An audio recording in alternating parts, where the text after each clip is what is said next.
Hello, and welcome back to Twisted Veil, a Through the Breach Malibu campaign presented by Ink and Lyre. I am very excited for tonight's game. We have so many amazing things that are about to happen. But as always, before we do this, we have announcements where we have to shout out to all our partners and give them some love. Deanna, take it away. I am the giver of love. All right, as usual, we want to shout out to our partners. And if you have tuned into an Ink and Lyre stream before, you've probably heard us talk about them because we love them so much. First, I want to shout out 9 Realms Gaming. They create top-notch gaming accessories from the finest wood this realm has to offer. I love that phrase. So that's things like dice vaults, dice towers, dice trays, and hero vaults, little homes for your minifigs. They never use any dyes or stains. They are super into the wood that they use, so they use oil-based finishes to bring out the natural wood color. They're very beautiful. You can check it out. Visit their website now, and you use our exclusive partner code LYRE10 to get 10% off. That's LYRE 10 to get 10% off. They have beautiful stuff. Highly recommend. And then, of course, we have our beautiful WANDERLILY dice. WANDERLILY dice is a small handmade dice making company here, over there in Huntsville, Alabama. Ink and Lyre is also set up in Huntsville, so they're very local to each other. They make sharp edge dice, dice jewelry, and other adventurer items, such as hand-stamped leather journals and handmade resin pens. You can visit wanderlilydice.com, and you will find some very exciting things happening there, because they're currently having a really big spring cleaning sale. Everything on the site is 45% off. Yes, everything is 45% off until March 1st. So the discount is automatically applied at checkout, so you can visit them at wanderlilydice.com and check out their beautiful stuff. Oh, we have another exciting announcement that's kind of in home, as it were. Iron Valor is going to have a very exciting announcement that's released this Wednesday. Iron Valor is our Wednesday night show. It's going to be the campaign finale of Rime of the Frost Maiden. And then as part of that, they're going to be announced maybe something that's happening next. So that's Iron Valor, Wednesday, 7:30 Central Standard Time. They ended on a cliffhanger last episode where Ava, their deceptive comrade, set fire to the tavern. Daniel, the DM, says it was a good taste of consequences for the players. They all awakened in the middle of the night to find the tavern ablaze, so tune in for the exciting finale of that and announcements of things to come this Wednesday. All right, for this show in particular, I want to give shout-outs to, I don't think there's any sound playing right now, but throughout the evening you will hear beautiful ambiance and music, so I want to shout out where we got that from. So first, Sirenscape.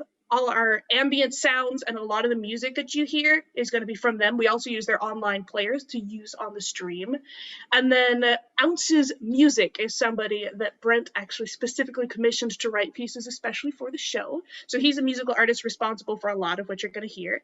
If you like his stuff or you really want to just check him out, hear his stuff, you can check him out on Bandcamp, Twitter, Instagram, or SoundCloud at Ounce's Music, OUNCES Music. So definitely check that out. That's very cool. Another channel reminder, we are very close to reaching our follower goal. I believe there's a little yellow bar at the bottom of the stream right now that shows how close we are to the 500 follower goal. And once we reach that, you guys, subscribers, followers, all you beautiful people, are going to help to pick what our next charity one-shot is going to be. It's going to be a big vote.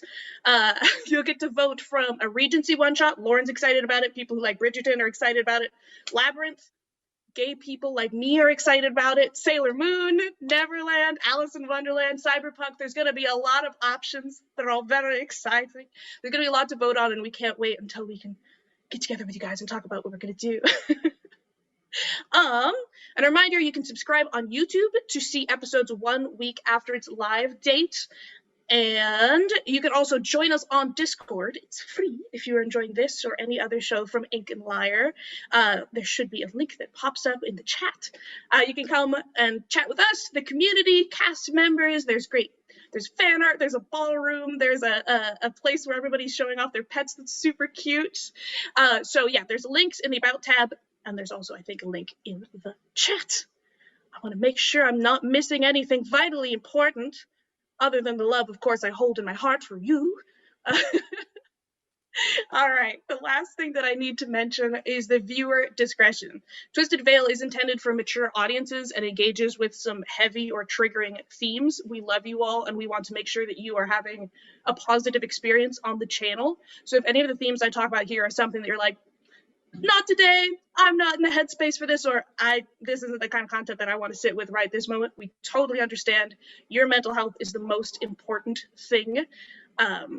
We support and love you all, and we will see you next week if any of these are a huge issue for you. So that's violence, gore, drug use, various adult themes, adult language, sickness, horror, and various phobias. Yeah. All right. Well, I think that's all that I have to yell about with all my love outpouring. So I'm gonna throw this back to Brent. Go ahead, Brent. All right. We have an exciting game of mystery, possible romance, deception. Let's get into tonight's episode of Twisted Veil. But before we do, I just want to say the follower goal is at 469. Nice. Yeah. All right, that's all I have to say. Various adult themes. Was that a doll? That was immature.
All right, let's dive right into it. So, last time where we left it off, the Twisted Veil party finally confronted the Widow Weaver, a spider-like nightmare creature that preyed on the fears of children.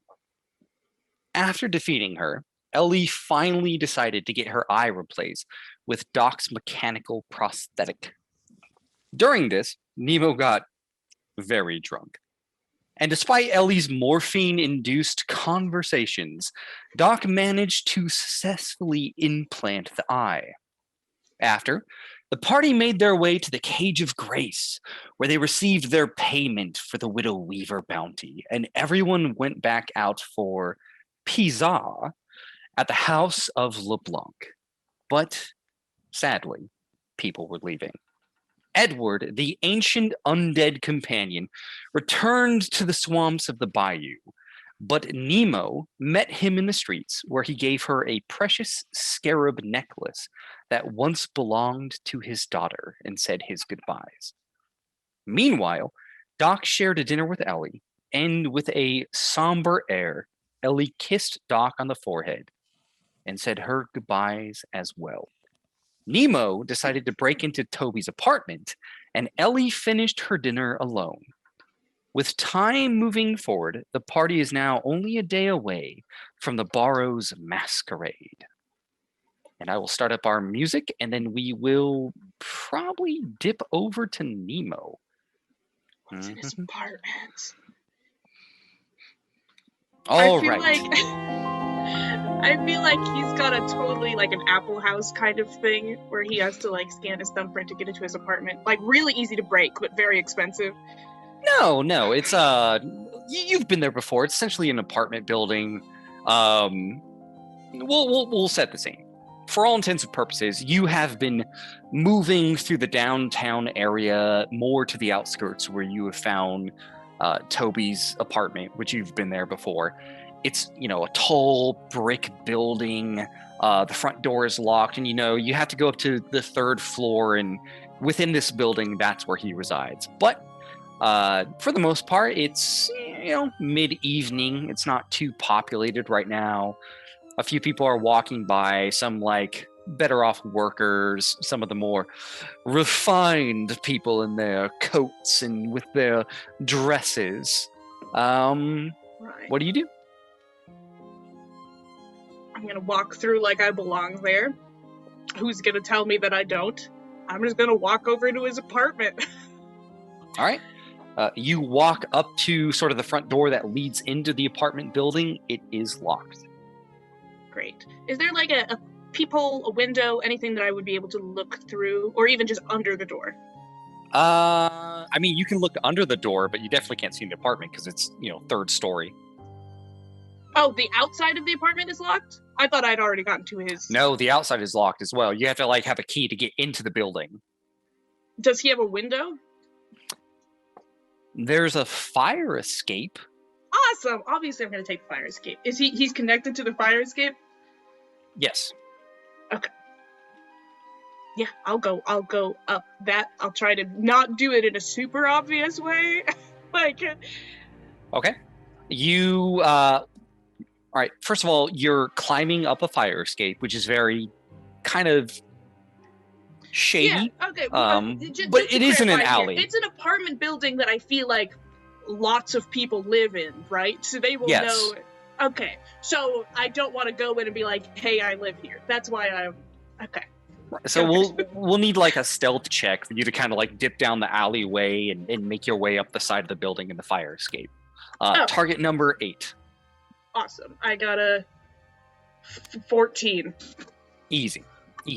You easily just kind of dip in. A couple walks by and you duck behind the trash can, and then coast is clear and you sort of jump up, grab it, pull it down, and begin to make your way up this iron crossway of the fire escape to the third floor, where you remember that's where his apartment is. Okay, now I'm gonna look window under the door just to make sure no one else has the same idea of breaking into a rich person's apartment. The curtains are drawn on the window. But is there a light on inside? No. Okay.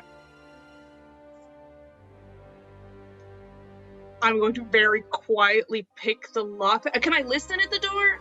Or is there anything I could do to see if there's There's no door.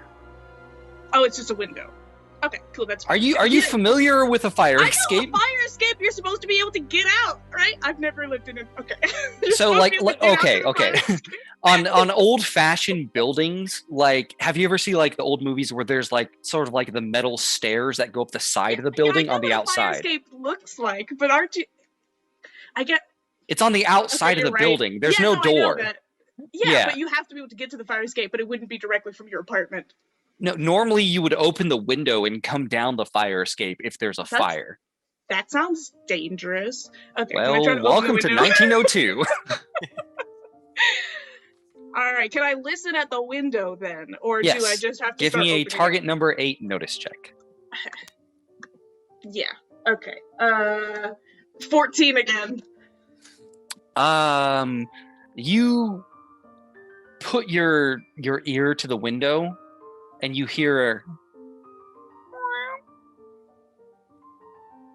and that's it. Do I remember him having a cat? And then he just left, he left us? Yeah, Toby had a cat. Did he?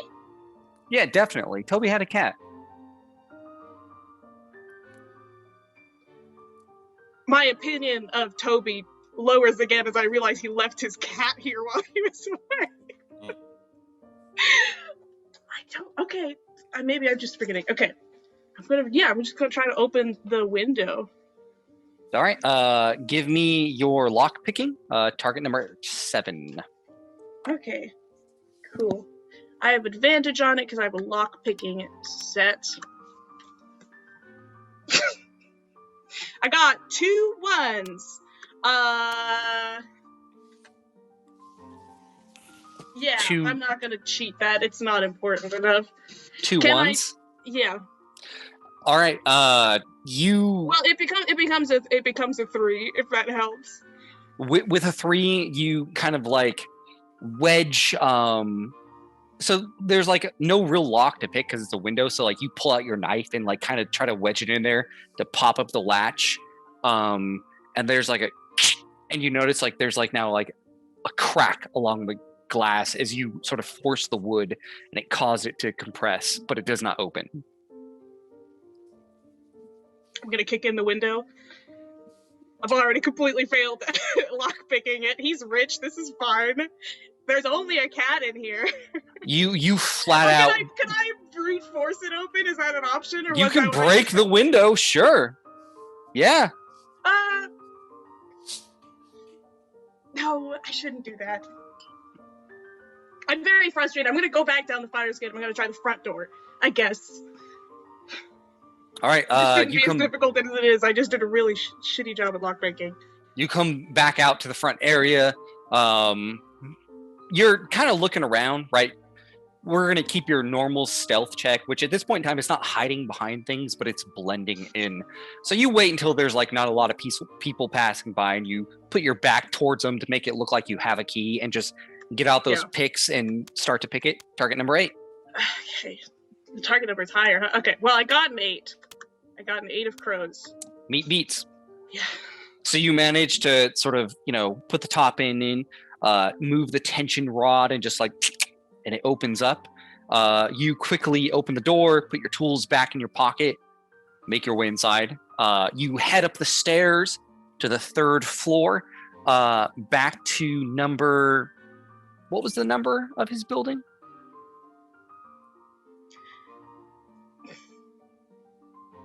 Okay. What do you think it is? I should know where his apartment is. I was there. Can I do like a wilderness check, a survival check to remember his apartment? I'm not asking for you to remember. I'm asking for what do you think the number is? This isn't a. I'm not trying to trick you. I'm trying to be like a memory thing. What was it? What was the number of his apartment? 13. Lucky number 13. Yeah. Absolutely. On the 3rd floor. You're gonna get taken away by the guild. C13. C13. I like that. Sounds familiar, right? You make your way up. You're kind of thinking and you're remembering. You're lining it up with the fire escape, right? Like where you heard the cat, and you're like, all right, you should be on the left side. Last time I was here was C13. Absolutely. You come in. You're walking down the hall. There's lightly glowing like Edison lights in lanterns that are sort of illuminating the area. Occasionally one of them flickers or whatnot, but you make your way to C13, which is locked. So we will need a target number 7 lockpick again. Oh my gosh. Oh my god. Cheat. Used all of your best cards. I got a 5, so I'm gonna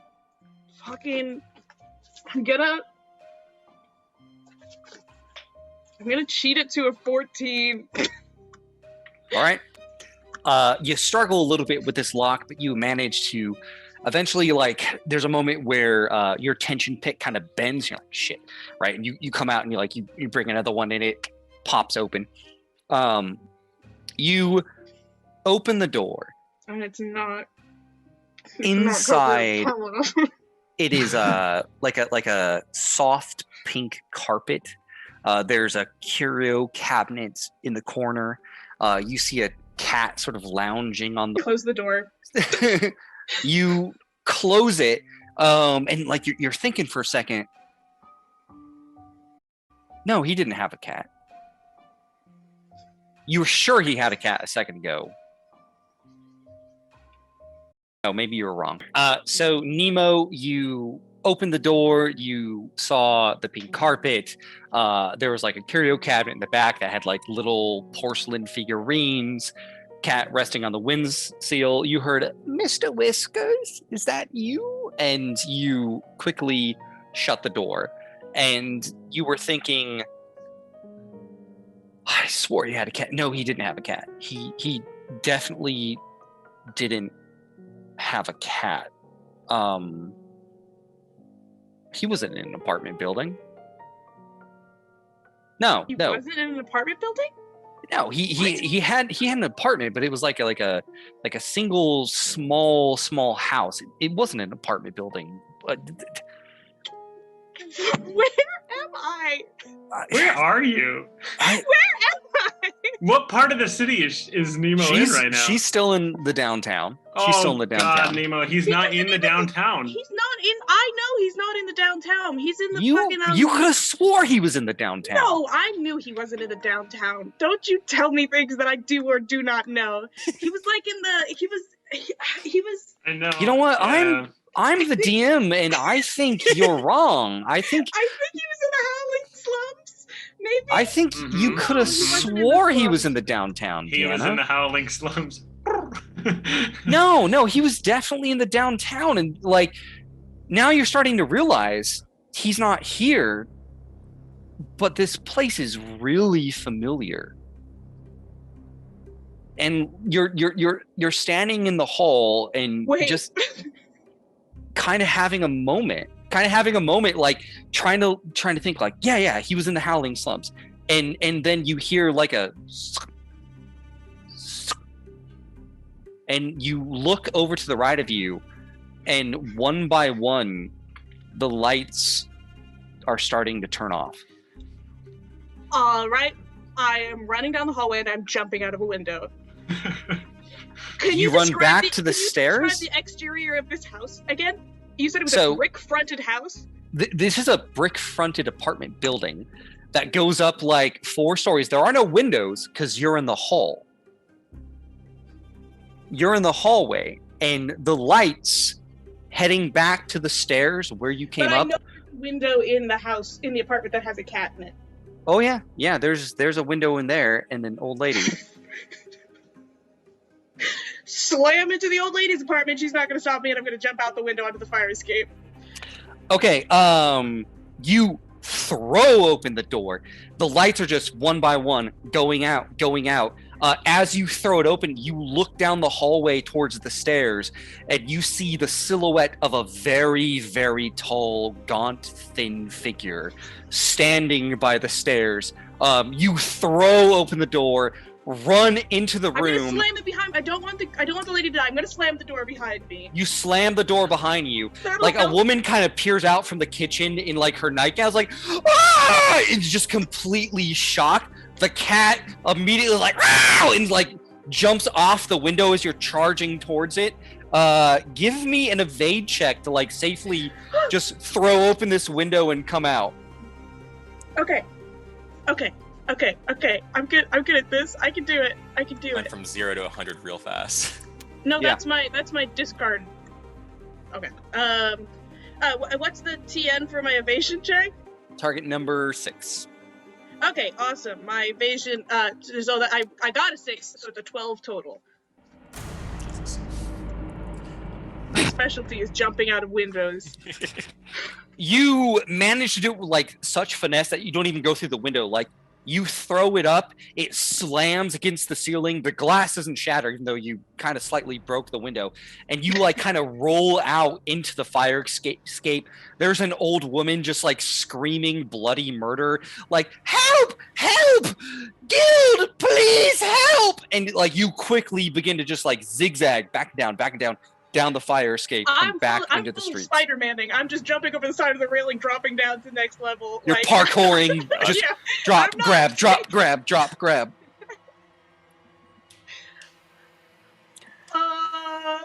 Eventually, you make your way back into the well-lit, busy streets. Do I remember where Toby lives? You now remember that he is definitely in the howling slums. But there is an unsettling feeling. Why were you drawn to this place? Why did you think he was here? And that does not sit easy in your stomach. Because for a moment, you were sure he lived here. You were positive. But now you realize that was all, no, absolutely not. That was wrong. That was bullshit. But you were... So it's a red brick apartment building? Yeah. Does it have tall windows on the front, no windows on the sides or the back? Did it have a basement? So, like, all the windows are like... All the windows on the front belong to houses. Like a true apartment building, the hallways don't have windows. It's all like, these are different rooms, different living quarters, and they like have a window looking like up at it the was street. remodeled or refurbished, or was it built to be an apartment building? It was definitely built to be an apartment building. Okay. So I don't know that. I don't know. I'm gonna focus on the job that I was going to do and not think about it. I'm just going to stealthily sprint towards the howling slums, trying to be around people as much as possible. You take those memories, just shove them in a box, don't think about them, and make your way to the howling slums. Meanwhile, we cut back to Ellie Wylie. Ellie, you are sitting alone in the restaurant, sort of finishing up this big meal.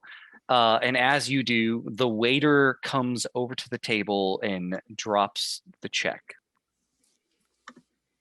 Got my feet up on the table. I'm sipping whatever alcohol that I've now procured at this point, sort of just like some nice brandy, and I'm just sipping it. I am flipping through the 3 books that I received from the bag from Necessities and Desires, specifically the one that is the bounty sort of book with just all the scrap booking inside of it. So, and I'm just peering at it. You're flipping through the book, and it's kind of a mess. Like, there's a lot of like clippings and stuff that have been taped in and adhered to the pages to the point where like it's not like a flat book page, like they're sticking out a little bit. You're looking and like you're seeing wanted posters that are like kind of cut up. There's a few notes. Some of them are interesting, where like you see kind of in red pen where it's like, had a family after crime, send 50% of bounty. Like those are the ones that really start to hit on you, where you start to realize that this individual, he made certain notes about certain people who their crimes, they were not punished for years, and like they went out and they made a family and they made a life for themselves. He still found them, captured them, and or killed them, but like in those situations he sent back a portion of the bounty to support the family. But like other than those like kind of cliff notes, there's not a lot more to really know about it. You'd have to probably spend quite some time reading through the journal to get a good idea of this person. As the waiter comes over, I am going to just slowly close the book and tuck it beside the journal that I wrote Doc's name in, which bears like a somewhat very clear resemblance to this sort of bounty scrapbook. But this one, while the other one maybe is gray, mine is just like this dark maroon little journal. And as I just tuck it away and I look up, yeah. Your bill for the evening, and I just want to say, this new happening place in town. And like she kind of like takes out a flyer and slides it into the build. And then you hear someone like, Rebecca, yes, coming. And like she leaves. But you have like kind of the normal folded billfold. You open it up. It is a dinner for about a script and a half because you guys ordered a banquet. Mm-hmm. Unfortunately, you have to pay it this time because there's no one here to cover it. But the flyer, it's a very colorful flyer that reads Abuela Ortega's authentic Mexican food. And it has like a very old looking woman in a sombrero who's like smiling, has a bowl in her hand and is stirring it and is looking at the picture just happy as can be. And with your recent interest in bounty hunting, you are very familiar with the Ortega name. Mm-hmm. Where is it? When is it?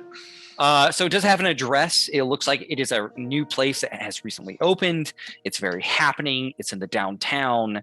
You get, like 52nd and 3rd Street, right? It's a simple walk, but it's a place that you guys can visit and sit down and have food when you're not feeling pizza. I'll pocket it, leave behind 2 script, get up, pocket the remainder of the brandy in the process, if they gave me a bottle at all. Or would they serve me only the glass? What type of establishment am I working in here? LeBlanc's is a little more high end. They're giving you glasses. I'll just finish my brandy and stride outside. All right. Take a deep breath. And make my way back to the gallows. We'll cut it there, and then we're going to jump back to Nemo. Mm-hmm. The gallows is going to be a little bit of a trek. Yep. Let me see if I got the map up. Yeah, that'll be a bit. But meanwhile, Nemo, you make your way to the Howling Slums. You're positive. Yes, this is where he lives. This is where but it is. am I positive or am I... Does it... You were positive okay, before. I don't have time to think like that. I'm just going to keep going to the Howling Slums. You're positive as you were before. Right. Well... You make your way to the Howling Slums. I don't have a firm memory of what his apartment looked like, but I feel like Nemo might. Nemo might. Yeah. She's just not remembering well right now. Give me a... we're going to say you go to his apartment. This is definitely his apartment. This for sure is his apartment. It's it's not run down, but it's very simple. It's like a single building. This one's kind of done more in like a classic strip mall, where it's not tall, but it's more wide. And you remember the number. Yeah, this is definitely the number of his apartment. What number is it, Nemo? Is this a bad player test where I show a bad player who doesn't remember what other PC's apartments look like? I never gave you his number. I will say that right now. Like, I never gave you the number to his apartment. It's 13C then. It's 13C again. Last time it was C13. This is 13C. 13C. Yeah, that's what it was. You got it mixed up. That makes sense. Absolutely. Pick the lock. Target number 7. This is it. This is Nemo's night. 11 of masks. Easy. It's an old lock. The door handle. Are the lights on? Do I hear a cat? The lights are not on. You do not hear a cat. Okay. It's. I remember what his bathroom looks like. Yeah, there's a few windows. The curtains are like partially closed, but no light. You easily pick it. It's an old handle. It kind of jiggles a little bit. The lock is loose. kind of deteriorated. You open it up, you look inside. Zack, what does she see? Okay. It's very it's kind of very empty. For furniture, there's like only a desk and a chair, like a writing desk. There's the bed with like no sheets on it. It's very as plain can be. A door into the bathroom. And there's like the light bulb hanging from the ceiling, with no fixture or anything, just like hanging down there. Yeah. Wooden floor. It's not nice. It's like moved in. You can sleep here. That's about it. Right. I'm writing down his apartment number and where he lives.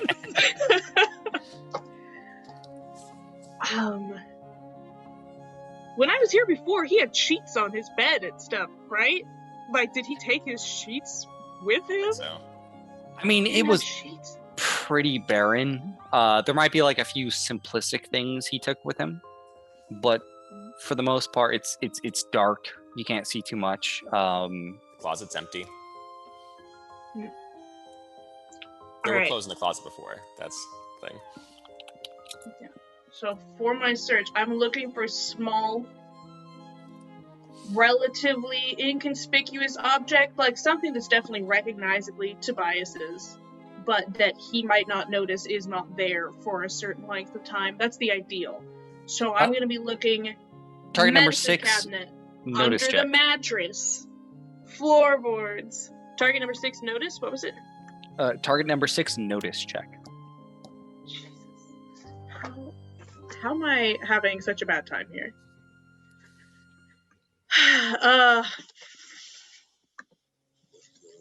4. You're looking around for like medicine, something of interest, maybe like something shiny or something valuable. You have no luck. You can't find anything that you think he would value that. It's not about whether or not he would value it. It's about whether it is recognizably hit, like a cologne sample or something. As far as small things that are recognizable that he wouldn't immediately notice, you find nothing. Because you didn't roll a high notice check. What's that? Fridge magnet. Diary. Honestly, I don't know if fridge magnets exist in 1902.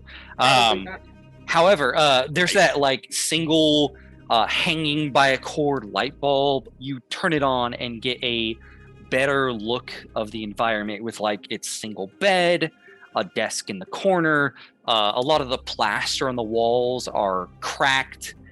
It's not the nicest place, but there is a single poster board next to the desk that has a series of different news articles that have sort of been tacked to it.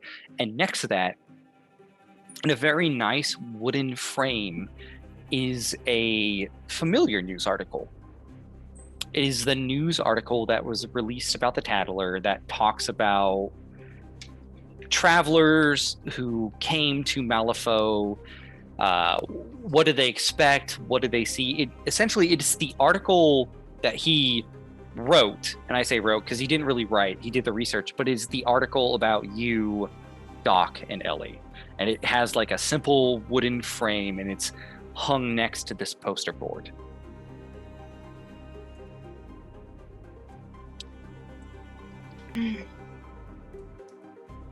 Nemo's going to reach out, take it off the wall, hold it, put it back on the wall, drag the chair over to under the light, turn the light off, and steal a light bulb. So you drag the chair over, kind of stand up on it, and begin unscrewing the light bulb. Give me a target number 6 notice check. Lot of flips for you today. A lot of flips. Yeah, I'm in danger. Toby's just sitting in the room. Shotgun, just like, sup. How's it going, Nemo? I got a 6. Meat beats. You hear footsteps approaching, and the handle of the door begins to jiggle as you just finished unscrewing the light bulb. Under the bed, right? Is there another window I can jump through? I mean, there's a window out front, but essentially it's like, here's the door, here's the window, so you would jump out right to where someone can see, because it's a long building. There's the bathroom, right? Does the bathroom have a window in it? The bathroom has like a very small crawl space window that you might be able to squeeze through. I'm a size small, so I feel like... Yeah, I'm gonna go into the bathroom. I'm gonna wait until... Yeah. You quickly kind of slip into the bathroom. I'm fully gonna lock the bathroom as well. The door was already closed. You just kind of lock it, and you can hear outside the door opens. Toby, after a long, hard journey, tiring journey. Man, you've been through some stuff. It is so good to be home. Mm-hmm. You enter your apartment, walk up, grab the chain, click, click, nothing happens, and look up, and your light bulb is gone. That I could have sworn I had a light bulb. He's gonna start kind of looking around, put the bags kind of down slowly, quietly, maybe kind of grab, rustle around inside one of his bags for a shotgun, take it up and slowly start creeping around the room as best as he can, as quietly as he can. Did I hear him put the suitcases down? Did I know he entered the room? You know someone is in the room. You don't know who it is. But he's not outside anymore, right? He's not outside. He's in the room. There's someone in the living room right now. I start feeding myself through the little window in the bathroom. So let's do a stealth versus notice. You guys can go against each other. And to keep it simple, no cheating. I don't know if that's a rule, but we're just going to say it's a flat check. No cheating. I don't think you can cheat against fated characters. So is it my stealth versus his notice? Yes. All right, go ahead. I have a 14. Ooh. 18! 18! Oh, sneaky! God So, damn it. Toby, you're on edge, right? The light bulb's missing. You're kind of looking around. And even with a 14 notice, you're looking over and you notice a few things are out of place. Like there were some clothes you left on the floor, but they've been shifted. Someone's definitely been here, right? And you're looking around, you look under the bed. Nothing. No one there. You open the closet. No one there. And then you get to the bathroom. You hold that gun up, throw open the bathroom door. The bathroom door is locked. Locked, yeah. Sorry. Try to throw open the bathroom door, and it's locked. Hit myself against it as I try to slam to it. Yeah, just boom, right? And Nemo, you're shimmying open. You're shimmying this open, this little attic window, just sucking it in, and just you crawl through. I want to look back once I get to the area in front of the house. Did you leave the front door open when you went in, or did you close it after you? I probably left it open. I'm gonna try to look inside to see who it is who's in Toby's apartment before I leave. So you walk around, you slip out, come around the side. It's a long walk because again, this is a long building, so you come out at the back of the building and you have to run all the way around to get back to the front. By the time you get back to the front, much like modern days, I've decided these bathrooms do not have the best locks. You just have to take a little pin and pop it open, and you've locked yourself out in the past, so you're just all right, just fucking get that pin, pop it open, right? Mm-hmm. And you see the back of Toby, who's currently popping it open, and he throws the door open with a shotgun, but his back's completely to you. looking around, How's Toby looking?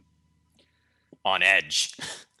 But like, is Yeah. he skinny? Does he look healthy? Does he look like he's possessed by demons or something? I mean, like, I've only been gone 2 days. So. it's only been 2 days. Has it only been 2 days? I assumed it was 2 days. Only been a couple days. Yeah, not enough for me to fucking starve or anything. Okay. Not so good but, at the passage of time. But yeah, he's just very, very on edge. Like looking around the bathroom, making sure everything's like where it was, I guess. And very healthy, I guess. I'm watching Not our starving. DM try to wrangle his back. I just realized my screen's so bad. Give me a second. I'm fixing it. I mean, it's always I'm just- bad. I'm gonna stare at Toby's back while he's figuring this thing out. I'm going to take the light bulb out of my pocket, put it on the ground in front of his house. I'm gonna run away. Are you home aloneing Toby right now? Are you putting light bulbs down for Toby to step on No, in not his to socks? step on. I'm returning it. I'm putting it in front of his door, and I'm gonna jog off to the gallows. Okay. Just gonna I guess put it I'm down. when I find out that nothing when I find out that nothing's amiss, I guess I'll they must have left. Well, darn. Whoever was in here must have left. Say out loud to whoever's listening, and creep back into the main room and finish relaxing. I guess I don't think he has any spare light bulbs. Light bulbs are a hot commodity, right? I mean, yeah, I'd say you have some. Like, electricity is kind of becoming common. Like, as long as you're not too poor, in 1902, you should have electricity. But it's normally like people living in the slums. You're kind of on that cusp. Like, the howling slums aren't super bad, so you probably have like 1 or 2 spare light bulbs. Okay. I'll screw in that light bulb and then unpack, I guess. Take a not a nap on the bed, but like lie down on the bed, collect myself. This was a stressful experience. Second most stressful thing to happen to me in the past 2 days. And then relax for a second, unpack his stuff, be happy to be home. Go through his new goodie bag that he got of tools and stuff, and not stay for too long. Because when he's done here, he's about to go back out. All right, you take a moment to unpack, but before you head out, we cut back to Nemo. Nemo, you catch back up with Ellie Oh, as thank God. she's sort of finished her dinner, she's paid the bills, and is heading out of the house of LeBlanc, getting ready to head to the death board. Do you Going mean? to the gallows.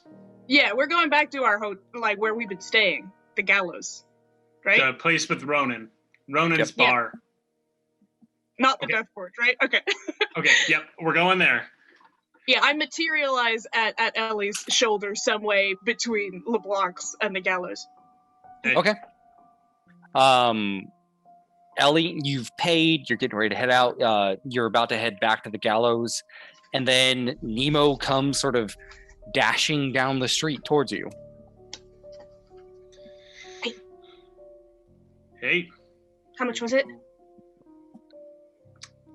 not important. Are you okay? Yeah, I'm fine. Are you going to get to bed? Are you going to get to bed now? Is it? Yeah, did you ever make it to Toby's? I did. And that might be something that we do at the top of that. Actually, Toby's back. I think, presumably. I think it was Toby. Yeah. I stole his light bulb, and then he was there. So maybe. You stole his light bulb? He didn't really have anything else. I mean, he had like framed like a little his article that he'd written about you and me and Doc. He had framed it on his wall, which is. But then otherwise he only had a light bulb, so I took. Can I see it. the light bulb? I gave it back.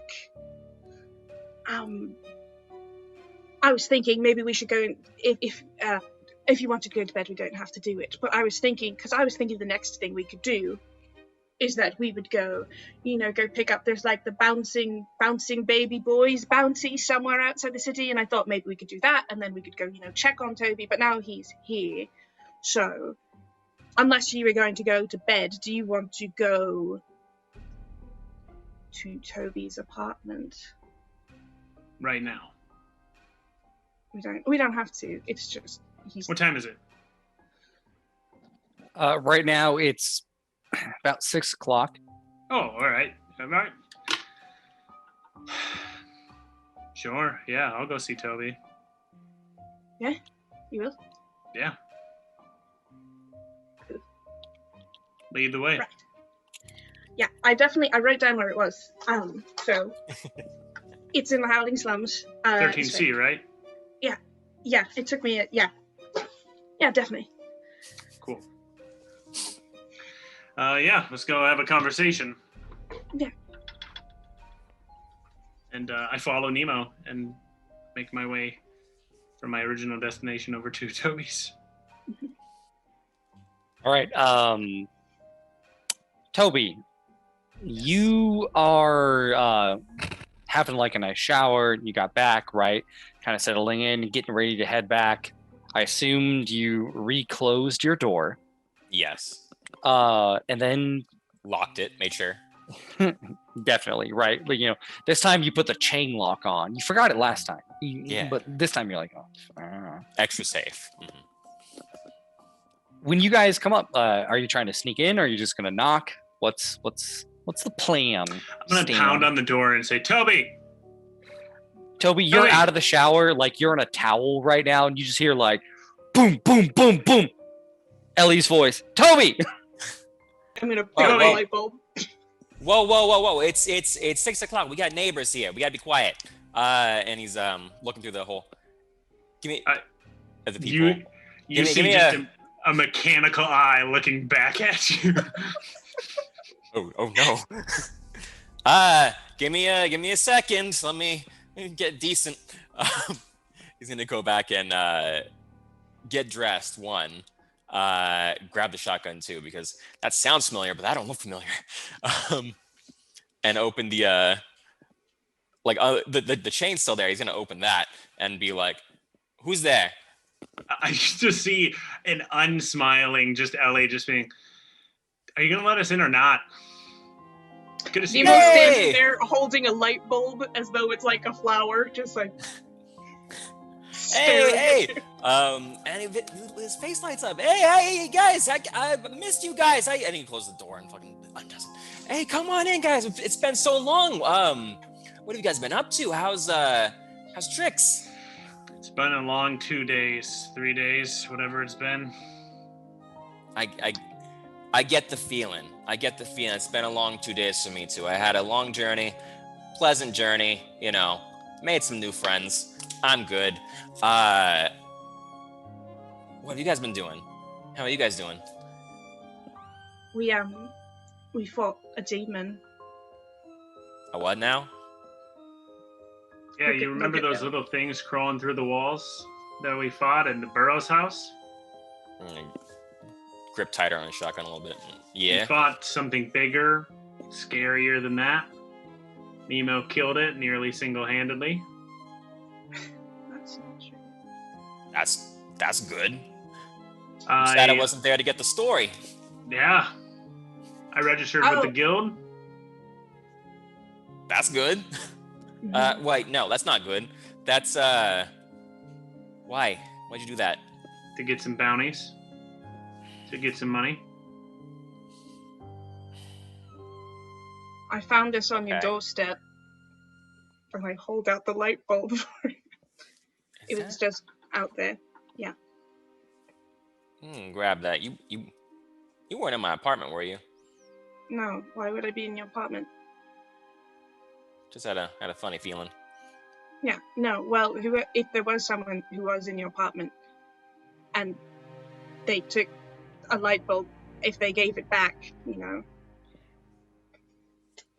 Yeah. Nemo was mentioning that she wanted to come and visit you.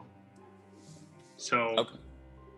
I'm glad. I'm happy to see your faces, guys. Oh, I was just about to head back to the Tatler to get a next paycheck for you guys because you guys remaining interested. I'm glad.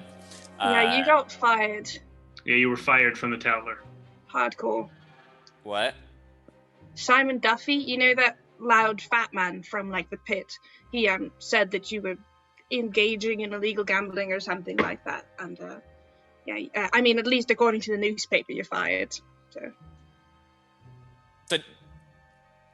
The newspaper wrote it in the newspaper. The Tatler wrote it in the newspaper that I'm fired. Yes. Are you kidding me right now? I mean, did you keep a copy, Ellie? Because I didn't. And fucking opens this and it's like. As Tobias is taking in that information, Ellie is going to start just a little train of like slew of a couple other things. As you can tell, I got my eye placed in. Doc left us. We met a new person who was apparently dead, like a true dead person. Yeah, he's really nice. Nemo has like a potential friend that we're supposed to meet. She has a meeting later this evening. Additionally, we visited this shop called Necessities and Desires. I got a gun. I'm not going to deliver it. We also delivered some corrupted blood. And it's just going through like list by list everything that happened over the last 2 days, but not slowing down whatsoever in the process. That's a lot to process, Ellie. You got to give the guy a minute. I just got fired. Yep. Yeah. I mean, but like, I have lots of money now, so like you're probably okay. I mean, I'm not gonna use all your money, but we got to get this straightened out. I gotta go see my boss real fast because this is not okay. It's like 6:30 in the evening. Is your boss going to be at work? The news never sleeps, and he's gonna go out the door. I'm gonna follow and say, should we do something about Simon Duffy? Maybe. A problem? We're gonna have a conversation. We're gonna see how that conversation goes. If that conversation don't work out, we're gonna have a conversation with our fists. And he's gonna go. Sure. Keep on marching down. All right, Toby, you march your way towards the Tattler. This is weird news. Like, you haven't gotten a pink slip. You're just hearing hearsay right now. Mm-hmm. Like, there's still that mentality of like, maybe they're wrong. I don't know. I haven't seen the paper. But you eventually make your way to the Tattler, where like the bottom areas full of all the news pressing machines, where it's so loud that like you have to shout just to see anyone. One of the newsies comes up and like he's just shouting. Was like, "Hey, what do you need? What do you need? You can't be in here. You know, we're printing hot off the press. What do you need?" I need to talk to I forget his name, but it's the boss kid. Is Nellie here? Nelly's definitely here. Yeah. Let me talk to Nellie. I need to talk to Nellie. I got something to discuss with her. Nelly, who are you? You fucking schmuck. You come in here, you want to talk to Nelly? I mean, we got things to do. I'm Tobias Cook, ace reporter of the Tatler. Tell her that. You were front page news a couple days ago. Yeah, head on up. Yeah, tell me about it. And he's gonna go on up. You walk up a few flights of stairs. You get to sort of the office building. There's a lot of like makeshift cubicles where people like doing work, writing stories. Everything here is like very fast paced, very moving, right? Like people like, hey, I need you to check this story. I need a writer. I need an editor, right? But eventually you make your way back to Ellie's office, which is at the back. It has her name written on a bronze. Nellie's office. Ellie turns around in her chair. So we figured it out. Yes, I was the big bad the entire time. Nellie was it Cochran?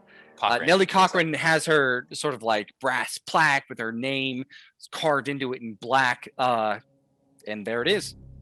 All right, so the bang on her door. Nellie, what's this about me getting fired? Is that how we treat people nowadays? Are we at the Tatler? This is how we do things?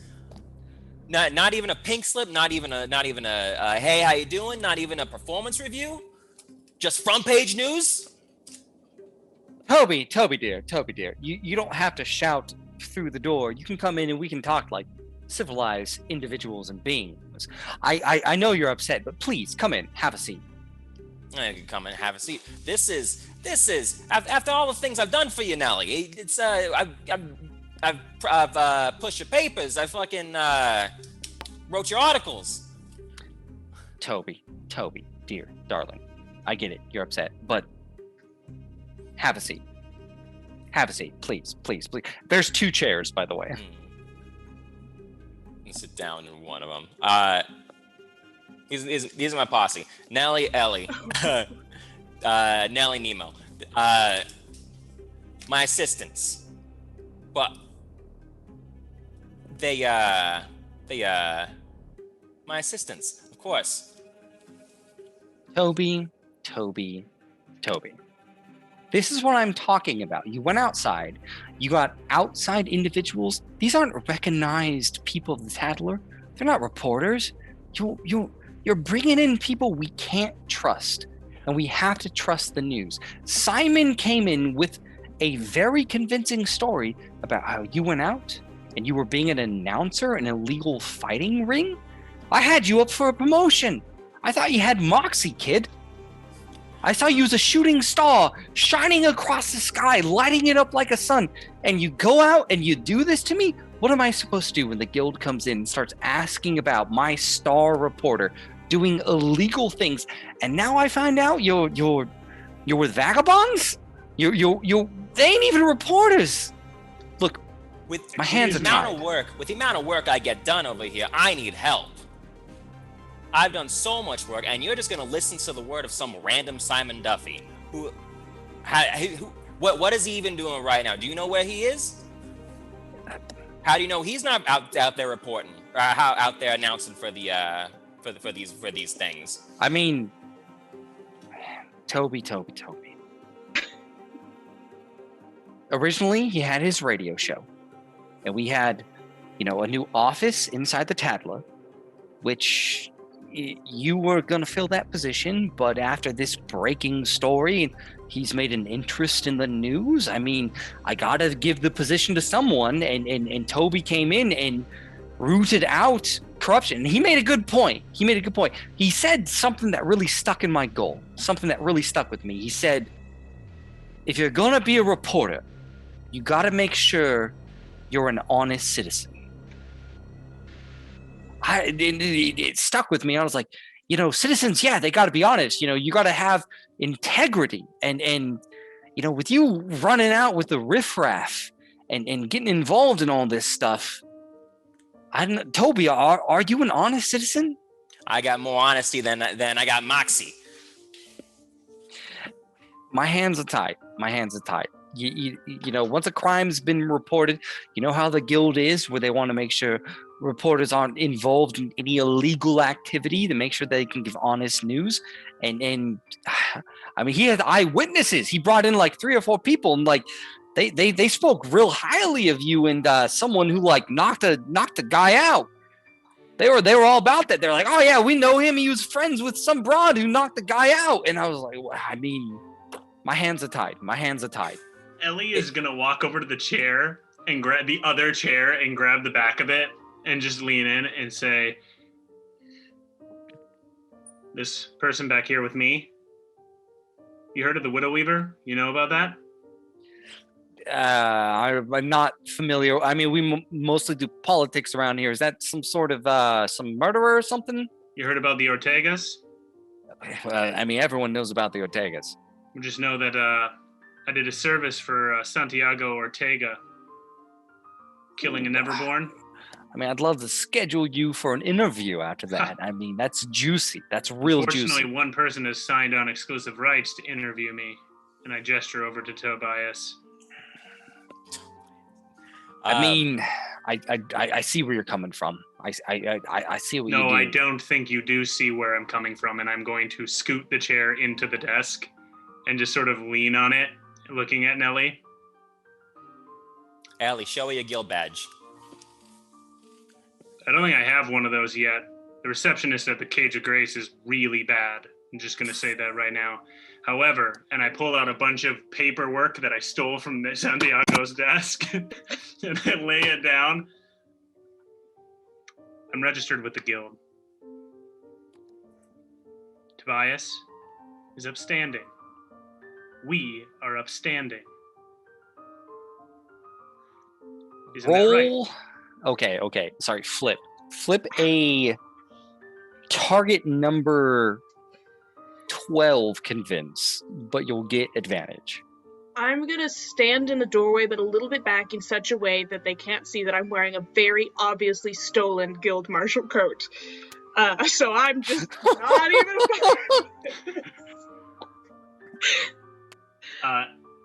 Leaning over, convince? What is that? Is that charm? It's intellect based. Intellect. Yeah. Oh, yay! 15. With a 15, she says, Look, I can pay you some money on the side off the record for some of these juicy stuff, but Tobias, you're out. Yeah, we had someone coming in here. Yeah, I mean, he was angry like a hornet's nest coming in. Oh, he's The angrier guild- than me right now at the way I'm being treated. The disrespect I'm being shown right now. Toby, you knew how it was, all right? You don't bite the hand that feeds you, and you bit the hand that feeds you. You got involved in something you should have gotten involved in. Yeah, you said As your long name as you was keep your Nelly, nose right? clean, you're fine. Nelly, can you tell me the name and the appearance of the person who came in was angry? I mean, first we had Simon. He came in and he brought in his friend, his high school friend, who was throwing around saying like he's seen y'all in inns and whatnot, getting drunk and like I had to do it. He was a captain. We're taking words. Captain? All right, Asher. I'm not saying anything. All right, Are you? I'm not saying anything. Can I do a scrutiny check to see if Asher was a name that meant something? Do a scrutiny check. Like target number 14 with disadvantage. Whoa! What? Okay. She's the editor for a reason, Yeah, like Nelly is wild. So While Nemo is doing the scrutiny check and looking at Nellie's face, I think Ellie goes, I mean, I'm going to personally pass up back alley deals because we want to be honest citizens here. Is that correct, Nellie? So you paying us on the back end seems a little antithetical to what you want to get across.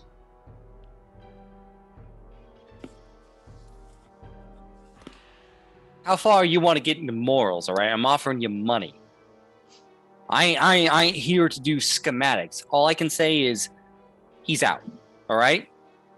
You want the job, you take it, or you leave it. Done. I want the money. Excellent. I just want to point out, you're also going against what you just said, but I'll take the money. What No, was the they target ain't number, about Hubble? morals over here. Sorry, was that, babe? What 14. was the target number? 14? Disadvantage. Okay, so I got a 13. Ooh. I can't cheat it, right? Disadvantage. No. Yeah. She is With hard the as 13, nails. do I get anything, even if I don't get if Asher was an important name? Or is it just... With a 13, you don't get anything about Asher. And like you can see, like, you notice that how she's talking to Ellie and offering these deals, this is a woman where she is not going to be bound by morality. She might offer you some money on the side, but you're not going to back her into a corner with philosophy. Cool. Thank you. Toby. I love you. I think you're amazing. I mean, ever since you were Paperboy, I always wanted to look after you, but you know how it is. You know how the guild rules here, and I've told you time and time again, but you seem to ignore my warnings. And this is time, where the copper comes home and reaps the copper, right? Where the shoes get taken by the dwarves. You shouldn't bite the hand that feeds. You are always so insistent on trying to make stories about the guild. And I was telling you, like, there's more dangerous things out there. There's the Neverborn. There's the Resurrectionist. There's the union, but you were always so focused on the guild, and you bit the hand that feed. What I get for trying to be honest over here. That's what I get for bringing you good stories. We're all honest for at the bringing- for tablet. selling This your is what- papers. Toby, there's a lot of corruption out there, and we're honest about see. that. I see I'm not getting anywhere with you. I'll take my final paycheck and I'll go. I'll bring my services elsewhere. How about that? Toby, I wish you the best. All right. And like she kind of like goes into her drawer and pulls out the final paycheck and slides it across the desk to you. And then she's like, I mean, I hate to make it pour when it rains, but we sent out a letter as well. To who? You sent out a letter to who? Well, About me? No- all right, Toby, relax. All right. Normally, this internship it costs a lot, and I mean, I didn't want to tell you this because I got a letter that said not to, but your parents paid quite handsomely for you to work here. Kind of helped you get on the up and up. What? Yeah. They've been paying about 5 script a month for about 3 years now. Are you kidding me right now? You're taking... I'm dumbfounded. I'm dumbfounded. You're taking money from nobodies who are definitely not honest at all, trying to hurt the public. You're taking money from them. I mean, look. Money's money. It is. And I gotta say, it was a bonus. It was a pleasure working with you. I think you have moxie. You have the making of an amazing reporter. I really do. And it pains me to do this to you. But, as sort of part of the situation that we did and how they was paying and whatnot, they are coming here. There's a letter here. You'll look, with the money, I cannot keep accepting your parents' money when you're not working for me anymore. So I had to let them know. Well, that's where you draw the line of morality. They're coming here. Why are they coming here? I mean, they're upset, right? Like this was an internship, and like you'd made it. You were a star reporter, but you just kept putting your nose in the wrong place. Okay. Look, it ain't on me. It's on you. Like you should have listened to me. Don't chase after the guild. It's what I said. I said to you time and time again. But for some reason, you are a glutton for punishment. All right. If you would have just listened to me, you freaking star reporter, right? Chief editor. You could have listened. This ain't on me, Toby. It's on you. Here. I'm out of here. Take the freaking letter, Toby. Give me the letter. I'm out of here. I can't listen to any more of her bullshit. This is. She holds out. You snatch it out of her hand and just like storm out. Yeah. As soon as Toby storms out, I want to sit down in the chair, put my feet up on the desk, and say, "So what type of deal are we talking?" All right. First of all, this ain't a barn. Get your fucking feet off my desk. Fine. All right.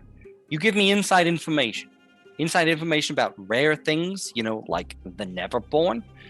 Look, right here, the guild pays us, right? We're all about the truth. How much you don't bite the hand that feeds. That's what I've been saying. Hopefully you're smarter than him, okay? You bring us information not about the guild. Depending on the rarity of it, we'll pay you. How much are you being paid by the guild? That's not up for discussion. Okay. So, on average, what would you pay for information about the Neverborn? Neverborn. That's difficult information to get about. You find information about who they are, Obviously, where they because live. you didn't know what the fucking Widow Ether was.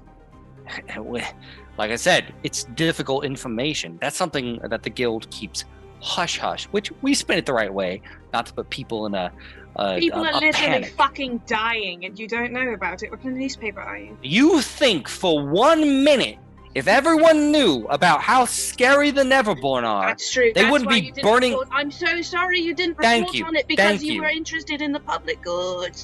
Jeez. I Thank want you. 10 script every time I bring in information. I'm gonna tell you what, I can give you 1 to 10 based on how rare it is. Okay. First one, you want to give me 10 script right now. I can tell you a little bit about the Widow Weaver and how to get more information about it. Should be You something tell to me the spread. information, I'll tell you how much I'll give you. No, It seems I don't like think I'm so. giving you the information for free at that point. You know, don't bite the hand that feeds, right? If you wanted to negotiate, again, it's a target number 15 with disadvantage. If it doesn't seem that she's biting at all, Ellie will say, "Fine, let the demons continue to eat your people." And get up and walk out of the room. Ellie. I'm very good at stealth, so I'm going to be whispering to her while. I think I should find out where she lives. Is that a good next step? Who, Nellie? Yeah. Now we don't need to know where Nellie lives. I'm clearly saying this so Nellie can hear. She just like squints a little bit and looks at you. Nellie, just remember my name, Ellie Wylie. If you ever need information or if something bad happens with regards to Neverborn, I'm a person to come to. See ya. I'll keep you in Nice. mind. Let me know when you're willing to work with me. Let me know when you are willing to work with me. And I walk out of the tailor. All right. You guys exit. Where's Tobias? He's outside in the the corner of the outside on the corner of the sidewalk, you know, reading this letter. I reach deep into the interior pockets of my coat and I bring out, I have 4 bottles of brandy. Are you interested in any of them? Maybe? What does this letter say? So the letter you were given kind of explains everything. It is written in your mother's handwriting, who you know to be the less argumentative, passive of the family figures. And it's like, beloved son, we have heard that your internship has come to an end. I know how proud you were of your self-indulgence and desire to be a self-made man. But I regret to inform you that we have been paying for your internship. Now that that is over, we would like you to come back home and take up the new family business, which your father has recently started doing. He is very upset and more than anything disappointed. We look forward to seeing you. We love you. Don't worry, everything will be okay. You can come back home. Yeah, give me some brandy. I need to deal with this. Yeah. Need to deal with this. I just pass him the full bottle. Take a few good swigs. I can't believe they were paying for me to work here. What kind of nonsense is that?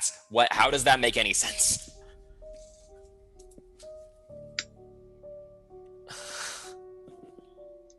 I'm stumped. I'm stumped how that. All right. But you're good at your job, right? Like, I thought I would. They were printing my stuff. They were printing my edited stuff, but that's just the way the news goes. But this is okay. This is interesting. Tell you one thing, I sure as hell ain't going back home. they want you to go home. They wanted me to go home and help run the business. Get out of here. I ain't doing that for them. I came here. Business. The new business. I came here to avoid them, to be on a whole different plane of existence from them, to get away from the name, to get away from their Zombie beef. Their zombie beef. Yeah. Ain't no way I'm going back home. Ellie and I just. Ellie, does Ellie come back out? Yeah. Oh, yeah. I've been just standing there silently listening to this. You done negotiating with the enemy, Ellie? I'm done negotiating for now with somebody who could pay me. Yeah, Ellie and I made a shit ton of money. Like, doing like bounties and stuff, you can make a lot of money. Yeah, Ellie, you have all of that money, right? I have so much money. So you I have. got some of the money too, I think. I Yeah. wrote down that I received money for it. Yeah. Oh yeah. Yeah. Okay. So what are you gonna do now?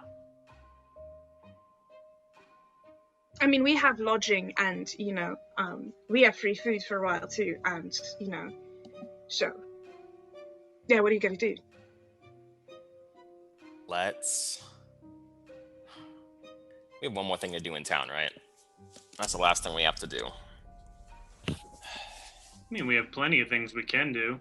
Got some bounties we could go and pursue. We got our reward from the first thing from helping out the Freight Corps. The ball, the masquerade ball, where we're gonna meet up and get some what we're owed. Oh yeah. You got your shiny rock, right?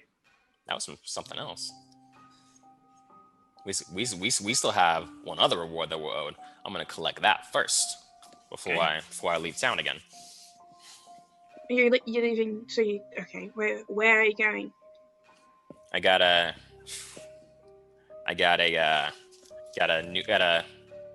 lead. I got a new story I'm pursuing. For who? For some new some contacts I made all out north. What, the demons? I mean, they weren't demons. What demons?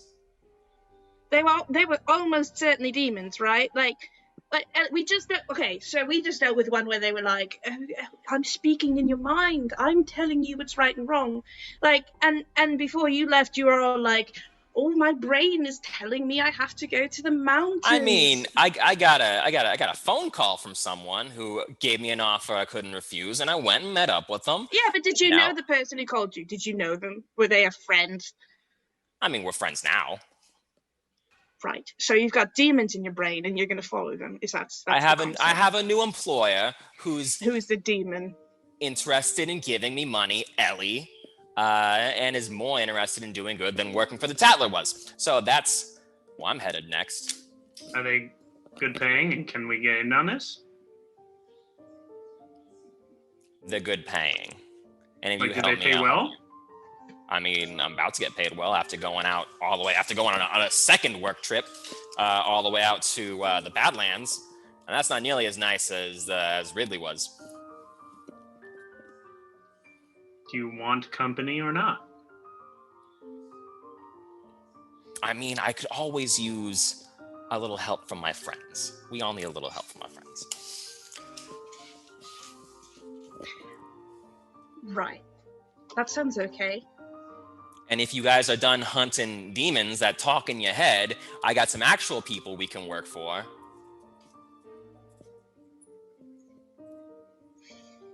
We'll think about it. We'll sleep on it. Come with us to the big gallows. We'll show you our quarters. It's pretty nice. I mean, you've seen them, right? Yeah. But He saw them and turned around and said, I'm not going to stay here. Yeah, but it's been upgraded recently. You should check it out. It's more beds.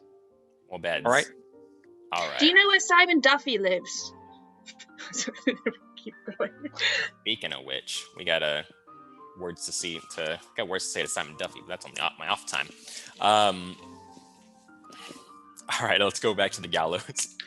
Just a heads up, it's going to be a late night. I think, Nemo, you have your contact visit tonight, right? At the masquerade. Oh, right. Yeah, we were busy saving orphans when I was originally going to meet with them. Okay. Is that good enough? Is that good, Tobias? Is saving orphans good? What were they? You were saving? Well, I thought you were fighting demons. What happened? Yeah.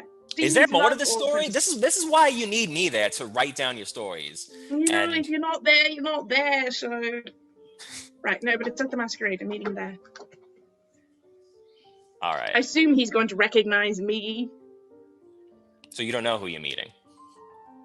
I mean, it's masquerade, so. Okay. So how? I've got questions that I don't think you're going to be able to answer, but do you got an outfit? We got to get an outfit. What? How much they pay me? What does my last paycheck look like? See how much money I have. I was gonna ask this. 2 script. Are you kidding me? Per the above the law, every week you make 2 script. All right, good thing I got. Oh my god. Okay. Good thing the Arcanists are gonna pay me. Let's get going. Did you say that out loud? Under my breath, but yes. Okay. All right, we make our way back to the gallows. You Bickering make your the way whole way. back to the gallows. It's late enough the evening that Ronan is sort of like serving up drinks. There's always like maybe 3 or 4 people in here. Normally they're kind of sitting at like corner tables, speaking hushly to themselves, very unwelcoming. In your room, the NPC I've neglected is active. Kit. Kit! You Kit- didn't go with Doc? No, he stayed in your room. He's been recharging for some time, but when you get back, he is very active, and you can see that Kit has begun a construction project where he's begin to leave and go into like different parts of the tunnel and get different bits of wood and rip out your walls and make them better. Like originally it's just like crates that are stacked over each other. Like he's done that. He's put like a little table in the center and he's put the ledger on it, which the ledger like is designed for if you need anything of simplistic desires, you write it in the ledger and whoever your benefactors are will get it for you. But Kit is like this little ball of joy. His mechanical arms is like whistling to himself and his little beeps and squeaks and just like sort of like nailing hammers, and like you come back and he rolls along, comes up to you, and like a happy dog just like stands up on his legs and sort of swirls his hands back and forth. Where's Doc? Wasn't Doc watching this thing? Where'd he go? Ellie already told you. Hey, Kit. Pick him up. In the long list of things that you said when I was processing being fired? Or he Okay. didn't want to be with us anymore either, so... Doc had other things to do and needed to start assisting the orphans that we hoped to protect against that demon creature, the Widow Weaver, and Doc left. Is it a sore subject? I mean, he's Well, helping it was orphans. like That's 2 always good. hours ago, so... Oh, that soon? Okay. It was recent. I would say let's sleep on it. I don't want to talk about it anymore. Ask Nemo if you Alrighty want any more information. Mum's the word. I'll hear all about it on a trip to the masquerade. Oh, we got to get clothes tomorrow first. I don't have anything that you would wear to like it. I mean, do you know what are the bars like? They're like rich, right? I haven't heard of him. I assume it's no one poor holds a masquerade. Let's start Yeah, there. but it's in the QZ. It's in the quarantine, so like maybe it's like a bunch of very sad dead people in masks. Give me that writing check. Literacy. Literacy. Literacy. Target number 8. Ooh, I don't want the whole deck. I can tell you, any masquerade with the people in the upper class, it's going to just be full of pretense. It's going to be pretty annoying. It's could be target number fun. 8, right? Yep. I don't want to cheat it. So we don't know much about where how rich the people are. Right, Not it's sure. like You've heard the name, the Barrows. You know that they're influential, but that's it. Sounds rich. They sound rich. They I have. will say, all right. So, oh my God. All right. This is something I want to mention because it's been like 7 weeks since we've talked about this. You guys Yeah. Just like, because I don't want you to be lost when you go to the We just know masquerade. it's a dance party. That's all we got. No. You guys were given information from the Fear Corps where this person that you're meeting sells in illegal goods, can move soul stones, very, very illegal trade. They are supposed to be at this party and they are wearing a dog mask. Oh. That is the That's most good information to you've got. know. Hopefully no one else is a furry at the party. That's all you got. And the reason they could only give you so little information is because it's supposed to be very secretive. Like, if this guy got arrested, hanging tree immediately. Like, he's dealing with very, very lucrative, terrible things. Yeah. Okay. So we know no one that hot is going to be hanging out in the slums with the poor people. We got to get some fancy duds. Right. That'll be fun. Yeah, so we'll do that in the morning. All right, so we're going shopping, I guess. Yeah. It's my turn to watch the door, right? I think we have to reset the list. I can do it. You want first? Yeah. I'll go second. Toby, you go third. Do we not have a robot to do this for us? He's just a little guy. I don't know. He's currently making your beds and sort of like brushing them off. Those of you who have not taken off your shoes, he's like sort of like polishing them. He sounds like really busy all night. Add watch the door to his tasks. Yeah. All right. Yeah. Kit, you'll go fourth. He like the big red eye looks at you, grows light, and then kind of like one of the weird hooked hands, which like each has like one has like a drill and like a torch on the side. The drill just sort of like hooks up your pistol and like throws it on the ground and begins to polish it. Oh. That's okay. I would take it back and be like, I can do that. It tries to grab it again and continue polishing. I see. I pick up Kit like one of those like a animal, like one of your pets where you're like, oh god, you're becoming a nuisance. Very heavy. Kick is made of like solid steel, so like you're like when you lift them up. I shuffle Kit over to the bathroom and I put Kit in the bathroom and I shut the door and I'm like, just so that I can sleep. Knock, knock, knock. Oh, I open the door. Knock, knock, knock. He comes out, he goes over to one of the chests, pulls out your rifle, which you left here, and begins to polish that. Hey, Kit. It whistles and looks up at you. Help me watch the door. Roll a... I'm not going to say... Handling. No, it's not going to be persuasion. Artifacting or engineering check. Any one of you, if you have it. Do I look like... Is that intellect? It's straight intellect if you don't have it. All right, I picked up a few things on my timeout. I think I know how to talk to machines. What's the target number? Target number's 8. All right, I got a 5. Oh. One Kit. Let me. Nemo, you try to communicate with it, and you're like, Kit, help me watch the door. And it's like putting its hands in your jacket, trying to look for shiny stuff to polish, like pulling them out, and you're grabbing it and putting it back in. And it's like whistling, very irritated. And like if you were to scold it, its head would just hang low and the light would go dim. And it would be very sad. All right. That will be sad. It's just Yeah, like, this is how you talk to a machine, Nemo. Pay close attention. Kit, I'm giving you a command. Sit in front of the door, watch it make noise if anyone tries to come in. what's your You check? understand? It was 12.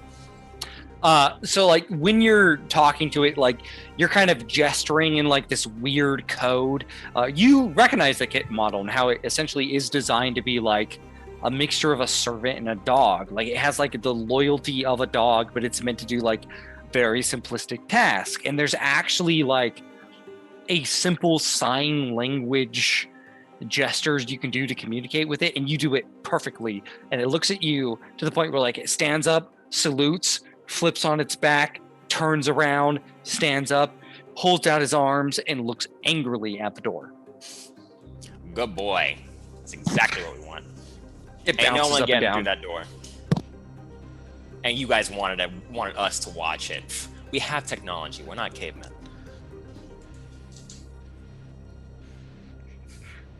All right. With that said, you guys may have a good night unless anyone wants to kind of sneak off and have a talk with someone else in a bar, so on and so forth. Not needing to sleep, I am going to loom over Ellie in such a manner that she will probably wake up. Yeah. Just like sit on the side of the bed and look at her. I knew love it was the gonna idea that happen. as I the knew night, it. I knew the it. night wanes on, Ellie like does the kind of that classic like put a hat over her face, and she's laying in bed, and as Nemo's just looming, you just can tell Ellie at one point like it's like 5 minutes of silence pass, and then you hear, what, Hey. Nemo? So, Tobias has some demon contracts in the Outer Wilds, huh? We don't know that. Well, we know he's getting paid by somebody. So, Yeah. like, honestly, kind of, my plans were, like, after the masquerade was, I told you go out and see if we could, like, be in the general vicinity of where Tobias was in case, like, something happened to him, like, and just do regular bounties and whatever, but, I mean, obviously, he's here now, so I don't have to do that. Are you thinking, do you want to stay in the city proper and do, like, the Cage of Grace and work for the guild and everything, or are you more interested in doing, free contracting out, in the boonies and the like? Right now, I really just want to be able to sleep, make plans for the masquerade in the morning. Tobias is being paid by somebody. If the pay is good, I'll probably follow that money. If the Cage of Grace pays better, that would be good. Likely in both situations, we're in danger. Yeah, that's fine.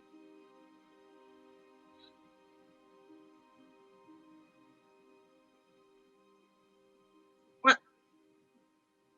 Do you trust Tobias, Nemo?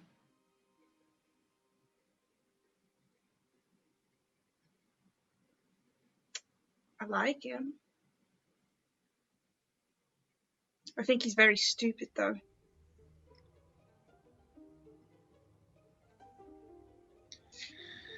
Yeah. Yep, I agree. Like, I know you don't think it's demons, but if it is demons, like, I just think it'd be better if we were there, but I know, I mean, I don't want to, like, assume anything, but I get the idea that I like Tobias significantly more than you do. Okay. I mean, like, I don't think, we'll keep Tobias alive is, like, a motivator for you. Maybe that's not fair, but I'm just saying, I hope we pay well, I guess. But I'm also happy to stay in the city. Let's just see where this goes. Doc left, we can leave too if we need to. We're on our own, Nemo. Tobias, demon or not, is a good lead to follow, following the masquerade. Besides, I would not cast too many stones or call too many names over to the demons. We all have things we're struggling with.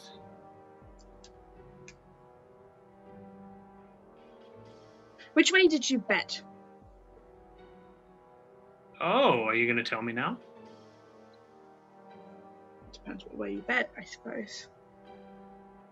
Well, I put money on that he was a romantic interest of yours. No, that's not what the bet was. The bet was whether or not he gave me an STD. Yeah, Doc said it in a pretty bad way. I think I erred more on the idea, did you sleep with him and was he romantically interested in you? Well, okay, then that's different. Was Samson interested in you? Were you interested in Samson? What was that? People don't like me like that. So, I think you owe Doc money. Shit. Yeah. Well, thank God Doc left, right? I don't have to pay him anything. Yeah, well, you know, all the money would go to orphans. Orphans don't need any money anyway. Right, Some people might need money more than others.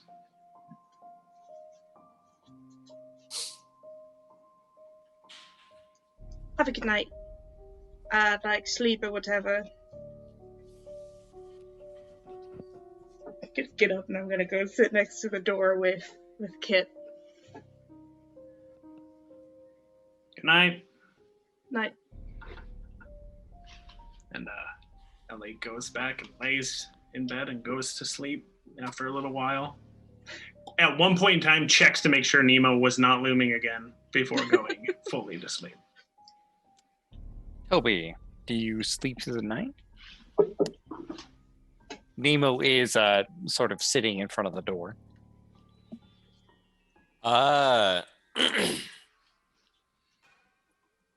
Yes. I can wait for. It's been a rough night. It's Toby's a little drunk, from all that brandy. We can do some business tomorrow. For purposes of my inventory, how much of the bottle did you drink? Half. All right, I've got 3.5 bottles left of the original 5. Toby, you go to sleep with the unsettling thought of your parents coming to visit you, lingering on your head. You have nightmares of strange 5-headed beasts covered in plants and that cluck like a chicken that are trying to devour you. The next morning, everyone wakes up. You guys know that the masquerade is this evening.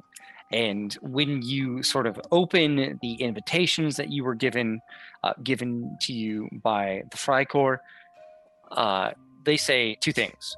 1, present this invitation at the gate to the Barrows. And 2, dress accordingly. What does that mean? Are any of us wealthy enough to know what dress accordingly means? Can I make a bureaucracy check to figure out what that means? You can make a bureaucracy check, and Toby can make one with advantage because Toby. Can I make a pickpocketing check for having waited outside of parties to steal from rich drunk people? That's not gonna help. As bureaucracy. Oops. Because that's okay. Toby, take one of these. Oh, I just threw it off the table. I'm so sorry. You have. Toby, you can do history or bureaucracy. I got it. It was Native Crows is one of your cards because I drew 2, unfortunately. So I have advantage. Okay. We're doing target number 8. 8. All right. So they're both good cards. I have. What is bureaucracy based off of? Intelligence? Bureaucracy is based off of cunning. Cunning? Oh, okay. So that's gonna be. That's a lot. 14 bureaucracy.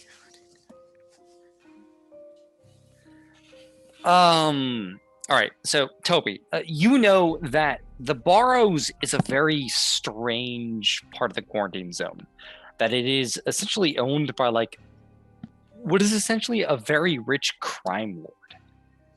It is inhabited, but everything is over his mafia-like rule, so much to the point that occasionally he can even pay off the guild.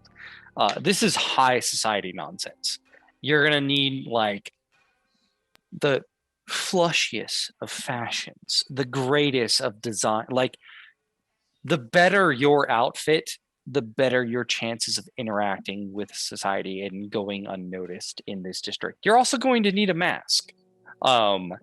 You notice, like, as you're sort of looking over the invitation, that there are hieroglyphics around it, and you think, they're probably going to go on the whole, like, Egyptian thing. This is no doubt Egyptian themed. Okay. It's not necessary, but, like, that's kind of the theme of the party. But nobles do whatever the fuck they want, so. It's like the Met Gala. No one's really following the theme. Right, yeah, that's a theme, but we I feel do like our best sometimes. Yeah, we can set the theme as we don't care about the theme. That's our theme. honestly, because Cool. you're being portrayed as rich people, that's fine. Because rich people do that shit all the time with parties. They're like, no, I want lace. Fuck that. All right. So, dress. What did it say? Dress accordingly. That's what it said. Dress accordingly, but like Dress- you pick this up from the subtext. Okay, so see here, when this letter says dress accordingly, it means be fancy as fuck. So which But one you of go us has the shopping, money? Tobias. I'm not rich. My parents are rich. I ain't rich. I got paid 2 script for my final paycheck. That's nothing. And it sure as hell ain't gonna give us no fancy clothes. It says, there's a problem with your mic, Zack. I can't hear it, but it seems to be a problem on the stream. Yeah, I can't hear it either. You sound like- beautiful to me, Zack. Agreed. It went away. We're perfect. Continue. We're good. Let's keep Went going. away. Y'all can hear me now? All right. Yep. Okay. Well, So- I've got plenty of money. I don't know how much do clothes cost usually. I've never bought my own clothes. Yeah, can we go out and start doing our shopping in preparation? The masquerade's this evening, right? Yes. Yeah. Yes. So as we all wake up, right, we go out, we have some breakfast over in the Gallows bar, and as we're making the plan, Ellie's just gonna say, right, so we have to go get our outfits. Tobias, Yeah. do you have an outfit? Do you need one? Nothing that fancy. I haven't been to a fancy party this side of the breach. Okay. I'm thinking we go downtown and we just go to wherever the stupidest looking ponces are coming out of, and we go in there, right? Toby, you know of a downtown shopping district.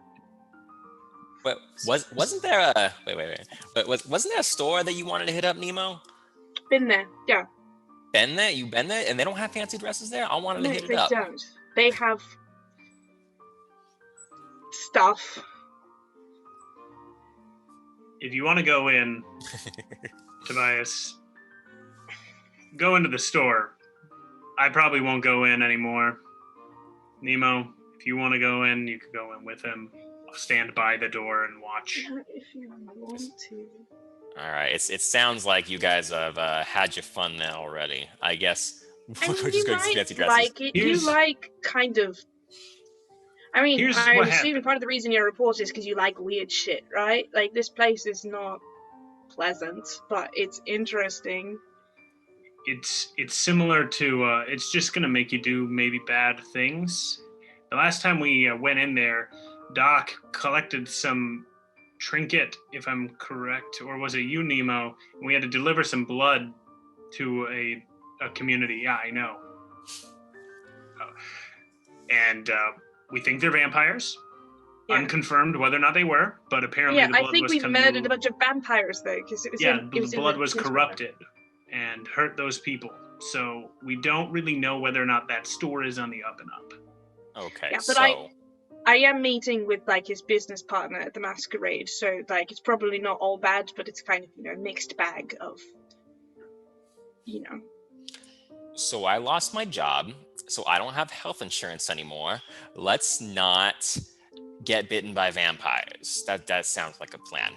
And Ellie opens up her coat and you can see a wooden stake hanging there. Don't worry, prepped this a while back. I'm ready to go.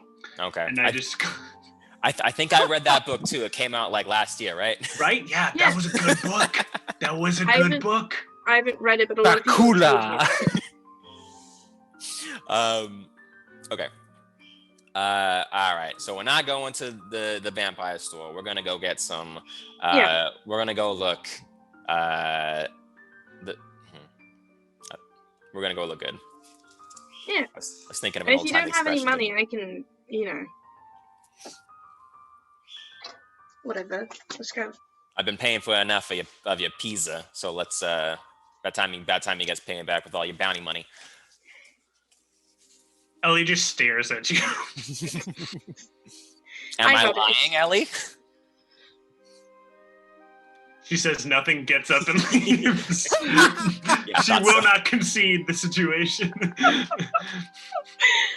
All right, so you guys decide to go on a shopping trip to get prepared Just for. like totally blindly going to like a mall and going like, all right. No, Toby knows, where man. do you He's sell your extremely expensive clothes? hey, Toby has spent a Downtown once or lot of twice. time in downtown. He knows the shopping districts, so he takes you. Toby takes you to the western side of the downtown district of Malifaux. Here, the elite come to spend their script. And here, each shop has taken the time to carefully and lovingly organize their window displays. A china shop with an entire bone white and gold gilded tea set displayed on a lace tablecloth. A toy store where the village of tiny wooden houses are being encircled by a small steam-powered train. Yet your shopping trip brings you to one shop in particular. Stitches to Riches.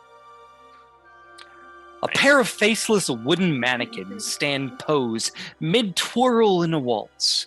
One wears a pale yellow dress with lace patterns adorned down the sides that resemble swirling flowers and roses. The other, a tall top hat and a jade cat pendant where the bow tie should be, is mid-dip on the dressed figurine. I think this is the place. This looks. We'll fit right in if we look like that. You got masks too? Hope so. Let's find out. Have you ever worn anything like this before, Tobias? I mean, when I was little, yeah, but now I've been a working man all my life. I've been a working man since I came here. Apparently, we don't know if that's true or not, but Kind of, yeah. I did my best. I just love imagining a little Tobias, just like little bow tie, full suit, just so cute as a little kid with all that zombie meat around him. God, that is... Anyway, keep those thoughts to yourself. I want to very specifically, I'm not wearing my coat. I am just in, technically, I've talked with Brent about this. Technically, what Nemo wears under the coat is underwear, but it's like, it's Edwardian underwear, so it's full clothes. She's just not wearing, like, big old skirt and stuff all the time, but it's still a little weird. Should we be averting our eyes or something? No. Like, it's like bloomers and a puffy shirt. It's just not what a high society person would wear all the time. And I'll just go into the shop. Right? yeah. As we walk in, Ellie is just going to say, and like kind of look in and then say, what do we see in there? You open the door. Nemo immediately, and you as well as Ellie, you have never seen a floor so shiny. It's like polished, dark wood, so reflective that you can almost see your face in it. The walls of the store are just rimmed with dresses, suits. There's a few more mannequins here, and like when you walk in, you can see that like every 30 seconds or so, these mannequins shift. They actually move and take up like in different poses. There is a big counter in the front. You see a man in like a sky blue suit. His hair is slicked back. He is clean shaven. He has sharp features except for his button nose. And he says, welcome. Who are you, beautiful people, and what brings you to my shop? Wow, where is this guy? We're here I'm for trying. Oh, I love it. outfits. Something for a masquerade. We need to you look say. Well, I'm Jasper Guermont, but you can call me Monsieur Guermont or Jasper if you're feeling friendly. Now, you seek outfits. This makes me very excited. I'm in the business of making people beautiful. A rose cannot be noticed if it is covered in a pile of dirty leaves, no? We're going to like a dance or whatever, and we need to look proper posh. A dance, a ball. Oh, this is my cup of tea. You step forward. Which one of us? And he points to Nemo. Okay. I step forward. Visible sigh of relief if it wasn't me, and Ellie steps back. You sure you don't want to do? You don't want to do Tobias first? Because No. You step forward. I mean, as they say, ladies first. So Yeah, right. And I must say, this is the lady. Now, I see you. I have something that would look amazing on you with that hair.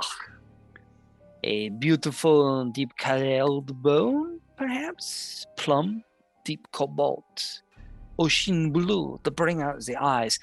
A ribbon wrapped in the white hair. Oh, the most fragrant of dresses. A dress that is so nice. Fragrant? Yes. You see in the window, there's the flowers of lace on the dress. Sometimes visually, something can be so fragrant, so beautiful that you can smell it, and it will smell like I'm going to look roses. smelly. You, my dear. And like he invades your personal space, puts both hands on your cheek, and says, like your hair, you're going to be a white lily. In a time of sorrow, at a funeral, you are the whiteness. You are the lily smelling sweet, giving people hope. I will make you, and he gives you a couple on the cheeks. Absolutely beautiful. Everybody, when you walk in like a fantasy bar, will turn their head, see you and think, oh my God, who is that woman? Now let me ask you, do you want to be that woman? Do you want them to look at you, their hearts to stop? Or for some of them, their hearts stop, their hearts beat faster, and they think, no, not to my wife, no to my children. This is the woman I look Ellie at. steps forward. He's paddling on as you step forward. Ellie steps forward and just puts the pneumatic arm on Jasper Guermont's shoulder. Pulls out Jasper Guermont. Oh, okay. Pulls out 2 script. It says, I'll pay you this to stop talking.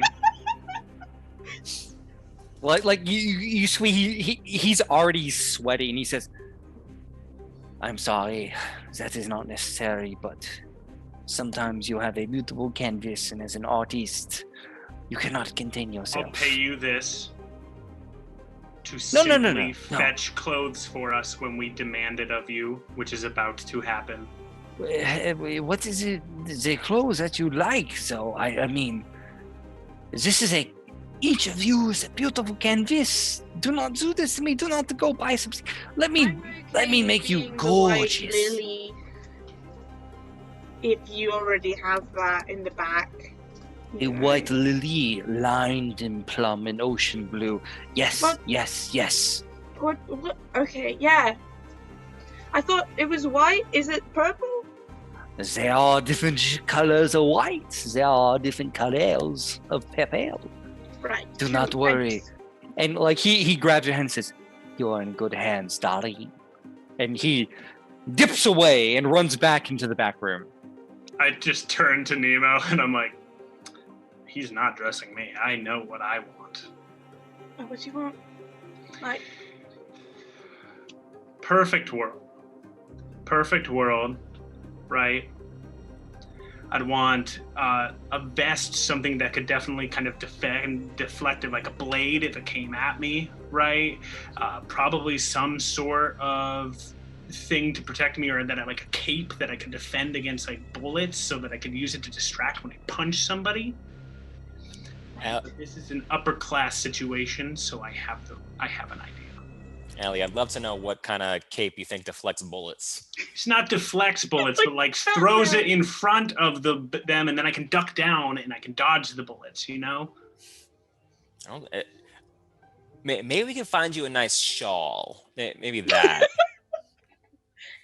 I don't know. He comes back and he has brought out a beautiful, like deep ocean blue teal dress. It comes with like a red wine plum cape, with a hood as well. And he brings out like this lace mask, and he says, "The second I looked at you, I could see you did not want to look me in the eyes. You are shy, mysterious. That is your beauty. You are the mystery. With this hood, you could just pull it low, blend in. But still, if anyone were to notice you, you would be like that rare gem in the delicate sand. Yes, I see it. It's gorgeous. It's beautiful. Please. And he like starts to like grab you by the hand and try to lead you to the dressing room. I'm nice to look at because I don't want anyone to look at me.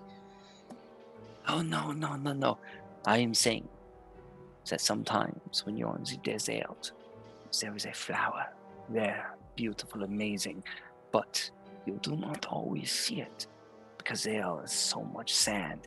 But for the right person who is truly looking for that beauty, they will see you, that flower in the sand. Right. Yeah. Thank you. I want you to feel like a flower in the sand.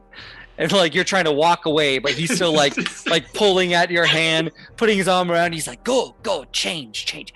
Tell me how you feel. Will do, buddy. Meanwhile, during this guy's diatribe, I wanted to go, and Ellie had been selecting bits because I think I know what outfit I want to be wearing. All right, what it like he leads her in and then like sees you walking around and getting bits, and you can see that like there's a bit of a scowl on he doesn't say anything because he's too polite to do anything, but this is a man who believes he knows best in everything, and as you are picking out stuff, it's just like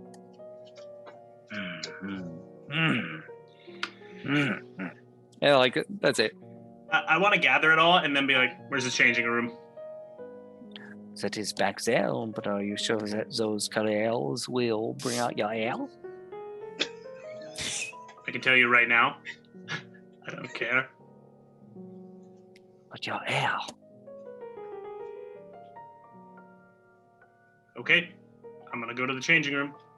And I go on over to the changing room. You walk past him to the changing room. He hangs his head low and then looks up and makes eye contact with Toby. Oh boy. I'm excited for this. What you got for me, Monsieur Goo? I see you. You have the look of a working fellow tonight, my friend. Occasionally at work. Nah. Away with the flop hat. Away with the scowl. Tonight you should be a gentleman, refined, sophisticated, simple, elegant, classic, perhaps some Egyptian jewelry to adorn the fingers. Yes. We gotta blend in. Yeah, let me get some Egyptian jewelry. No, we don't gotta blend in. We gotta stand out. What do you got for me, Monsieur? Stand out, well, you know, Egyptian fashion is very in right now. I could give you a pharaoh's headdress, perhaps a mask of the Egyptian god, a nice curved beak, lined in gold with plaster. Yes. Oh, you know what? A cape as well. Yes, glistening like the sun, ruby sapphire colors, something that billows lightly in the wind. You are speaking my type of language. It's always best for Monsieur to stand out, yes? Of course, exactly. That sounds exactly like what I want. Oh, please, rise this way, rise this way. Exactly. I'm gonna follow him right into this dressing room. Dress me to the nines, good sir. All right, so I'm gonna lay it out. There's two of you. He gave outfits to. One of you he did not. Jake, I will let you describe what you decided to do. For the other two people, I will describe. So I'll do Nemo, you, and then Toby. I have one specific description that I would like for mine that is separate. I think you'll understand what it is when we get there. Nemo, your gown is filled with lace. It has like a long trail behind it.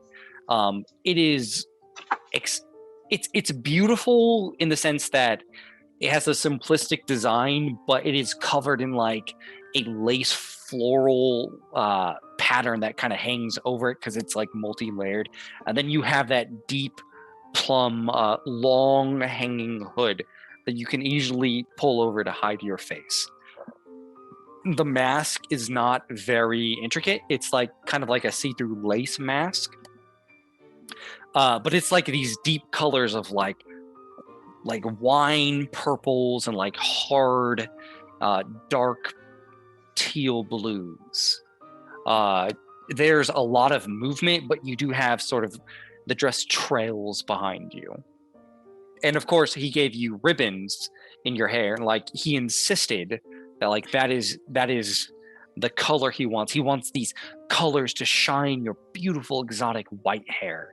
So he gave you ribbons to tie up into it. Spent a good couple minutes in the dressing room, like hand combing her hair for the first time in a very long time, just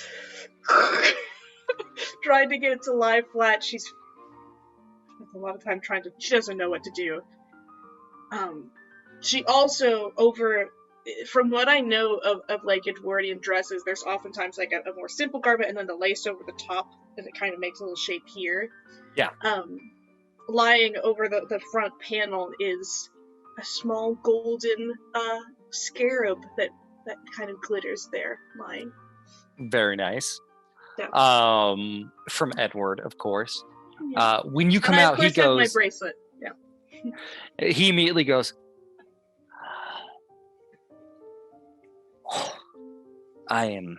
Forgive me, I have no words to speak because you are breathtaking, my dear. Thank you. I think it is perfect. If you want to be noticed, they will notice you. But if you want to be mysterious, you pull down the hood. Yes. Is there something that I'm supposed to be doing with like the head, the hair area? Because I just, it's probably not important. How much is how much is it? For this, 3 script. But Yeah. no. Do not turn away from me. The hair. Give me a few minutes. I can braid it into the exotic design. So, I have been to many balls. What do? You keep up the hood, right? You find that man, that woman, or whatever you want, that you really, really like. You talk to them, and then, like Christmas morning, you reveal the glory of your beauty. You pull back the hair. You show them this. Slower. This. Yes. You peel it back. All right. There is beauty and mystery. There's so much beauty in it. And when that mystery is finally revealed, you will make the heart beat.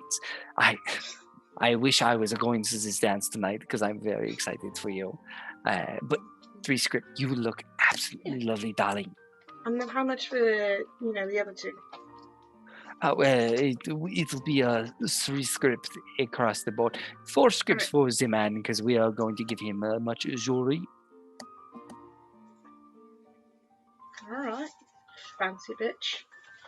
So Great. 3 for you, 3 for Ellie, and 4 for Tobias. So it's 10 total. Can you remind me, All is right, this You were thing, paying for it.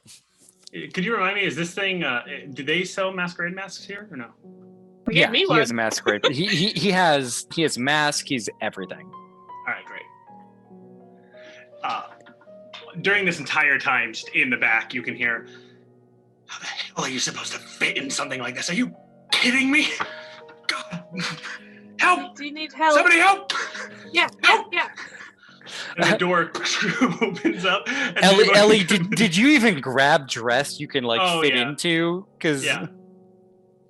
Ellie, Ellie does have a sense, but is not happy about it.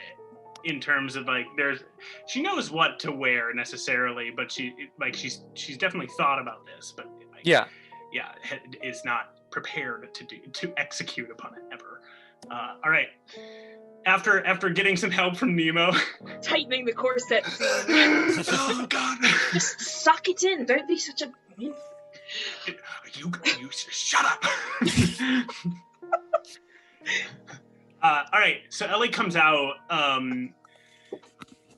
and is wearing sort of her hair sort of loosely at the time. She doesn't really know what to do with it, but you can see the attempts to braid it into a long tail in the back. And kind of wrap it around and was like, I don't know, whatever, I don't care about this right now. And then is wearing a full silver and black and silver accented mask that only shows the eyes and otherwise is just a pale kind of featureless face. Then she is wearing sort of a dark purple with silver accents dress that flares out at the bottom, sort of almost with the hoop skirts, but with that front panel as well. And you can see that the Eye of Horus is on the panel. Ooh. Then instead of sort of sleeves in the practical sense, because it doesn't make sense for her to wear sleeves with a mechanical arm, instead what they do is they're half sleeves that flare out and she's just bare armed instead, but she has one of those arm bands that is sort of interwoven and is golden with sort of Egyptian accent to it around her non-mechanical arm as she comes out. And you can see her as she walks out, she's like, I didn't know what to do with my hair. Apparently, Jasper can do it. Okay. For her front panel, it's with the corset. It's a vest that has those buttons that go like this, and they just go down the front. Oh, a P vest. Yeah, kind of like a P vest, or that Yeah. sort of fashion to it. Yep, with a little bit of lace underneath this black lace that's underneath the silver accents. You come out and Galmont or Jasper is currently kind of holding up and judging your old clothes. He slipped behind you and he moved into the dressing room. He's like, and then he looks back at you and begins to kind of walk around, going I must say, this is not bad. You have excellent taste. May I do a few recommendations? You may recommend, yes. The hair. I can help you. A braid you are going for? A French braid, no? Can I do more of something, those, and I gesture over and there's these silver knitting needles. Can you do something where those are sticking in the back?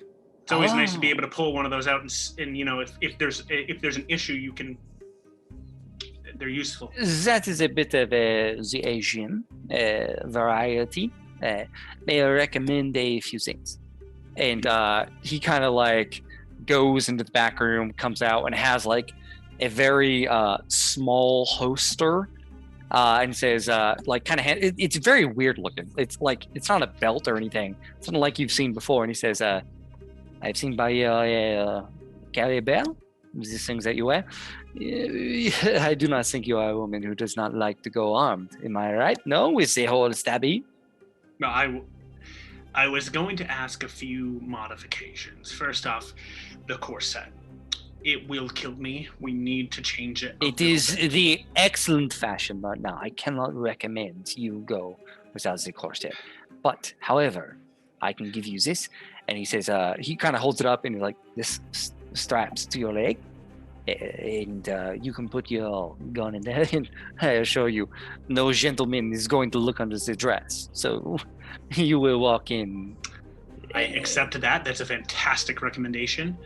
For the hair, I don't want to do the needles anymore. And also for this mask, and I take off the mask and I put on like the smallest, not a top hat, but like one of those half top hats with the netting on the side of it. And I put it on. Hot Topic goth hats. Yeah, kind of one of those like goth hats. And I put it on and I kind of pull it over and I'm like. He walks up, rips it off your head and says, no! Do not insult my style. Perhaps a bataille hat. And he begins to show you like more classical period hats. Like they're big. There's flowers around the brim. There's like a few almost like mourning veils that are like made out of lace. Where it's like, oh, these would be very nice for the mystery, right? Normally I would only recommend for a funeral, but in this case, a nice mask with the lace veil, very mystique, very, very sexy. I like my first thing of the full, like a face mask. So I'm gonna stick with maybe doing a half one. Just like the half. Mm-hmm. He'll like the Phantom of the Opera style, like half, and I'll leave my mechanical eye the one that's visible. He'll show you like a few. He has like 2 or 3 like with different intricate designs. Some like very Egyptian, some like rimmed in filigree and whatnot, where it's like a half mask, but it's like sharp and comes to a point.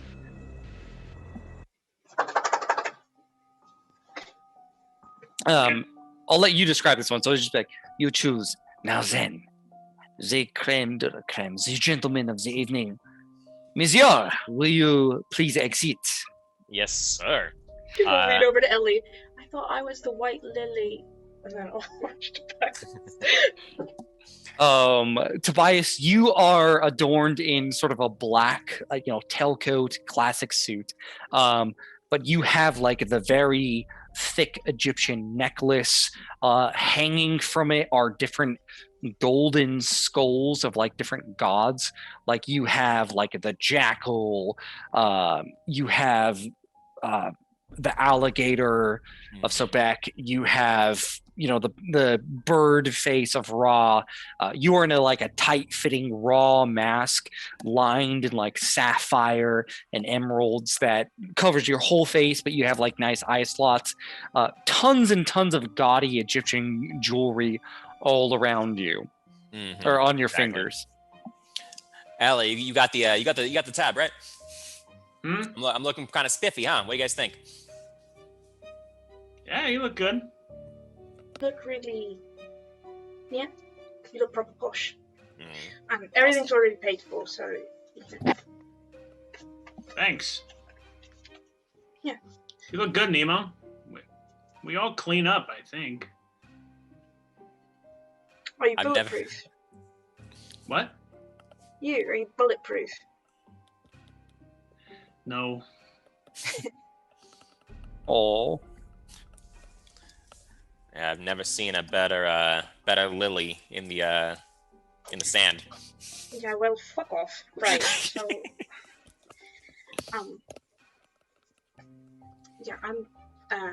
So I'm going to go talk to the shopkeep for a second, and I'll be right back. So. As you leave, Ellie will turn to Tobias and say, I mean, you're looking pretty good, Tobias. Appreciate that. It's money well spent. You don't look that bad yourself. You think so? Yeah, I look pretty good in this outfit. Yeah, you should wear dresses more often when you're not, hunting demons. I mean, they're not practical whatsoever, but this one looks pretty good. Is that what you're telling me? Yeah, if I saw you from across the dance floor, I'd lock eyes and saunter up and ask for a dance. I'm gonna be real. I'd probably say no, but thank you. That's yes, excellent, good. Of course. Nice. Never mind. I'm not gonna say No, anything. go ahead. Go bigger. I mean, ordinarily I'd put on the charm, but we're on business right now. That's right. Yep, always business. We're about to go and ponce around with a lot of pretentious folk, so this is gonna suck. But you can see as Ellie sort of leaves you after saying that, and is sort of doing the move of just sort of swishing back and forth, like letting the skirt sort of sway, and is just sort of like looking at it, just kind of enjoying herself, sort of off in the corner. Nemo, what do you say to the shop? I'm up at the front desk. Do you have, that stuff that people put on the face? Like Echo? maybe. Yeah, if it, like the red stuff. Oh, yeah. You want a bit of makeup? I can help you with that. I will say, I would like to do your friends here. I was thinking like a nice braid, and we could weave in some flowers. What, on Ellie? Is that their name? I mean, yeah. I think it's probably, yeah, it is. Then I would like to do that. I take it you are not familiar with this. I do not want to overstep my boundary, but I could help you apply.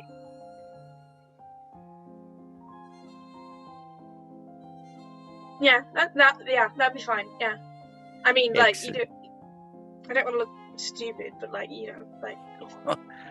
Mademoiselle, when you leave my shop, if you ever look stupid, then I have failed as my goal as a human being.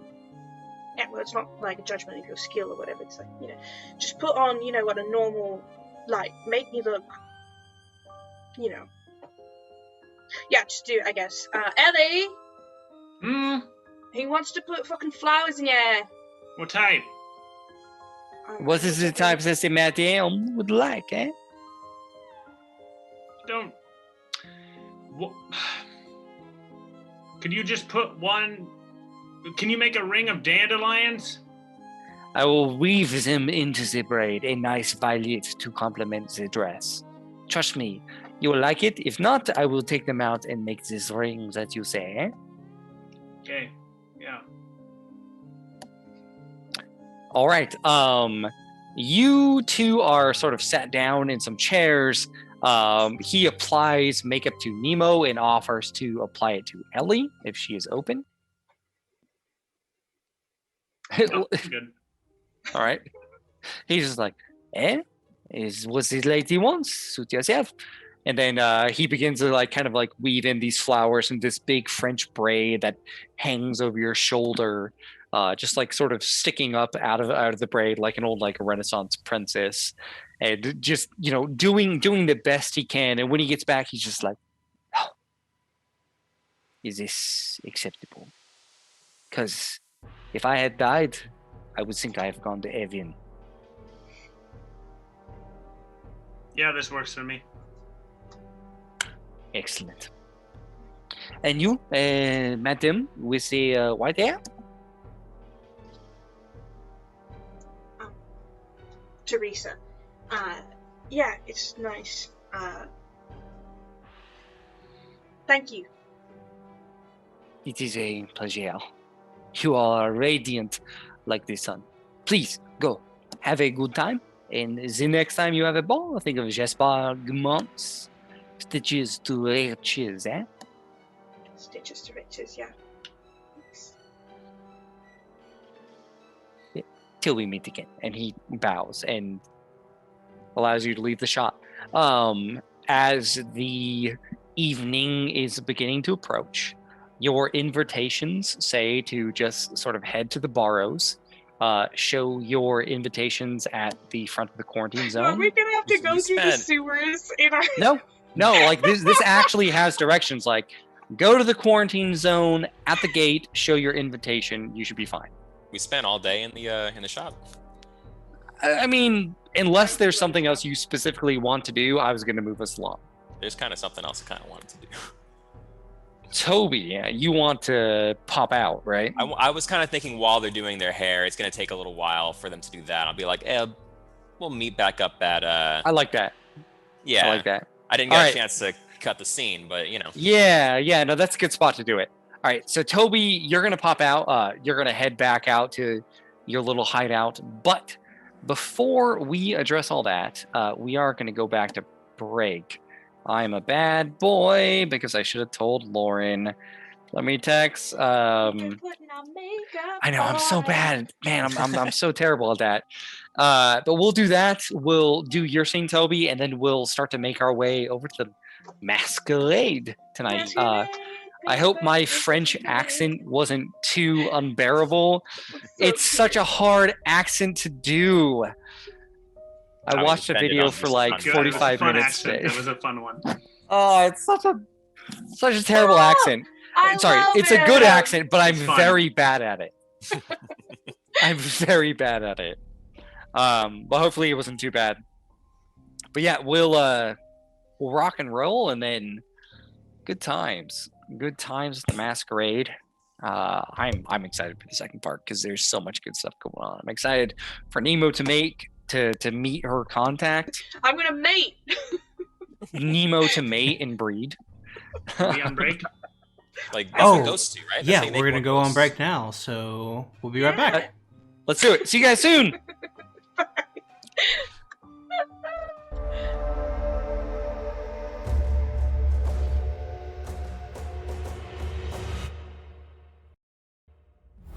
A 12 does break it. Really?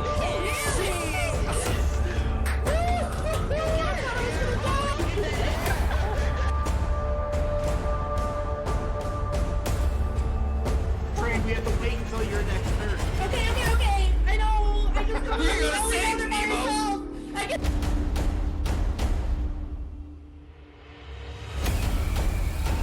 I would never hurt people on purpose, Bhagwan. All right, then we can trust her, boyos. She's not gonna hurt anybody.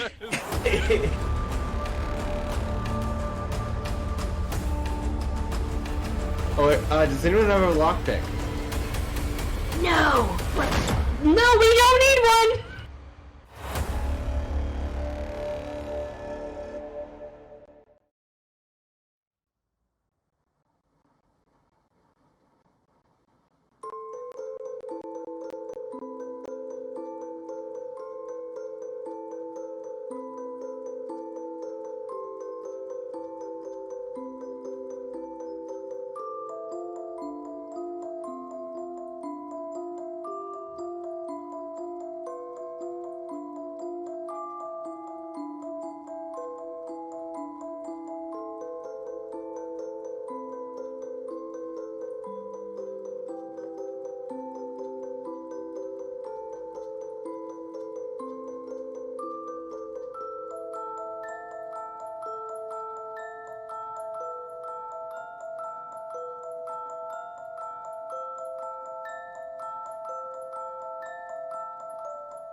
Hello and welcome back. All right, we are all ready for the masquerade. Let's pick back up right where we left off. You guys finish up your shopping trip. During the time that Ellie and Nemo are sort of getting their hair done, you've been led off to sort of these reclining chairs where Gaspard is doing his magic, we'll say. Tobias, Yes. you leave. I'll catch up with them later. You do you say anything, or do you just kind of like try to? I'm gonna let them know and be like, hey, you I've seen women get their hair done. It's gonna take a good minute. So I'll be. Your hair. Please, I've been to a fancy party once before. I know how to do my hair. I'll catch up with you guys at the appointed time, because I ain't sitting here waiting for an hour for you guys to get beautiful. I'm good. I'll catch up at, where we're supposed to be, with the X on the map, and I head out. Okay. You head back to your hideout. It takes about an hour. When you get back, it should be like the right evening. They might have to wait a little bit for you, but you make your way back to your hideout. What does it look like? The hideout looks definitely more lived in than the apartment, that's for sure. There is a cot, but it has, sheets on it. There's a desk with this big radio on it with wires going left and right everywhere. There's a small ice box with food in it too. It's probably bad by now, but and Tobias was going to sit down on his radio and start tinkering with it, Right. Pull out his bag of tools, his brand new shiny new bag of tools, and get into work. The door sticks for a moment when you try to grab it, and like you think something is behind it, like it opens for a crack, and you have to kind of put your shoulder into it. But when it gives way, there is nothing there. The lights are all turned off, but with the evening sky and how the window is laid out, you can see that there's kind of like this orange light that has descended through the single very small basement size window, and it just kind of comes through and descends on the radio. Okay. He's gonna set things down. Maybe turn on a light in here. The sunset's not gonna last forever. We're gonna need some light for this process. You go in and you kind of grab the pull string, and it burns out. I guess we got to do this fast. And starts laying out tools and laying out his book that he got too. So you open what essentially is like a stapled together, very simplistic instruction book. Inside, you see pictures on how to change the radio, but it's all in a language that you can't understand.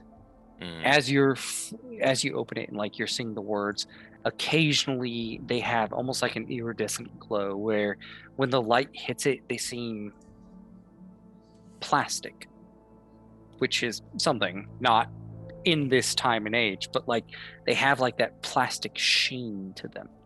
Okay. I need you to make a target number 8 will or wisdom save. I assume you mean willpower? Whatever your willpower defense. All right.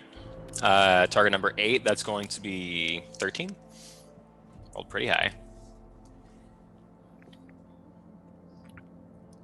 You open it up and like you begin to kind of unscrew the radio. You have like a drawer with tools that have kind of been like laid in, so you have to like scurry around and like find the right screwdriver or find the right thing and everything.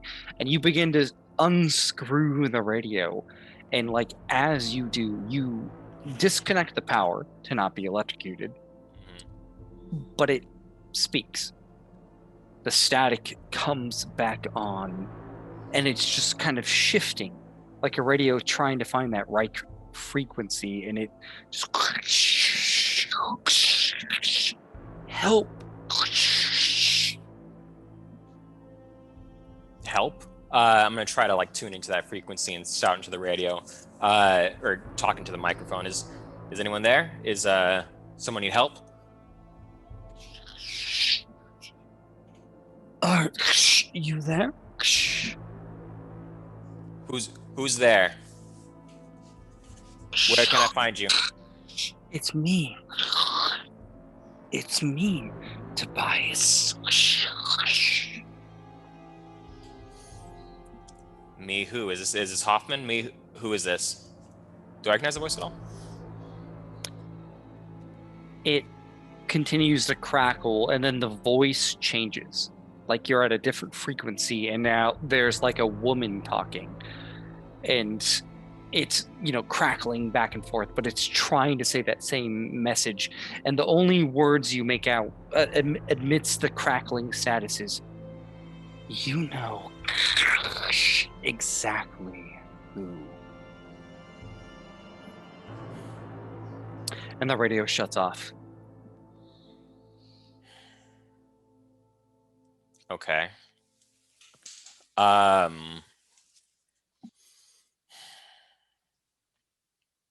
How far into this process was I? Like, was I done following Like you instructions? just opened it up. Like you got up the screws, you open up the radio, you disconnected the power, and you know you're just starting to work on it, and all this happens. Okay. He didn't say this would happen. All right, let me try again. And Tobias is gonna go back into it and kind of follow the directions a little bit more, like take another look at the directions. Hopefully it's gonna work out this time. You follow the directions. You start to screw in like different bits of metal and whatnot that your contact gave you. Like there's a small orange crystal, and you wrap it around copper wire and kind of put it into the radio. Eventually, after you screw everything into place, you close the case and sit back, and for a moment nothing happens, and like you go into the desk and yeah, it's plugged in. And then from out of the sides, 4 legs, metallic, thin, spider-like, cling into the desk, and it stands up, and the radio, almost as if it had a face, just like looks to the left of the room, looks to the right, and then looks up to you, and there's that static again, and you hear, "Hello, my darling, hello, hello, hello, hello," and it shuts off. Hello? Is who am I talking to right now? What's your name? There's that crackling of static, and it says, "Yes, yes to love, yes, yes to hope," and it shuts off. Oh, he didn't say this was gonna happen. Okay.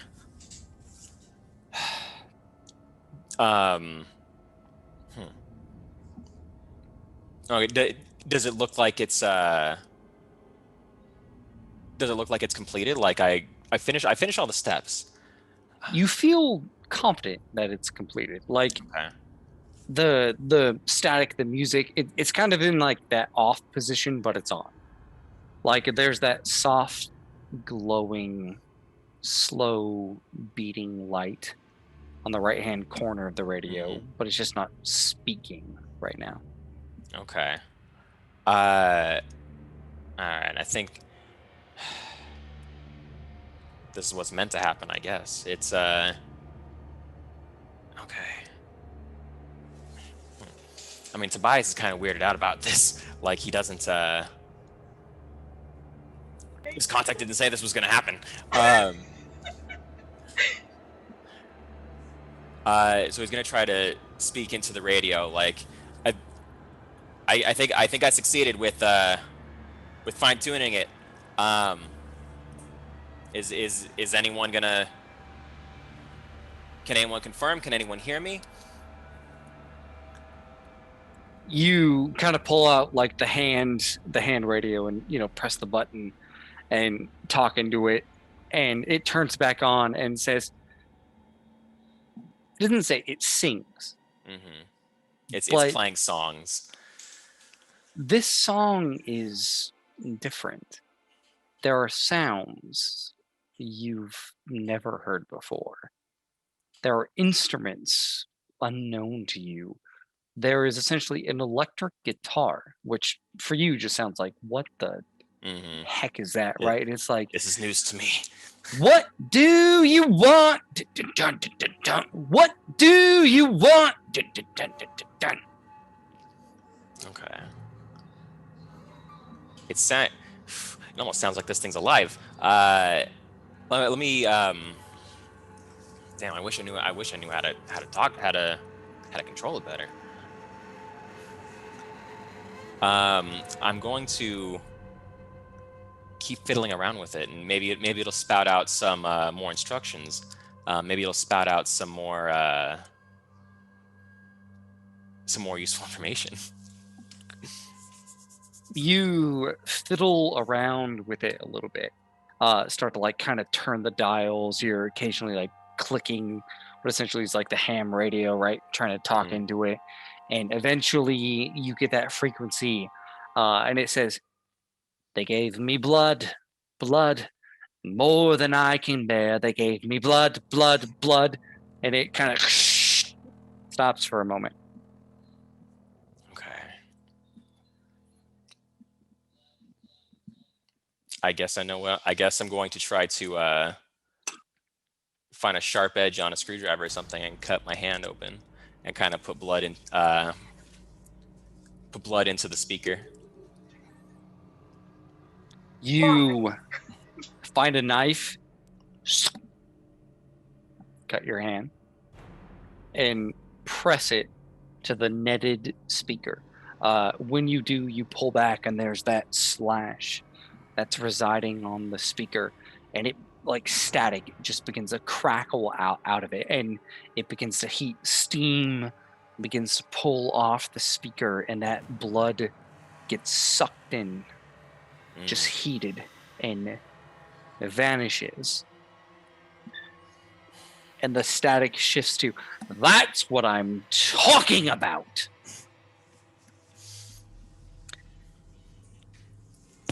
Okay. Yeah, go ahead. When it says that, give me a target number 14 wisdom save with disadvantage. With disadvantage, okay.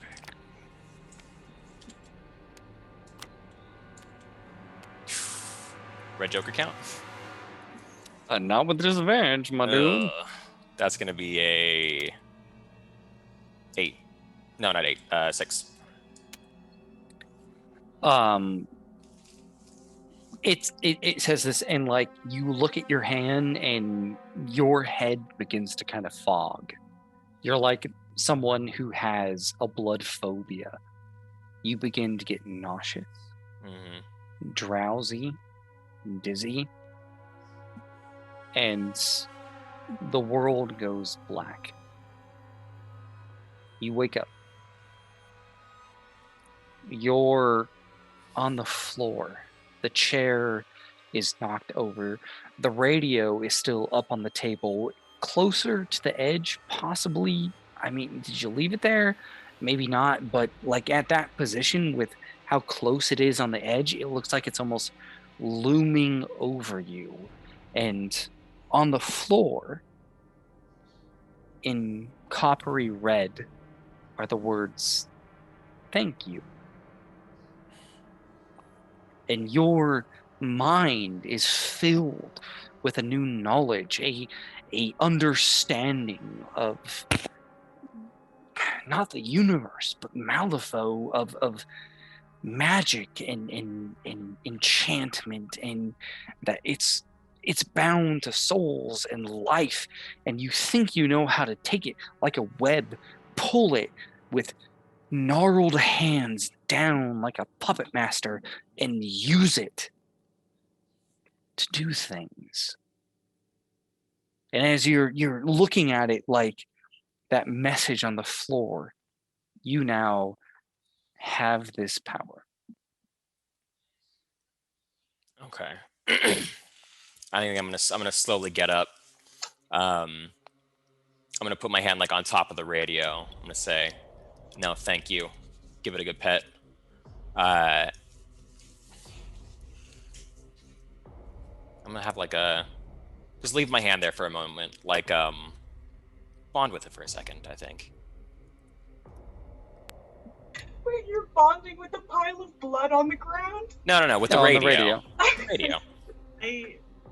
Meanwhile, It you put your hand on that radio and it shifts, and again, like there's weird instruments you've never heard, and you just hear, "Take me to church," and it just sort of shuts off.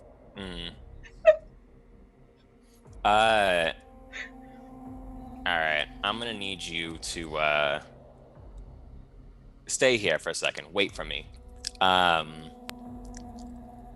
Shh, I will wait for you. Shh. All right. I'll be back for you. I'm gonna come back with some new orders. I'm gonna have a good feeling you're gonna be useful later.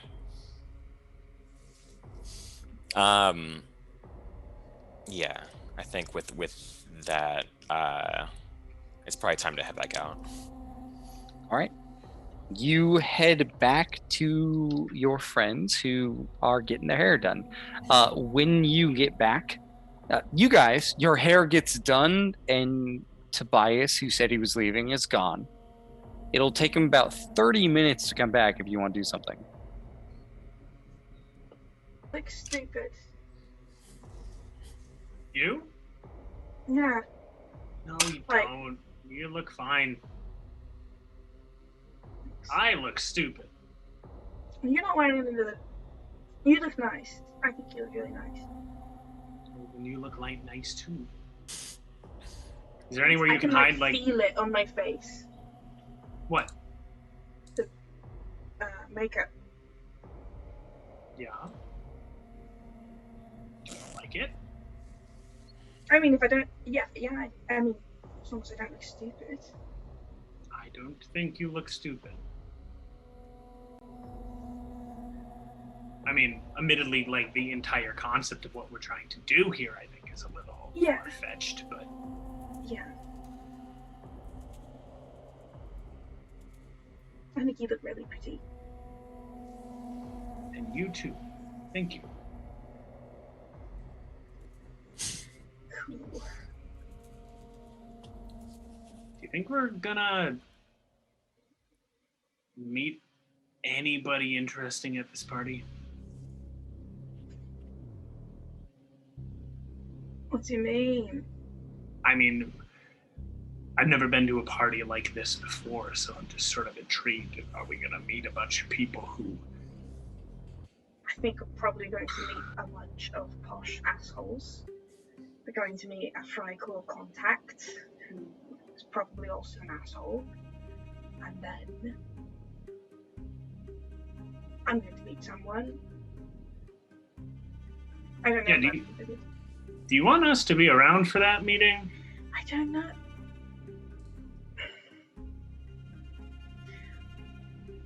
I think it might be him, you know? Like him? Maybe. I mean, because I remember he used to say that, the most powerful person in the city was the person who knew everything, and that the best thing that we could do was try to learn everything, so that we would have power over everybody else. So that sounds like the kind of thing that this guy does. So maybe, at least, maybe they know each other. Maybe it's him, maybe it is, but maybe it's not. You sure don't look stupid. Yeah, you don't look stupid. Hold on. But are you looking for somebody specific at the party? No, I just don't want to, sit around with assholes all night. No? You can hang out with Tobias. That would be funny. I mean, that will be fun. That, in a way.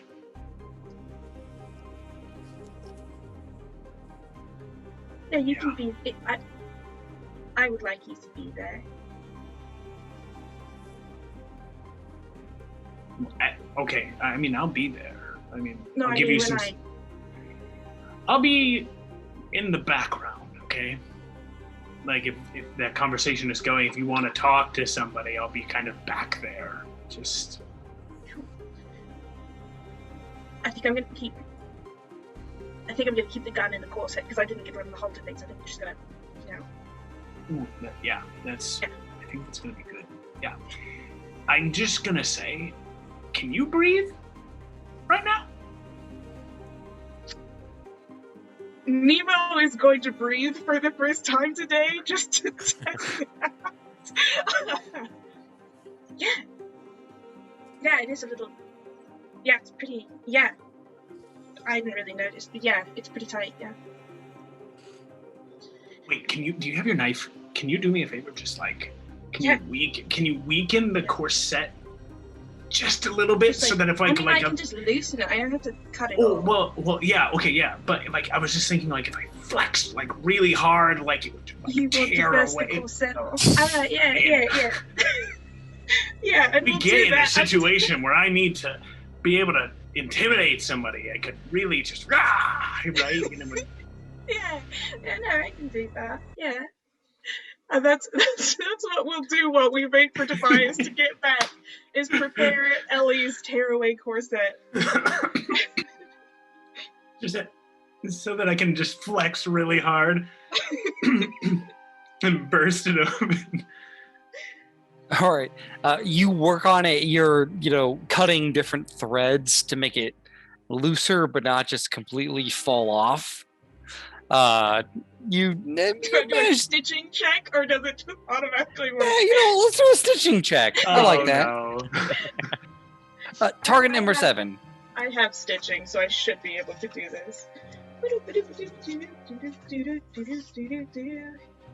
I'm not great at it, but I do have stitching.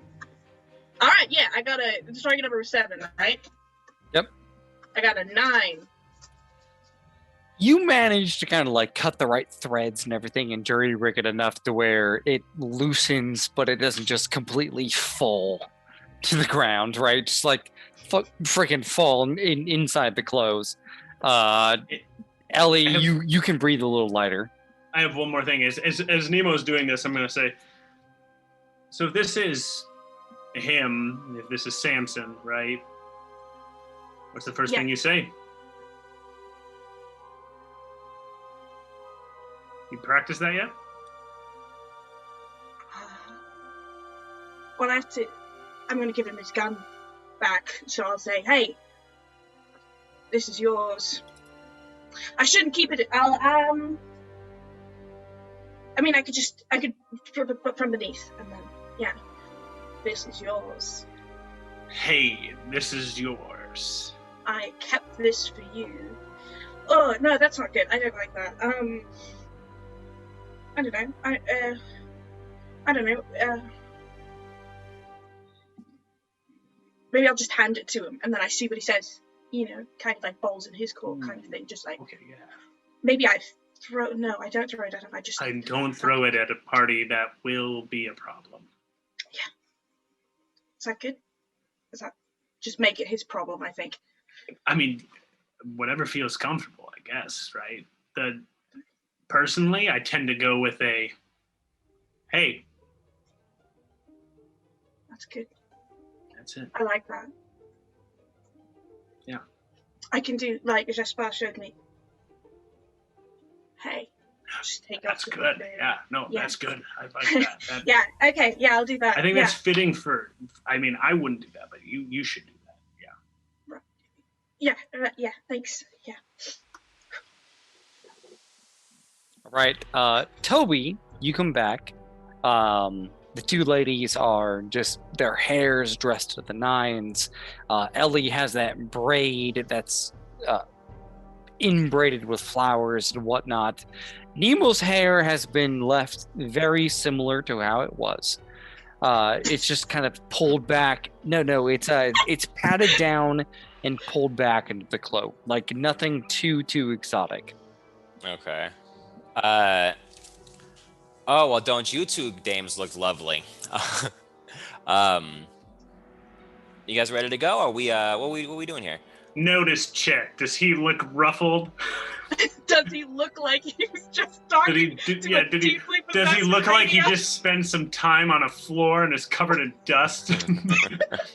I mean, Maybe a little dusty. deceive versus notice. Scrutiny? 14. No, it's 14. You got a 14? I got a 4. I think he looks very handsome. My deceive? Okay. You're deceived. Ellie, what'd you get? 14. 14. I got a 11. I mean, there's some hairs that are out of place. What you staring at? I had to rush over here. It's okay. I can just put it back in place. I mean, he looks like exhausted, but there's nothing that's like, the whole story of what happened. It's just No, like, yeah. Yeah. I want to walk over and just sort of dust off a bit of the coat and say, "You trip or something?" I had an enlightening experience. Found a part of myself I thought I'd never find again. I'm ready to go. You guys ready to go? Oh, right, yeah. Yes. Have you been to the Barrows before? No. Right. Okay, we'll get there. I mean, we just follow the map. It's got directions. Pack up my skirt and start leading everyone over there. So, you guys walk dressed to the nines and make your way to the Barrows. Occasionally, as you're walking along the streets, you see like someone in a carriage, very similar. They have a mask on, and there's this traffic that's moving towards the Barrows. Once you get close to that area of the quarantine zone, the city begins to deteriorate. It's flat. It looks like there's still the lingering foundations of buildings, but there are no buildings. It's just a good half mile of flat and broken down foundations. And you continue to walk along, and in the distance you can see sort of like the tin and wood hammered together to make the rim of the quarantine zone. And in this part of the district, there is a very tall makeshift tower. And as you're walking towards it, a gun rings out and just ricochets off the ground a few feet in front of you. Do we know where it came from? You assume it came from the tower. Like, you saw like a quick muzzle flash, but the only directions you were given were go in and show your invitation. Hands up. Yeah, same deal. Hey Jeb, you think these ones is illegal? I don't know, man. I mean, we got a lot of people cut. Like, you just hear shouting back and forth. Like, I miss the days of zombies. I do. You shoot them, they stand up for a little bit. Hey, Yo, who you all? We're expected. Who are you? Well, I mean, we're part of the sharpshooters, we is. Nice club, you come up, you sign in, 10 scripts a month, shoot whoever moves. You're moving. I mean, oh God, I wish we could shoot you, but you got one of them things? We We got one of them things. Am I allowed to move to my pocket so I can show you? Well, I mean, here's how it's gonna go, right? You show us something. If it's the right thing, we let you in. If it ain't, we give you the count of 10, and we shoot your heels out. Because target practice ain't nice around here. Not like the other parts of the quarantine zone where you got zombies for days. I'm gonna slowly reach into my pocket, pull out the invitation. Does this? Jim! He's like, ah, God damn it. All right, I'll go down and look at it. A few moments go by. You stand there, hands up, holding out the invitation. He walks by, looks at it, he goes, freaking heck. Man, we can't shoot them. They're part of that party that's coming through. Hey, Jeb, they paid us good, they did. I know, but it ain't fun if the targets ain't moving or breathing. All right. And he hands it back. He's like, you head on through. It's fine. It didn't used to be like this with all this political nonsense. You guys stop everyone coming through like this? Is this the only way? Is there a way where we won't get hassled? I mean, or no, actually, reach up. I mean, we're part of the sharpshooters. Sharpshooters. It's what you do if you know the right people. Quarantine zone ain't good to be stationed as, but up here, you part of the silver sharpshooters. You stand rifles, a lot of whiskey, and you just pick off whoever the fuck you want.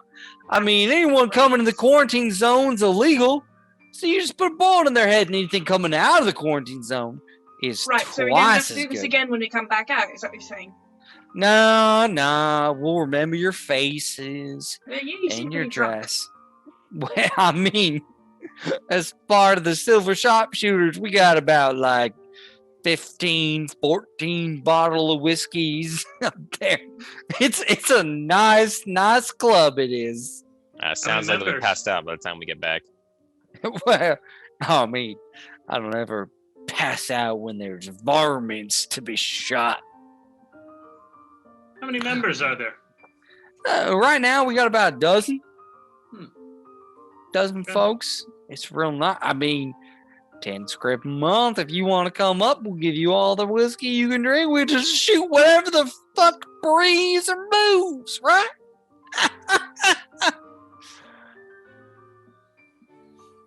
Are we free to go? I mean, Are you said- done? he kind of just hangs his head and is like, I thought it was funny, but yeah, I mean, Hold up. sure. Yeah, piss off then.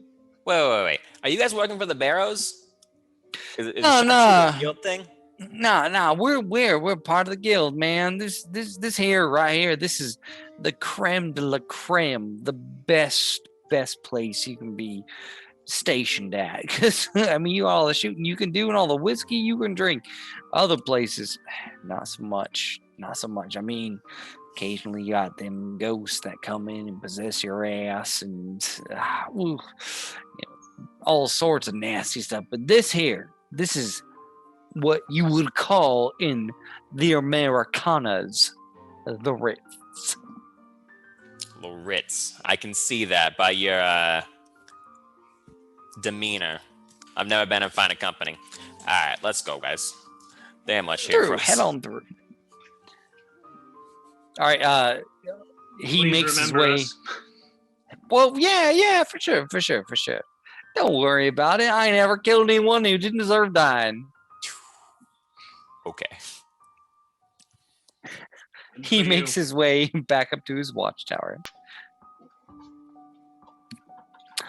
You guys make your way into the Barrows. As you walk past the sharpshooter tower, like they're kind of waving at you. There's like a big whiskey bottle that flies through the air and like slams into a roof and shatters as they're just a bunch of drunken frat boys. The Barrows.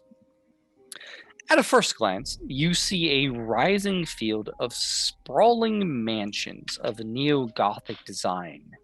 The buildings here are comprised of rows of arches, steep gables, and towers supporting statues often angelic or demonic in nature. Though beautiful, the buildings seem most unwelcoming.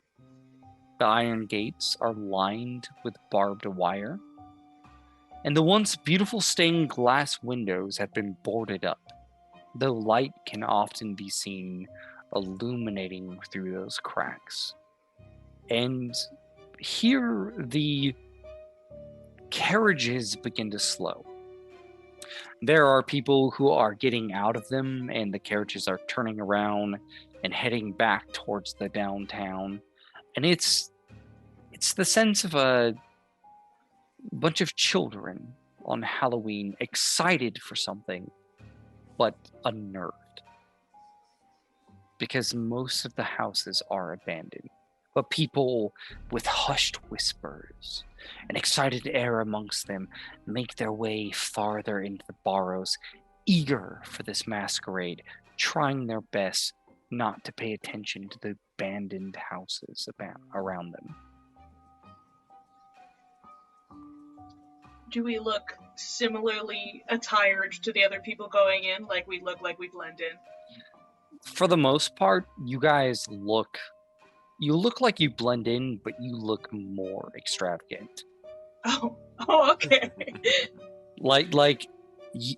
Some of them have like much more simple dresses, but like you guys, you are divine. Oh, no. You have like a long train behind you. You have silk lace. Like they look like they're dressed for something interesting. You guys look like you're gonna steal the crowd. Great. Yeah, this is what we wanted, right? We wanted to show off. How else will our contacts know who to look for if they don't look for us? Yep. Mm-hmm. Is there like a line? Can we go and join the bustling line? Yeah. Towards where? Eventually, you make your way into the center of town where there is the biggest of mansions, sort of resting on top of a Dracula-style hill. Like you kind of have to walk up. There are servants who are occasionally looking at you, nodding politely, asking if they can get you anything while you're waiting in line. But there's a very, very big line to enter this palace. As one of the servants is asking me, Ellie is gonna just kind of lean in and say, yeah, can I get I don't know, some rum? Can I get some rum? But of course, madam. Is it gonna- It should only be about 5 minutes. Is it? Well, hold on. Is it gonna cost me anything? No. What? All of this is included. You are an honored guest of Mr. Barrows. He would not charge you for such a thing. So we have a Cool. bottle. What, Nemo? Or can we have a bottle? Is that something that, if it's all included? A bottle of which vineyard, which wine or whiskey. Currently tonight we are serving a glass or bottle of 1986 Grand Cuvée. 1986? 1886. 1886. Yeah, 1886. Oh no, that was in my notes. I fucked up.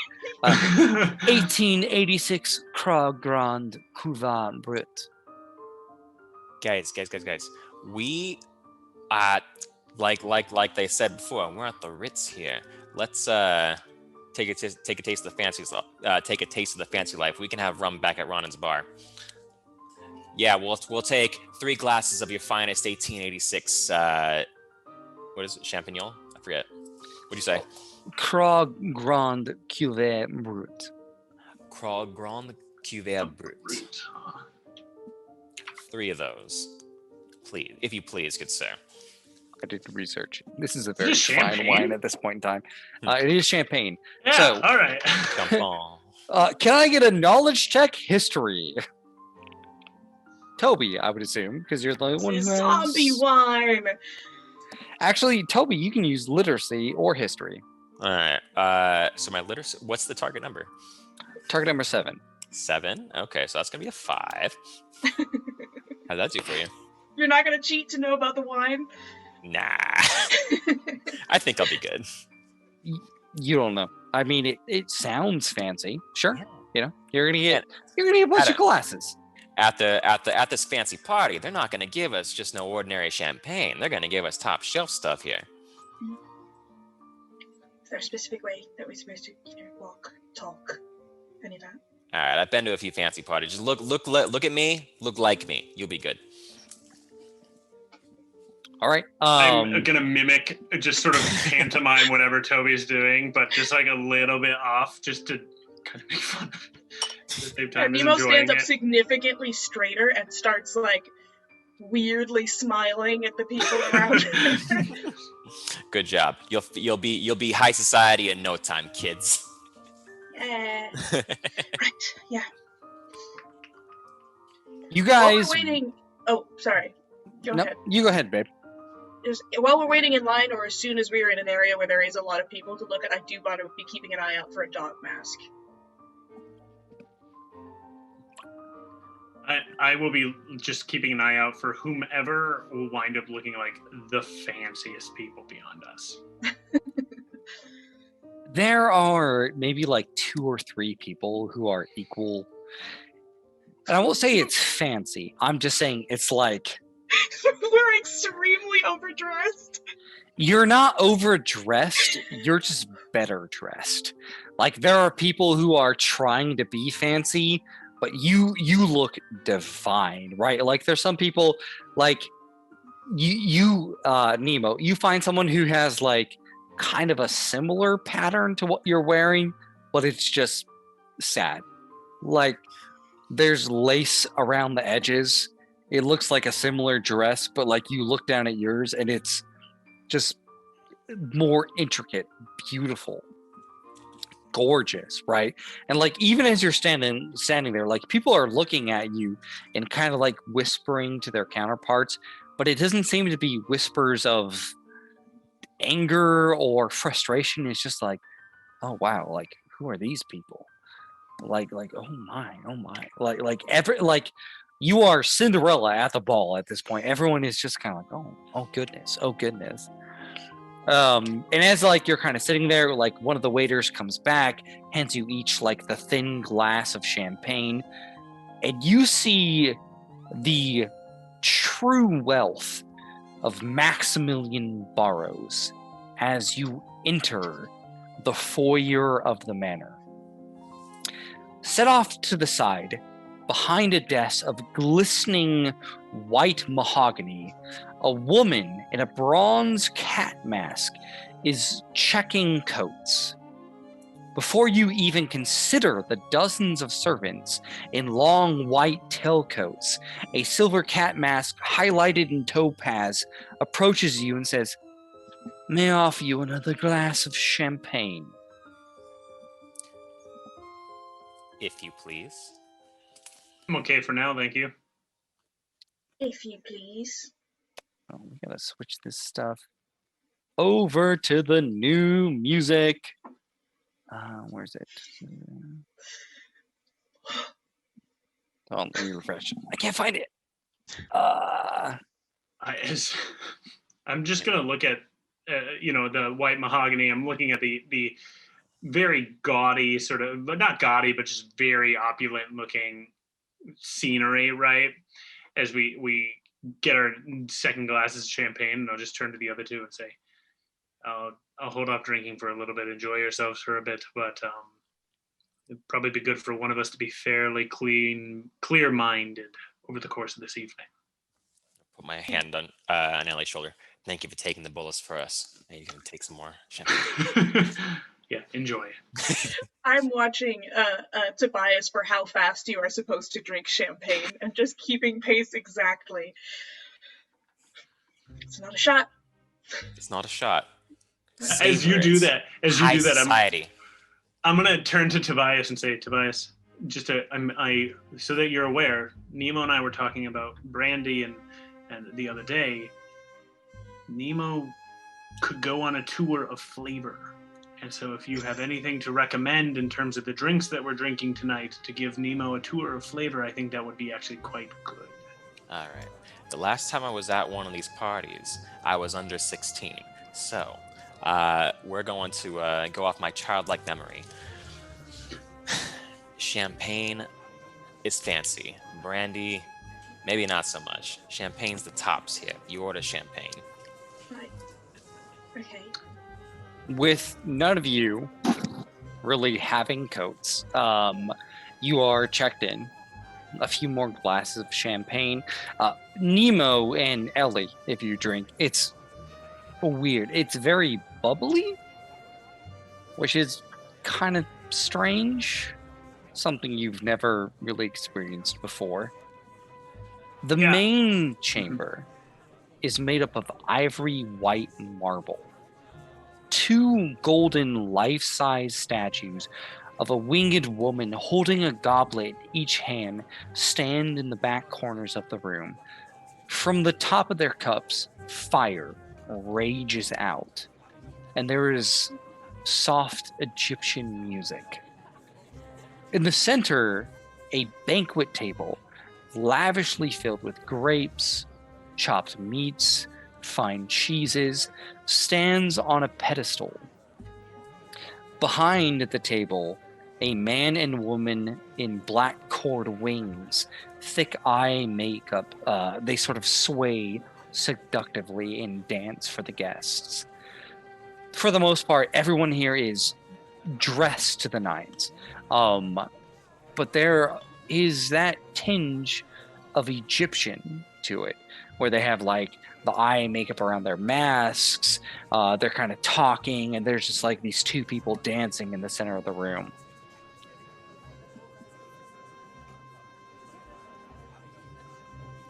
Ellie is nursing her second glass of champagne, is basically going to use it as her like little token walking around, but not drinking very much of it, and is just going to go over and look at the other 2, nod, and then go over and watch the dancing.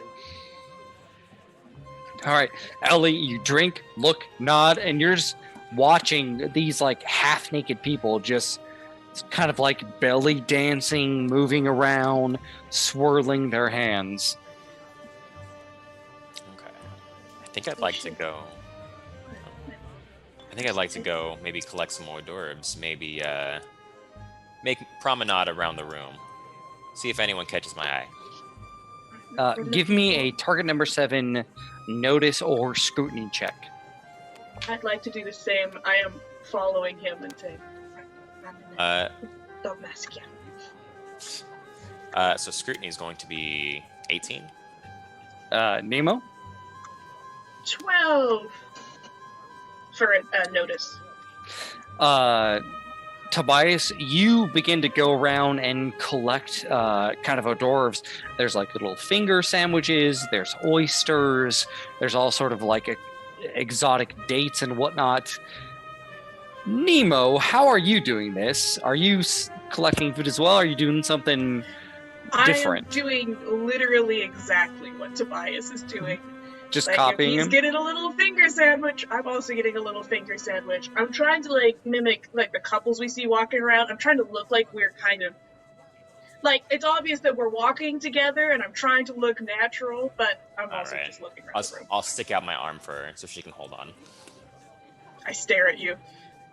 Put your arm through the. Come on. Like them. Look. Yep. You grab Toby's arm, and like as you do, you can't help but notice like there's occasionally women who like flip out fans in front of their face and look over at you, and there's a look of disdain, just like eyes narrowed, and they look back and speak to their partners, just like Toby. You know that they're just fucking jealous. Right, but like Nemo, you just get this feeling of so many women looking at you, just hating you. I'm gonna lean down. Remember the sand? Remember the rose in the sand thing? You have the rose there, the sand. Enjoy it. Thank you. All right. You guys begin to kind of pick apart the hors d'oeuvres. With that check, both of your attentions are drawn to two individuals standing next to you. One wears a stark white ram's mask with a rather expensive looking jewel placed between the horns hanging down, and the other a deep blue bird's head with strands of beads hanging from the sides. And you overhear a conversation that goes to the following. I'm just telling you what I heard, all right? I mean, what captain would want to come to one of the Barrow's parties? I hear what you're saying, but a guild captain? I mean, surely that can't be right. Isn't that some sort of treason? Can you blame them? The guild's so caught up with their rules and regulations, I suspect most of them spend their days off polishing their belt buckles or cleaning their guns as a form of amusement. Well, I heard. And then they kind of both notice you standing next to them and quiet down. DM clarification. Jeremiah Asher was demoted to be a captain, right? Yes. Okay. Correct. Just to make sure I remember Absolutely. his station. I'm going to kind of pull Tobias in a certain direction so that we're not standing right next to each other. Something else that you might have missed while you were gone. Do you remember that Asher fuck? You know, the very unpleasant one. The one with the accent? Yeah, him. Yeah. Did you know? Yeah, you were there when he got demoted, right? Oh, No. yeah. Don't tell me he's the definitely- captain. Don't tell me he's here. Please I don't tell don't know me if he's he's here. the captain, but he is a captain, and he might be here because he's quite literally the worst. Good thing we have masks. Okay. No, I'm looking forward to it, actually. I'm not. I think it'll be funny. He's got Ellie's eyeball in a jar on his desk. She saw it. He's just keeping it. And he's almost certainly the one that came in and yelled about you needing to lose your job. He's having a complete breakdown. Yeah. Hello. Madam, may I have a dance? Look over at her. How do you feel about this, Ellie? Or Nemo? Does your face go stark white, or is it like? Yeah. Very nervous. I'm looking to Tobias to see if I should say yes or not. I'm gonna stick out my hand, please. The lady's with me. Drop my accent. I first. meant no offense. Enjoy your evening. He Uh, bows and dissipates. Let me give you a quick rundown on dancing real fast. Yeah, thank you. Stick your hand here, sway like this. You'll be fine. You'll be fine. While they're doing that, this is Ellie's chance. I'd like to carouse with people. I'd like to carouse. This is my chance. Give me a Just target drinking number and 8 talking. carouse check. Okay. What? Target number 8 carouse. All right. Well, I'm gonna cheat it. And I'm Because gonna you get. will succeed on this check. I got. God. She would never cheat this. That's the thing. I think she got a solid 4. She's just kind of coming up to people and being like, "Nice party, right?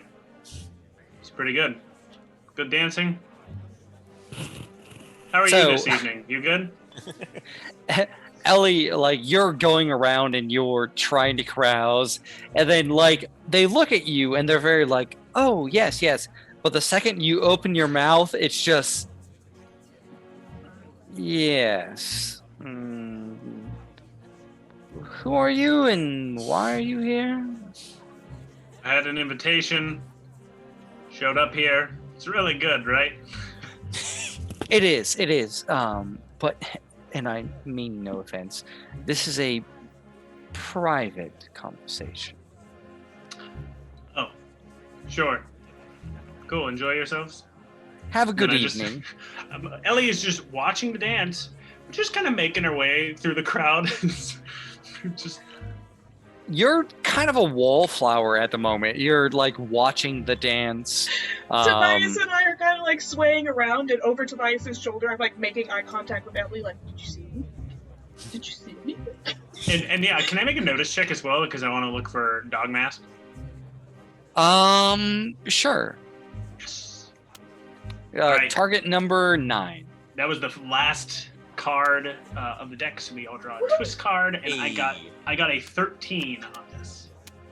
So you kind of make your way around in this main chamber, and then you find that there is a massive adjacent hallway that actually goes into a ballroom.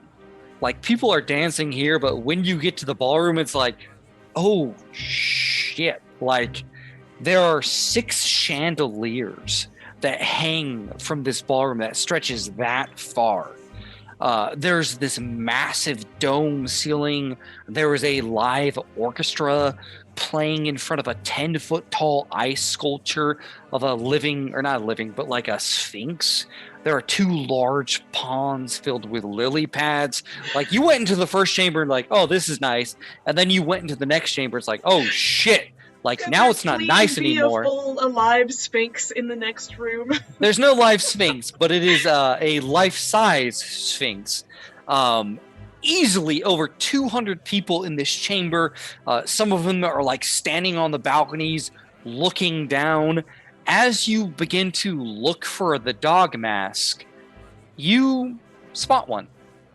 You spot someone in a stark white dog mask, but it's kind of like a nimbler dog. It's thinner. It and you're like, oh, that's the one. And like, you're trying to follow them along the balcony, and then, oh, you spot another one, but this one's black. And then another one, a blue dog mask, and another one, a green dog mask. You spot 4 different individuals that are wearing dog masks. I would like to ask if I can spot one more person. I want to find, if possible, whomever I believe to be Maximilian Burrows. Give me a target number 12 notice check. Cool. Excellent. I got it. 12. You're kind of looking around, doing a notice, and you hear that Maximum Barrows is the talk of the night because he's secretly disguised himself in a mask that he has not announced, and everyone is trying to find out who he is. On top of that, you find out, you overhear a conversation where they're sort of speaking and talking about like, oh, one of the guild captains is wearing a dog mask. Do you think they'll send in the guards? Oh, right. And like, they're just kind of talking about like, oh, a guild captain at the party and everything. But apparently someone wearing a dog mask is part of the guild. Great. All right, I'm going to go back to being a wallflower for a while. Meanwhile, what are you two doing? We danced for a good few minutes. Yeah. Maybe we should meet up with Ellie and pass that information along. Yeah. There's a lot of people here. Yeah, let's explore it a bit. Yeah, let's Ellie. Hey. Yeah. Ashes here. Yeah, I heard that too. Yeah, fucking right. Can't wait for that meetup. Can't wait for that to happen. Not excited at all. It's fine. If you meet him, let me talk to him. You with the eye? He has your eye on a desk, dude. I'm not that scared. What is he gonna do? We're in a party. I mean, I guess. Here, I'll do this. I take the mask and I flip it to the other side. It's covered. And then I try it and I'm like, all right, try it. Well, you look pretty different than you normally do. Like, yeah, so maybe, I mean, can you act like you're not, can you act like not yourself? Here we go. Yeah. What is the real meaning of life? When we really think about it, like life and death, is it something we have control over? Ellie, This party, right, is just at the edge of what life could be and what the death of society might look like. Ellie, You we're are at a party. We're at a party. You want I'm practicing here, all right? Yeah, just say, like, Nemo reaches back into her memories, just a very old lesson. Tell them that they look very handsome and that you would love to have a drink with them. That's all. Okay, I can do that, sure. Yeah, and then if it sounds like Asher, go, oh, no, next one, and move on. Unless there's something specific that you want to say to him. Yeah, and if you, so another thing, Maximilian Burroughs is here, all right? And I want to have a conversation with Max. So if you can, he's hiding somewhere in here. So if you bump into him, like, let me know. How are we supposed to find him? Yeah, how would we know? I don't know. If you bump into some guy who's like, I own this party, like, let me know. Okay. I guess. All right. All right. Good plan. So This is why, I'm just saying, dogs? this is why parties suck. This is why it sucks. You can't see each other's faces. Like, you're really just guessing, and then suddenly a captain shows up that you don't want to have a conversation with, or whatever. Yeah, are we splitting up and talking, like, looking for Dogman? Yeah, there's 4 dog people here. At least. So we'll just talk to them each individually, and we'll reconvene, like, next song with our results. I mean, we'll have one left over, but we can do that. I mean, I think we can take a little bit of time, obviously. But maybe one song is a little short, but I'm into it. So if you can get it done as fast as that, yeah. But let's meet in front of the Sphinx Claw. Okay. At That some sounds like a plan. point. Yeah. After 1 or 2 songs. Yeah, 2. 2. Okay. 2. Got this.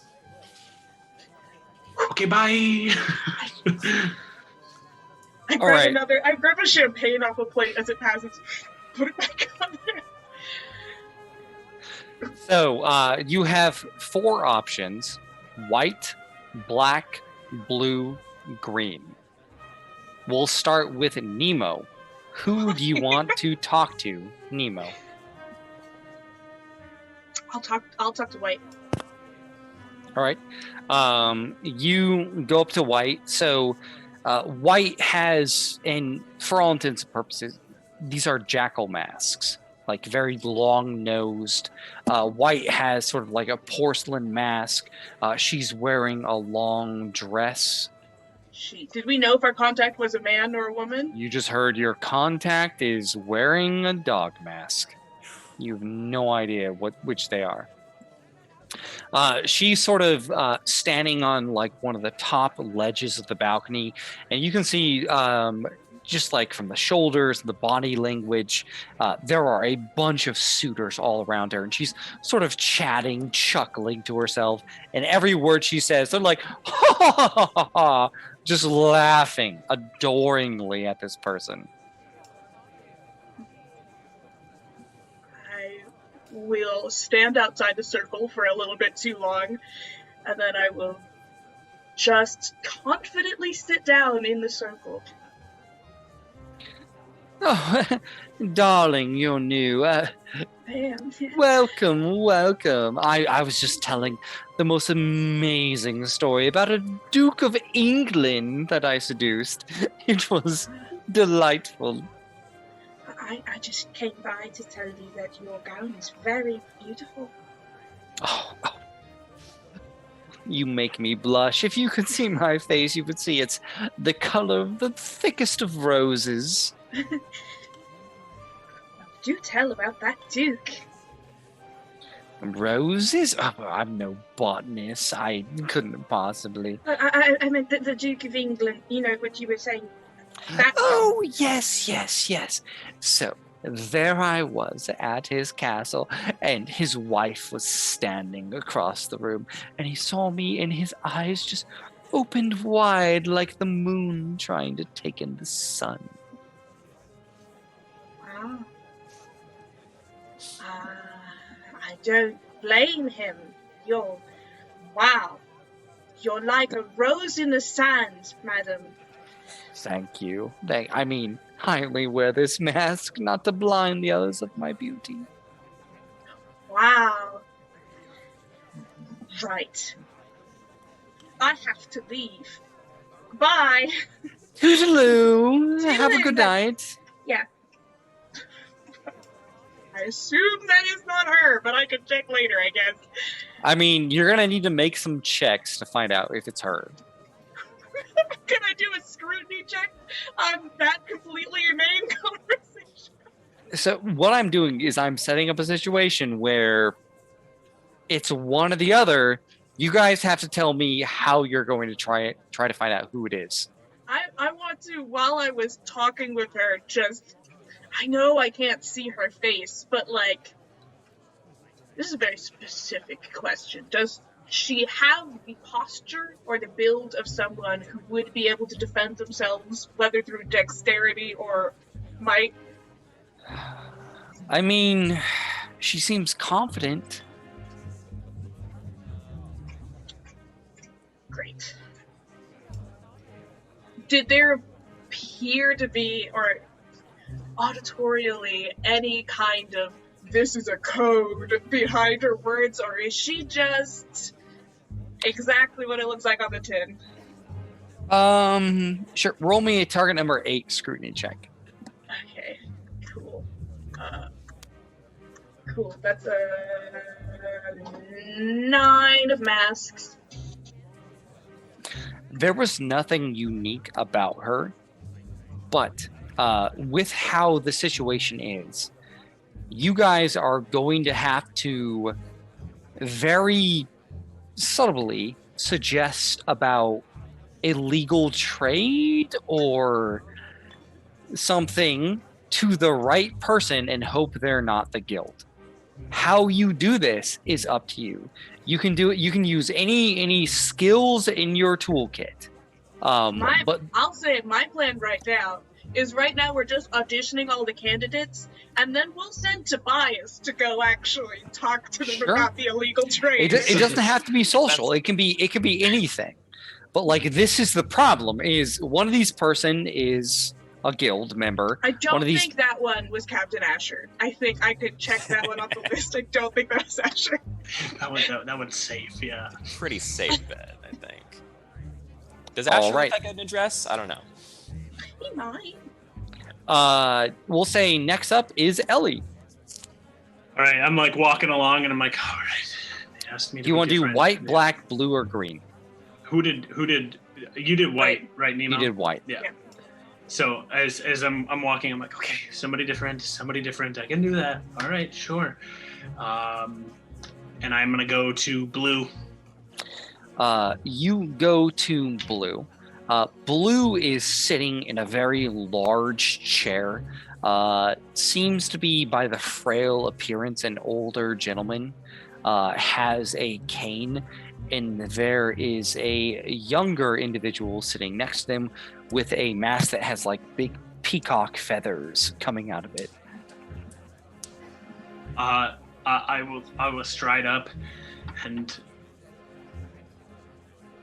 bow towards them, curtsy, I don't know, yeah, and then be like, hello. Yes. Hello, what can I do for you? Many things. Would you be willing to dance? Well, I am afraid my knees aren't what they used to be. But you can dance with my daughter if you wish. It would be my pleasure. Would you like to dance? The daughter just sort of nods politely, says, Rebecca, go make friends. And she stands up, sort of straightens her dress, and joins you on the dance floor. All right, I want to do a dance check. We'll say, because we don't have Acrobatics. perform acrobatics. Yeah, that's good. Oh, really? Acrobatics or Just there's playing no Brits. performance. Okay. I'm gonna say acrobatics. Cool. Target number 7. Acrobatics is grace if you don't have it. Oh, 9. You have the choice to lead or follow, and can nimbly do such. I'll follow.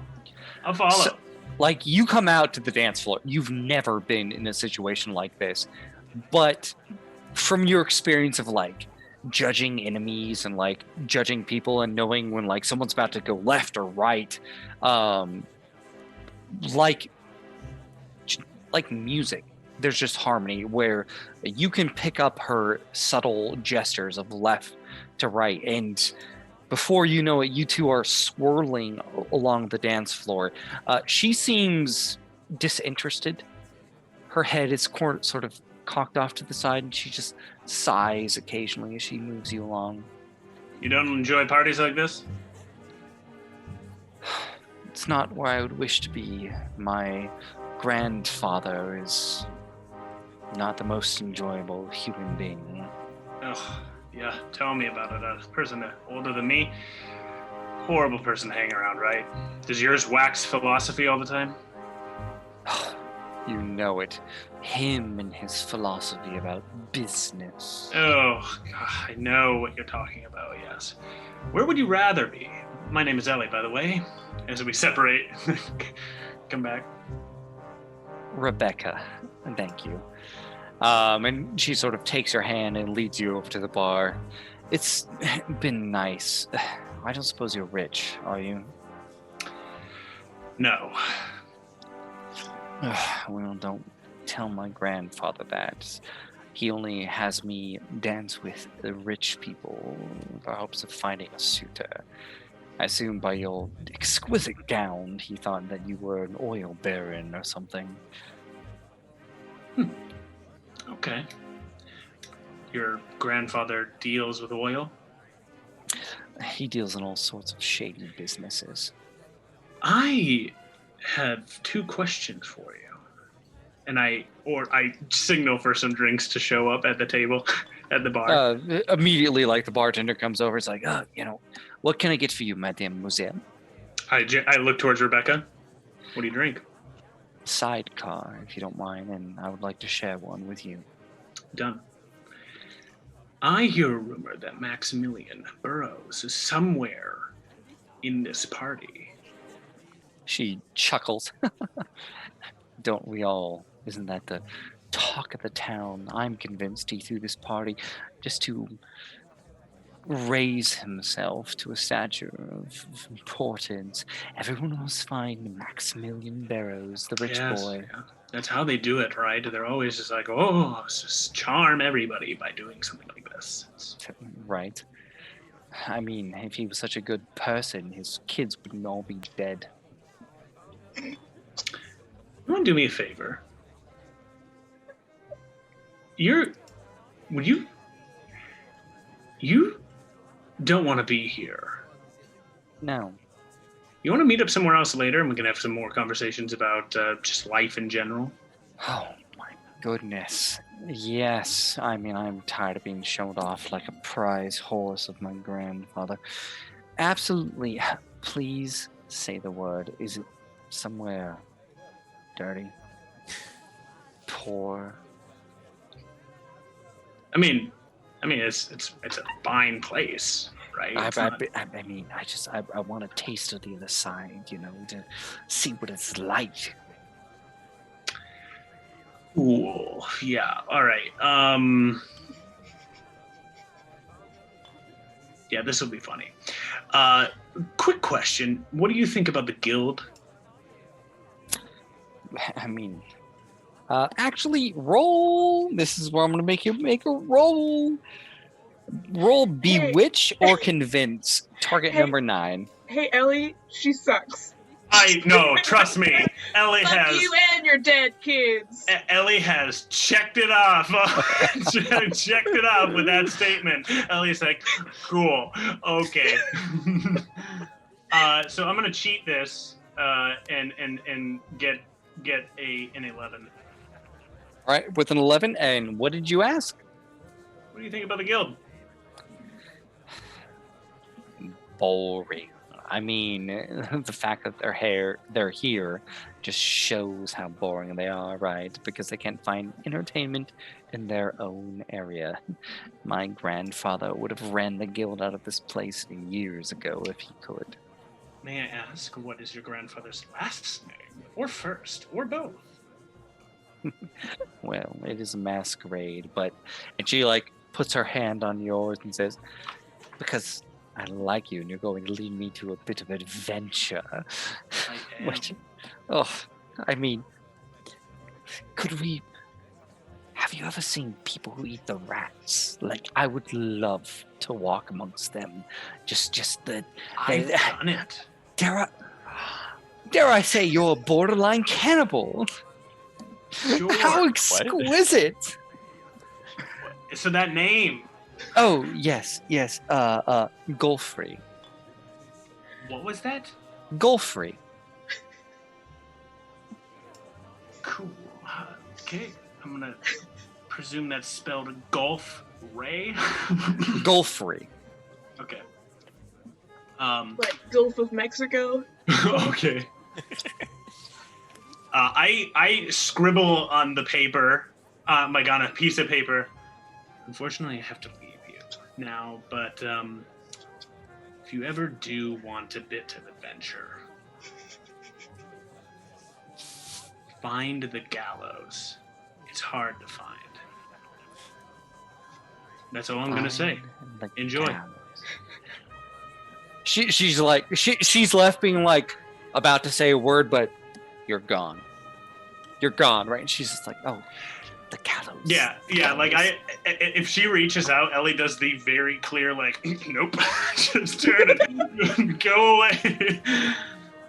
She's left with the joy and excitement of meeting poor people, but Ellie's gone. All right, Tobias. Mm-hmm. So you have where's my colors? White, black, blue, and green. Ellie talked to, I believe it was blue. I talked to blue. All right, so you have white, black, green, or blue. Nemo talked to white. But she didn't get very far, I don't think. No, she didn't. She's not. There's nothing there. I didn't ask the know right how long we were questions. interviewing these people. Yeah, we did not make a game plan for this. Let me ask this question. What do the other two look like? Because I didn't know White was a woman in the beginning. I didn't know. What do the other two look like? One of them is wearing a deep purple suit with the green jackal mask. The other one is very prim and proper and seems to be occasionally lifting the back of their mask, inhaling a cigarette, exhaling it out, and they are wearing just the classic black tailcoat with a bow tie and a single golden jackal necklace hanging from underneath the tie. All I right. think you should talk to the Riddler. That is black. The other was about one to in say, the it's purple suit is green. I was about to say it's Mardi Gras in here with this guy. Let me not talk to the guy who's smoking because that seems like Asher. I'm going to talk to Mardi Gras. Okay. You go over to the one with the green mask, wearing sort of, it's at a closer look it's like a very, very dark, deep purple, but it's lined with fur. He's sort of standing alone, shoulders leaning on the balcony, just staring down, looking at the dance floor. Okay. I'm going to stroll on up to him And I'm going to say, party's right. If I wasn't here on business, I never would have come. Yep.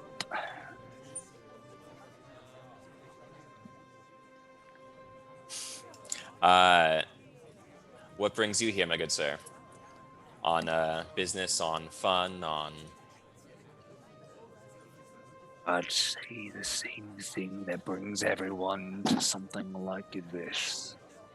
A need of belonging. A social environment. I see. Do you feel like you belong here, sir? You're very off to yourself. Is there a reason for that? Well, let's just say I like to watch. Know who the predator and the prey is. Don't like this guy at all. Okay. And let me know if I'm boring you, but what might you be hunting for? Or are you the prey in this situation? Do tell. Ooh. I'm never the prey. Always the hunter. What I'm hunting for, well, let's hope you don't find out. I see. Okay. He stops leaning on the banister and now like turns to face you intently and says, "You ask a lot of questions. What exactly is that? What did you say your name was?" My name is Frederick Marsh. I'm here looking for a contact. I was wondering if you might be him. Aren't we all looking for what exactly is it you're looking for, Mr. Frederick Marsh? Looking for? If you don't know, then obviously you're not him. What are you looking for? You tell me. Yeah. And I do Says believe nothing. I asked you first. He like kind of leans in and like he's a big man, a big figure, and like when he leans into the banister, the wood slightly cracks. Not cracks, but like creaks under his weight. And he just stares at you from behind the mask and says nothing. Okay. I guess I don't know what to say to this fucking guy. I know what to say to the socialite, but to this guy's got nothing for me. We'll be back up and trained, because I can talk to this guy. Yeah. Let me talk to the socialite. It appears my party is calling me, but I'm sure you'll find what you're looking for. And I'm gonna just back him. This guy. Just watches as you back away. I've been standing at the Sphinx's claw for like a good 10 minutes going, oh, I should have been doing more. Oh, should I go back? No, I'll just wait for them. All right, let's get back to Nemo while you're standing at that Sphinx's claw. Do you want to go talk to your associates? Do you want to try to talk to someone else? Are by the time I'm waiting there, are they like halfway through their thing, or are they almost done? I think at this point in time, like everyone like kind of went off and did their own thing, talked to people, and you guys are like kind of coming back at like a meeting spot to share what information you discovered. Yeah, I did a terrible job. I wasn't sure exactly how much we were doing. I found an idiot, so if anyone wants to talk to an idiot, feel free. I can get information out of an idiot, but the guy I talked to was a brick wall. Ellie, maybe you can help muscle this guy. Maybe he'll appreciate your physique. Put me in. Yeah, no, I'm in. I'm into that. Don't talk to Blue. Right. Is there something wrong with him? He's the old guy, right? Yeah, I mean, well, like, there's nothing probably wrong with him, honestly. Like, he's fine, but you talk to his daughter at the same time, and that's hard. Honestly, I didn't even talk to him. Somebody should probably talk to Blue. I screwed up. Bear with me. If you wanted to go talk to Gruff and he wanted to go talk to Idiot, she's like a social. She's like dating a Duke of England and very proud of how she pulls people into infidelity and that sort of thing. She's very pretty, I assume. So just sort of. At the very least, I can confirm it's not who we're looking for. I'll walk off towards White. I'll walk off towards Gruff. McGruff. I'll walk off towards the one that we haven't talked to yet. Okay. Whichever one that is. Green, McGruff. I think. He's McGruff, the crime dog. No, Green is Gruff. Oh, okay. Green is Gruff. Because he's the Mardi Gras man. Which Yeah, he's Mardi dressed Gras too was bright super for... hardcore, and I'm looking forward to meeting the very cheerful, smoking black and white guy. Well, let's start off with Ellie. Come on up. Is this guy still leaning on the rail? Like, what's he doing? What's his deal? At this point in time, he's sort of taken his big burly self, and he's sitting in one of the areas that are sort of pushed off away from the balconies and have like a couple big tall back chairs and a coffee table. There are a few empty glasses in front of him, and you can see from the dark brown liquid, it's probably hard alcohol.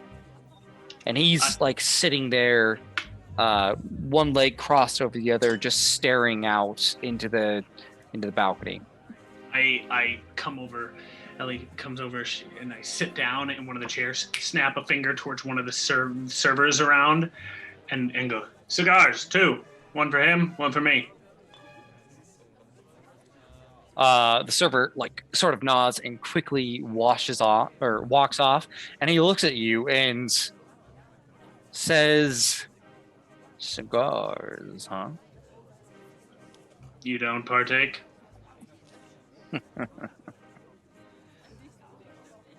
More than you know.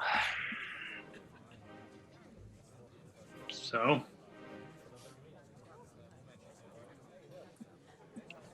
So what is it? You want to dance?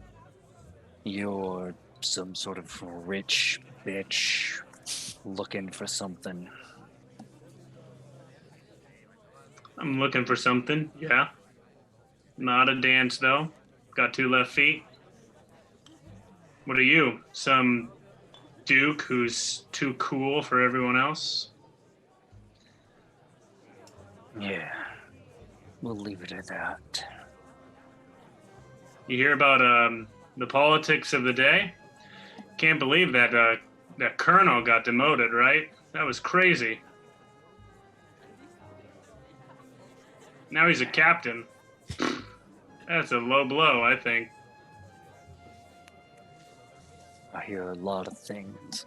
Give me a target number 10 scrutiny check. Can't believe his father is in town to watch over him.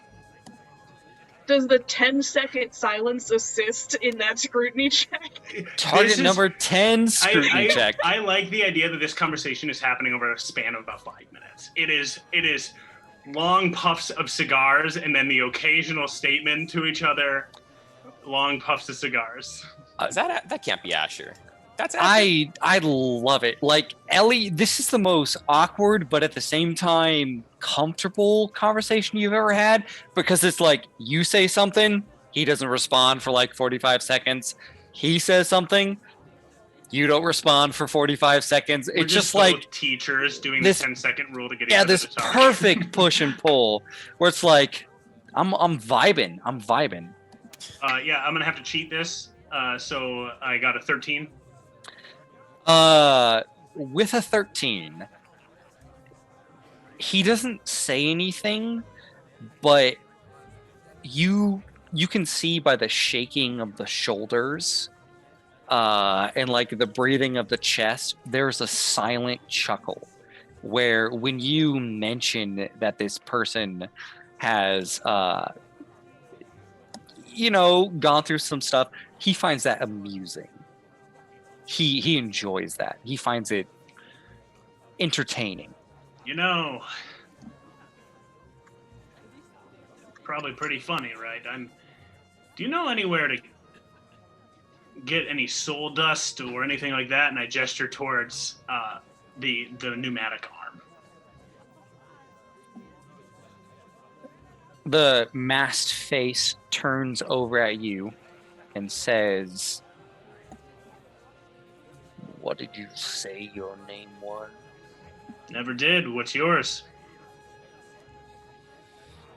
Well, I never did either. On the count of 3, let's say our names together. 1, 2, 3. He says nothing. You're a quick one. I say nothing too. It's just like it's 1, 2, 3, and then like 45 seconds, and then nod, just puff on the cigar.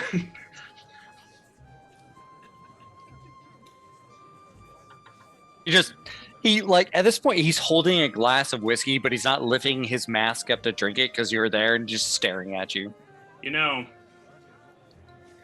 I've been looking for somebody to help me. I have some equipment that I need to use to kill some Neverborn within town.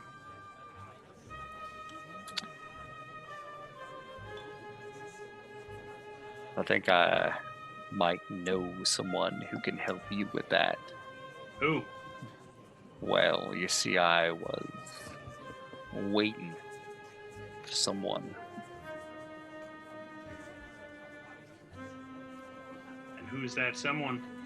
Is it me? What'd you say your name was again? I think names are not important. Am I on the right train for this situation? Train, you say? Yeah, I heard about that. How about in about 15 minutes or so, you and I head to one of the upper rooms and have a nice private talk about trains. What's your name? He stands up, puts his glass on the table. I'll see you there. I don't know what room you're going to be in, so you better come back and collect me. There's a room back to the left, second door on the hallway. Let's just say we're both involved in risky business. Cool. Trains, that is. All right. I long drag on the cigar and then just see you later. He nods and walks away. Meanwhile, Tobias, who did you decide to go talk to? The socialite. The socialite. All right. You head over to the sort of woman in her beautiful dress with the white mask. She's still talking up a chatter.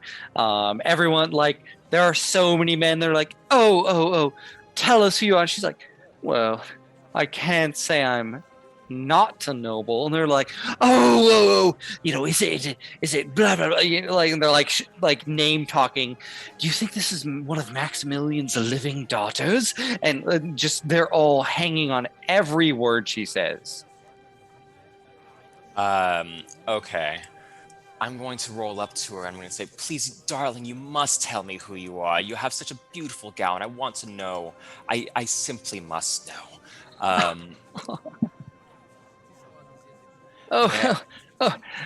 Tell me, good charmer, what exactly is it that you want to know? And maybe with the right question, I'll give you the right answer.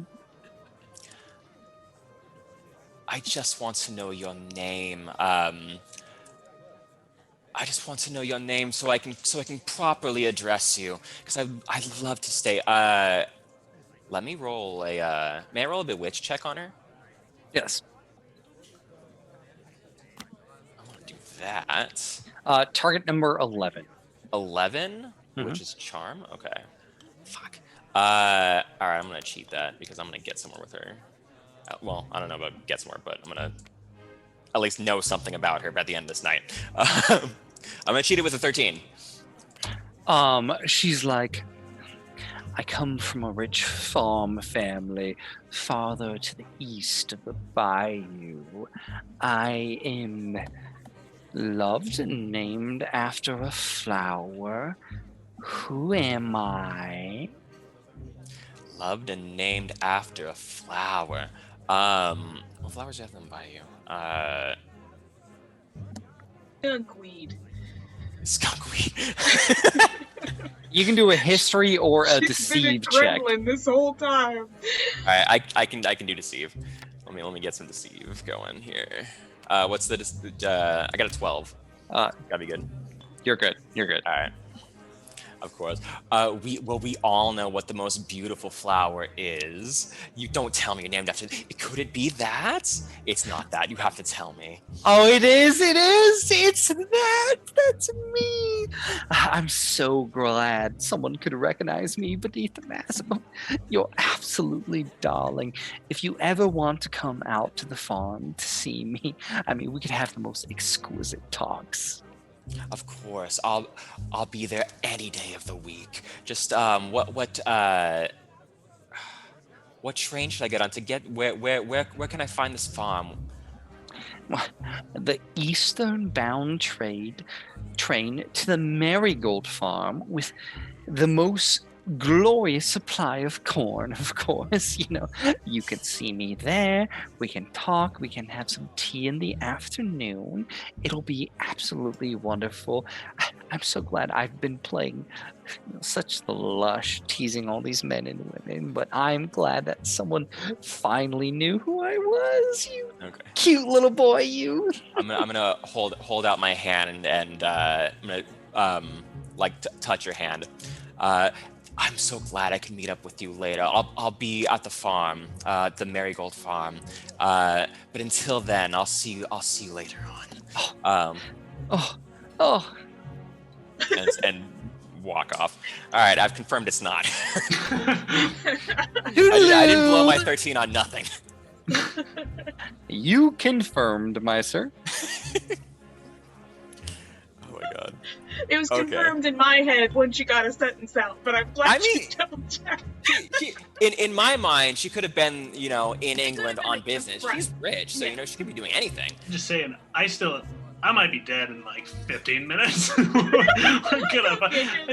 Oh god. Oh right, Deanna, who do you up? You go up to the old man? There's one person we haven't talked to, right? The smoker. The smoker. Yeah, can you describe him to me real fast again? He is standing in front of a fireplace, gazing into it, occasionally slightly lifting up his mask, taking a drag, and when he smokes, the smoke comes up through the eye holes.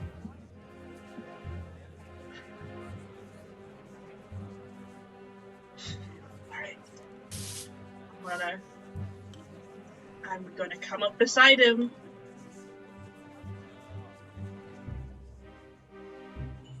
May I have a cigarette? He looks down at you, reaches into his pocket, takes one out, gives it to you, and lights. Thank you.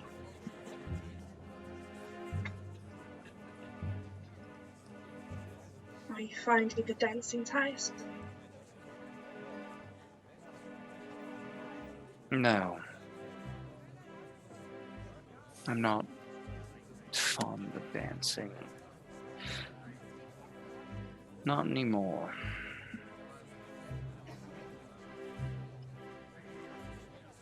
I came over to ask you to dance, but I wouldn't be so rose now. Forgive me. It does pain me to Reject a lady. But times have been hard. Guild influence has been difficult.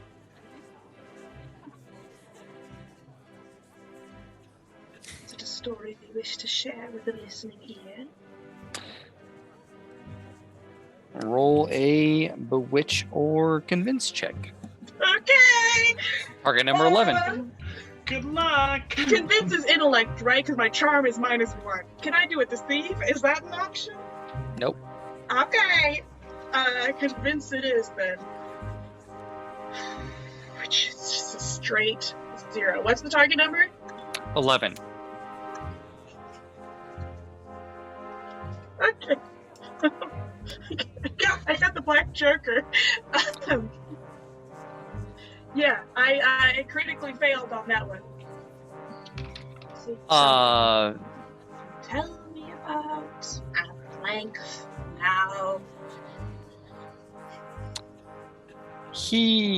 The head kind of shifts down at you, looks for a moment, and the hand reaches out and just for a slight second moves a little bit of the white hair and says,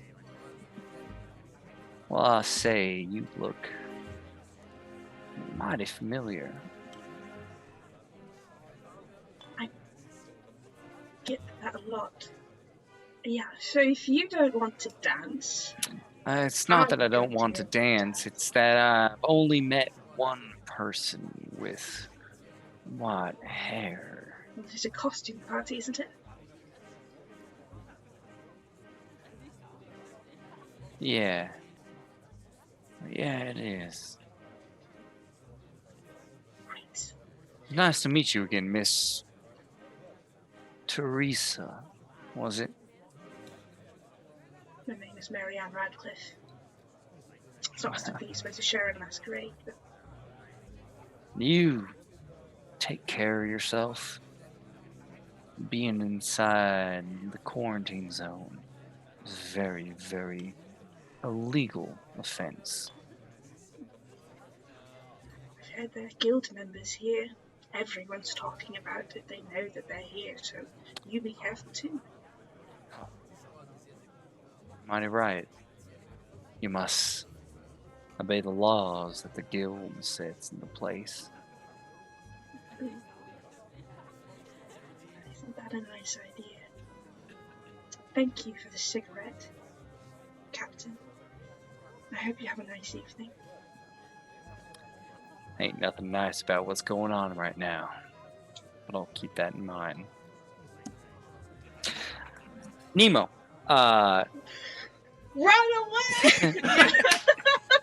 you run away, and as you... I'm looking immediately for Tobias. Unless there's something else that's happening first. All right. Time is it? We got a little bit more time. All right, you run off. You begin to look around for Tobias. Give me a notice check. I know he's over by the white lady, right? Yes. Too busy talking about herself to move anywhere. 8. All right. With a target number 8, you kind of see him up on the balcony. You are just like, you're out of there, right? Like, you found the guild member with that black joker, and they know exactly who you are and who you're tied to, so they know you're here. And you quickly begin to make your way up, and meanwhile, Oh, Ellie. I shouldn't go to Tobias. Never mind. It's too late. You're at Tobias. Meanwhile, Ellie, you're sort of, finishing your time up sitting in that chair, making your way back down to Tobias as well to meet up and talk. And you hear a voice behind you that says, excuse me, miss. I couldn't help but notice you didn't have a drink in your hand. Could I offer you a libation? Sure. I'm not really drinking, but I'll hold it. All right. This man, he has kind of like a full mask that covers his whole face.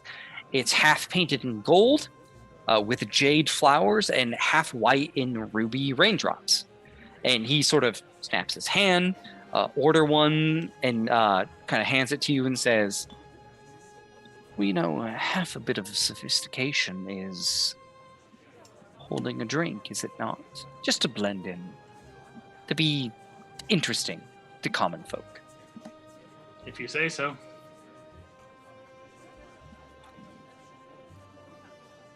Quite the taco, aren't we? Intrigued to what you want? That's the point. Cheers. I enjoy that. Now, we are not to do a social verbal dance. Suppose I shall get to the point then. My name is Abram Moody, at your service. Pleasure. I'm looking for your white-haired friend. Where exactly did she get off to? Oh, You somewhere. can see Nemo fucking booking it up the stairs at this point. Stop! Oh, then I just from a distance go. Looks to be over there. Pleasure. Thank you, Miss. You know what? It's a masquerade. Let's keep it a secret, shall we? I grab his arm before he leaves, and I pull him in close and say, "It's Wylie. What do you want with Nemo?" Never have a rendezvous with her. You wouldn't happen to be related to necessities and desires at all, would you? Relations is a desire or is a term I do not enjoy. Connected would be more appropriate. Very good. Well, go enjoy your conversation. When you finish speaking to Nemo, tell her to get Tobias and have them go upstairs in 10 minutes. I'll do your bidding. Thank you. The pleasure is all mine. And he turns and walks towards Nemo. And Ellie, will start making her way to the rendezvous point with her favorite person. All right, Nemo, you run up and you find Toby. I'm not gonna grab Toby. I can't. Is he following me, or is he just standing there at the fireplace going, like Captain Asher? I mean, Tobias, I'm assuming, is chill. I'm talking about Captain Asher. Captain Asher has turned and is just kind of watching you. Like, he's seen you run away. He's seen you go up the I stairs. have advantage on stealth in a crowd. Can I try to lose him when I'm moving through everybody? Yes, target number Okay. 13. Okay. Gotta cover the rows with sand, you know? Awesome. That's good at 18. 18 of masks on my stealth. You make your way up the stairs. You can see his eyes are following you, and eventually you just kind of duck and dip into the crowd. And, like, from between the crowd, you can see he's looking around a little bit frantically and has put out his cigarette and is quickly moving up the stairs trying to find you. Right. Tobias, are you still talking to your lady, or did you branch away already? The conversation didn't take that long. No, you're good. Yeah, shorter than your conversation with Asher, for sure. I'm just going to appear at your side. May I have a dance? This way, over there, that direction. Of course, anything for you, and go off with her. So, am I recognizable? Am I a recognizable person? I mean, right now, yeah. No, I mean like normally. Do I look? If the way I look? Okay, well, I spoke to Asher, who's definitely here. He's pouting over by the fireplace, and he did some face touching, and he said, "Good to see you again, Teresa," and all that. Anyway, he's looking for me, so I'm thinking that I wanted to leave, but I wanted to let somebody know, and I'm sorry, I decided to let you know. So, Just stay stay behind me. If he talks to me, I can get out of it. But Okay. stay behind me. We got this. Let's meet up with Ellie, and then we can handle it. We can handle it. Right. Tap, tap, tap on your shoulder, Toby. Yes. Can I? Who is it? Turn around. Who do I? You see? turn and see the man in the full mask, cut in half, and he says, "Apologies. May I cut in?" Look at Ellie. Look at Nemo. Is that him? I don't know who this is. The late. I am so sorry. I have to be subtle. It is my desire to cut in. If you would find that a necessity. The lady's with me, pal. Is Right. No, it's okay. It's not him, is it? This man is tall, covered the whole way, no tattoos visible, seems very Blonde? prim, very proper. No, dark-haired. Okay. Where's Ellie? I mean, I'll be with you just a moment, sir. Is course. Ellie still around? I mean, I'll go find it if you're gonna stay and chat. No, it's fine. If she's busy, that's fine. Yeah. Where can I find you guys afterwards? Should I go back to the Sphinx Club? Yeah. All else fails, go back to the Sphinx. We'll I'll find you if something happens. I just kind of walk away with the guy, just kind of staring at him, looking for anything recognizable. He walks with you, offers his arm. Take it. Now, would we like to... Oh, well, let me be frank. I would like to speak in a place more private, so we aren't overheard. Yeah, I think that's a good idea. There's actively someone here who wants to arrest me. So, We can't have that. We're about to have business. Yeah. Please, follow me upstairs. I spied a small bedroom that was locked. Right. Well, it's not going to be locked while we're in there, so... Yes. Right. I haven't... Never mind. Yeah, sure. Come along. He leads you upstairs. As usual, you get a few glances. He sort of takes you into the room, closes the door behind, and says, "Oh, masquerades, am I right?" And he sort of takes off his mask, and you see like a very handsome man, no one that you've recognized before. And he says, "Ah, that's better. A masquerade. How rich. How poetic. Does this work for you? Or would you like something more familiar? Or, you know what? Better yet, natural. How about you show me your face and I'll show you mine?" You just took your mask off, so... Are you implying that that isn't your face? Sharp, aren't we? Are you one of those freaky demon things? Really? Look, you're not in danger. I provide a service. That's exactly what you service. say to someone who isn't in danger. You tell them, you're not in danger. Yeah.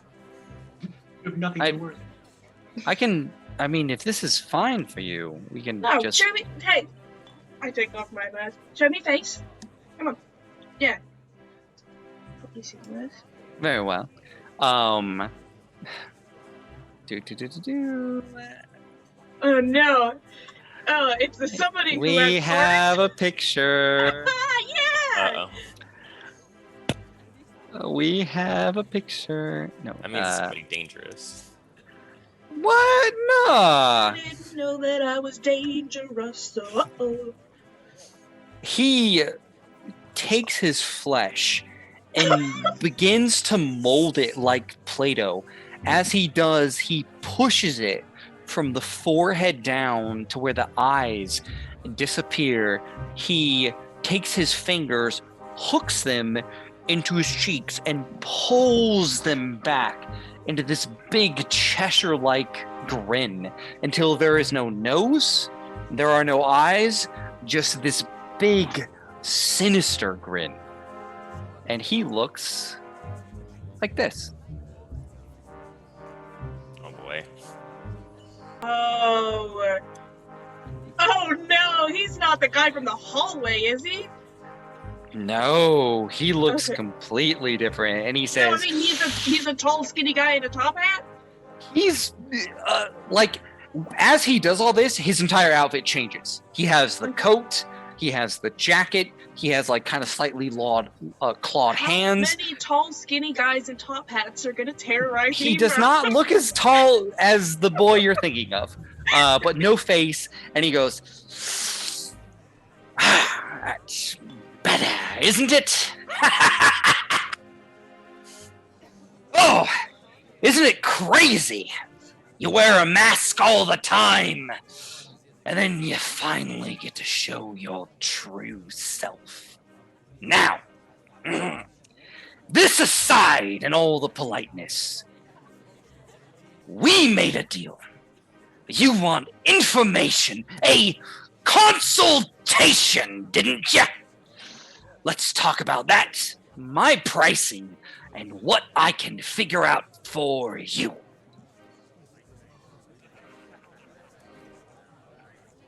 I take a long second. First of all, I already paid 25 gold to talk to you at all. So, You did. That is an excellent remark. But there is a menu, so to speak, because let's face it, something with my gifts, my abilities. yeah, can you elaborate on those? Actually, it'd be great if you could just explain what the fuck is happening there. He reaches into a bag, pulls out the book with all sort of the scraps, and begins to flip it open and says, well, for a regular consultation, as we are doing right now, that would range between 25 or 75 script, which I already paid. you did. I know. It's like we're on the same wavelength. Yeah. Now, this consultation is included with basic information. For the 25 script, you tell me what you want to know, and I'll point you on the right path, the road you can saunter down. That's it. Nothing more. Right. If you were to pay Right, can you tell me what your name is, please? And also, what? which day of the Well- week is it? What is the name that Claude Godfrey would know you by? Well, today you can call me Abram. And then he takes his face, shifts it, begins to sort of malleable it around, and as he does, his entire form changes, shrinks just a little bit until he's wearing teals, plums, and has white hair, and says, or if you want, you can call me Teresa. And looks Yeah. exactly like you. Yeah, I don't fucking care for that at all. I want to, if I can make something very clear right now here, right, is, first of all, I don't think, just if you're trying to intimidate me in some way, it's not going to work, because I don't think I can even die, so what are you going to do about it, you know? So, like, I want to make that pretty Oh no, clear no, to I'm you. not trying to intimidate you. Yeah, and sorry, that's why sorry. you're ripping your face off. It and just sending it to me. That's comes because back you to don't want his- to intimidate me. He shifts himself back to his normal spot. I'm sorry. Sometimes I just can't help myself. Yeah, menu? don't try. Yeah, okay, so what would I pay more money for then? For you to go track down and terrorize somebody that I asked for? Is that your For the higher original echelon? consultation, simple information. For an additional 25 or 50 on top of that original consultation, I won't leave out any details. I'll tell you everything I can. Let's just call it the danger fee. I'll let you know if you're walking into a den of thieves, or what weapons they're carrying, what might burrow into your head. Now, if you want to spend a lot of cash, if you want the real bank-breaking offers, this is where it gets fun. Blackmail, secrets, fabricated crimes. An additional 50 or 100 on top of the original consultation fee, and I will set you up with the deepest secrets of your enemies. And if they don't have secrets, they will when I'm done. And the final, the biggest fee, the creme de la creme, the firework, well, it's about my kind, which I'm a family man with a deep loyalty to his kin, who will sell out his own blood for 100 or 150 script on top of the original consultation fee. You look worried. You look upset. I'm not Your friend with the red hair, should I, would that tickle you the right way? No. I don't want to be tickled in any way. I'm not... Okay, so you're one of them demon things. You're saying if I wanted to look for Neverborn, it would be 150 script extra.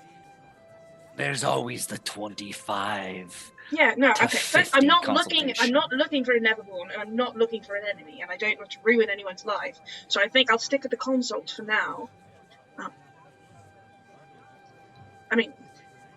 So you'll just tell me right now where they are, then? Is that the idea? But you won't tell me if they're armed? Well, let's be real here. I don't know what the job is. You already paid your 25, but I'll need a few days to pull the answers from the reluctant lock of knowledge. Right, so I describe them to you, and then I have to have another meeting with you. Descriptions, names, anything you can do to make it go quicker, and then, well, let's face it, I can always find you, because if I want, I am you. What? What's that mean? What does that mean? You're not me, you just look... Okay, anyway, okay, this will take me a minute. Another question before I say anything. You're not going to hurt him, right? I just want to know where he is. Deal in information. Death Great. Brings too many problems. Great, wonderful, fantastic, I love it. Yeah. Can you... What form is he in right now? He's in his normal form with just like the smile, no eyes, no nose. Right.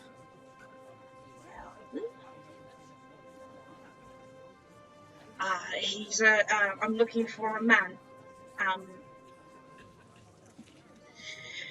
I can't tell you exactly what age he would be right now, but he's definitely older than 21. And yeah, that's about all I know about that.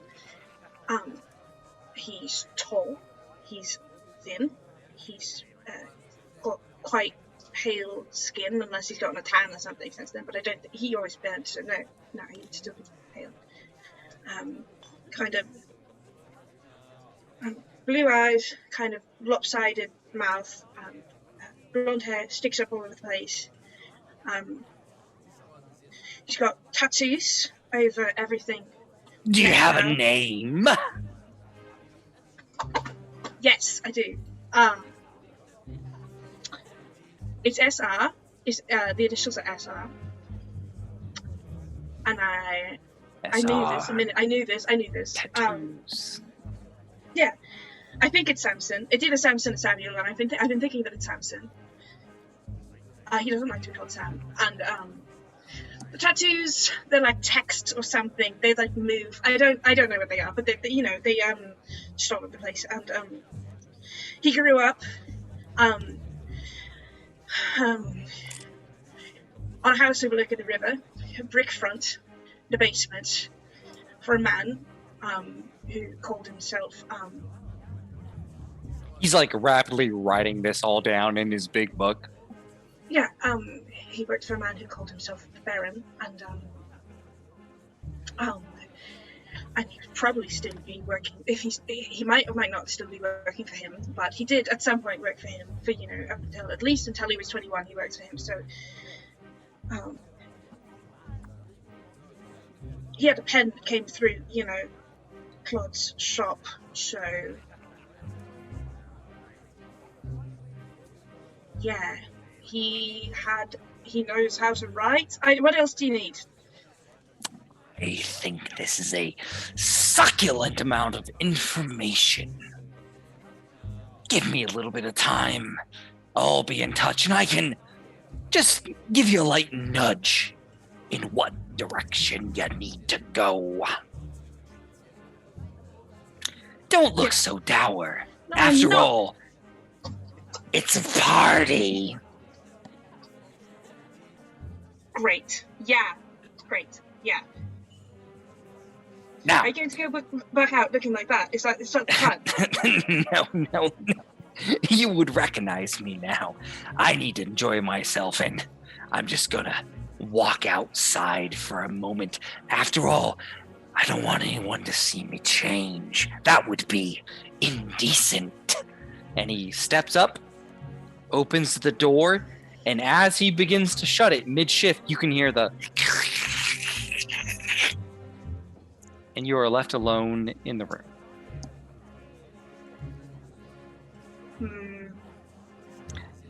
Nemo, you found a new interesting individual who can be an important tool to the party, but is not the most delightful person. And Nemo's with that, pretty sure she just killed Samson. who knows? With that, it is almost 10 over here, so we are going to pause it, pick it up next week. You guys finding your contact. Oh no. Finding your no one's gonna die. Sorry. Finding your Say that contact. now. Finishing up the masquerade, and going from there. Daniel, Lauren, can you beautiful people take us out? Hello! Yes, let me thank all the new followers we got this evening. Oh, how many did we get? I'm sorry, Yeah. I never look at stuff because 471. I mean, it's not 469. It's not nice. Stop. But thank you. Thank Could've you, been nice. Cake Make 02 for the follow, David Mendenhall for the follow on Facebook, Gary Dyson for the follow on Facebook, Love. A Mystery 3 for the follow. And A Mystery 3 also donated $3. They said, no idea how the donations work here, but I'm trying it anyway. Hello, Jake, and the rest. Apparently, Jake is the favorite here.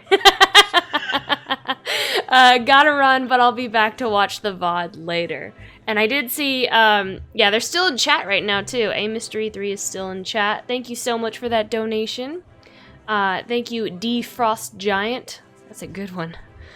For the follow, and I'm very interested by this nickname if it's a new account that was made mimicking Nemo. Ooh. Or if It it's could just be a Finding Nemo thing. unless Hey, I was like unless that's the guy you just met, mimicking Nemo. Is it coincidence? Who knows? Thank you all so much for the follows. Yes, you've brought us so much closer to our goal. If you enjoyed our show this evening, please help support us with a follow or a sub so we continue to bring you awesome content like this. And don't forget about that Twitch Prime sub. We have other shows on our channel. Tomorrow is Iron Valor. That starts at 7:30 p.m. Central Standard Time. They are doing their finale of their Rime of the Frost Maiden campaign. They've woken up in the midst of a burning tavern as one of their comrades has set it ablaze in a final act of betrayal. So that is very exciting. We have short rest on Fridays where either Daniel and I will play video games and just chill and relax and hang out with you guys and chat and just bond with our audience. But yes, please. And then Mondays we have Fate's End, which is our Dungeons and Dragons homebrew campaign that I actually run at 7:30 p.m. And Deanna is in that campaign as well. She is one of my players. So let's see if Daniel, I don't think Daniel got us someone to raid, but we are going to raid someone. I'm going to grab us someone to raid real quick. So when we raid, we like to share the love and support on other channels.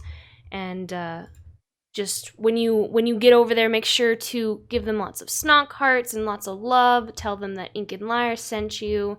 And again, we like to share the love. Okay, let's see. We are going to raid. Let's see who we have here. We are going to raid Waypoint Live. They look to be playing a Manifest actual play. Ooh, Manifest. Sounds cool. So we're going to be raiding them. I'm going to go ahead and initiate that. And just let them know that Ink and Lyre sent you and send some love their way. And thank you so much for joining us this evening. We will see you on Friday for some short rest. All right. Nice. Bye, guys. Bye.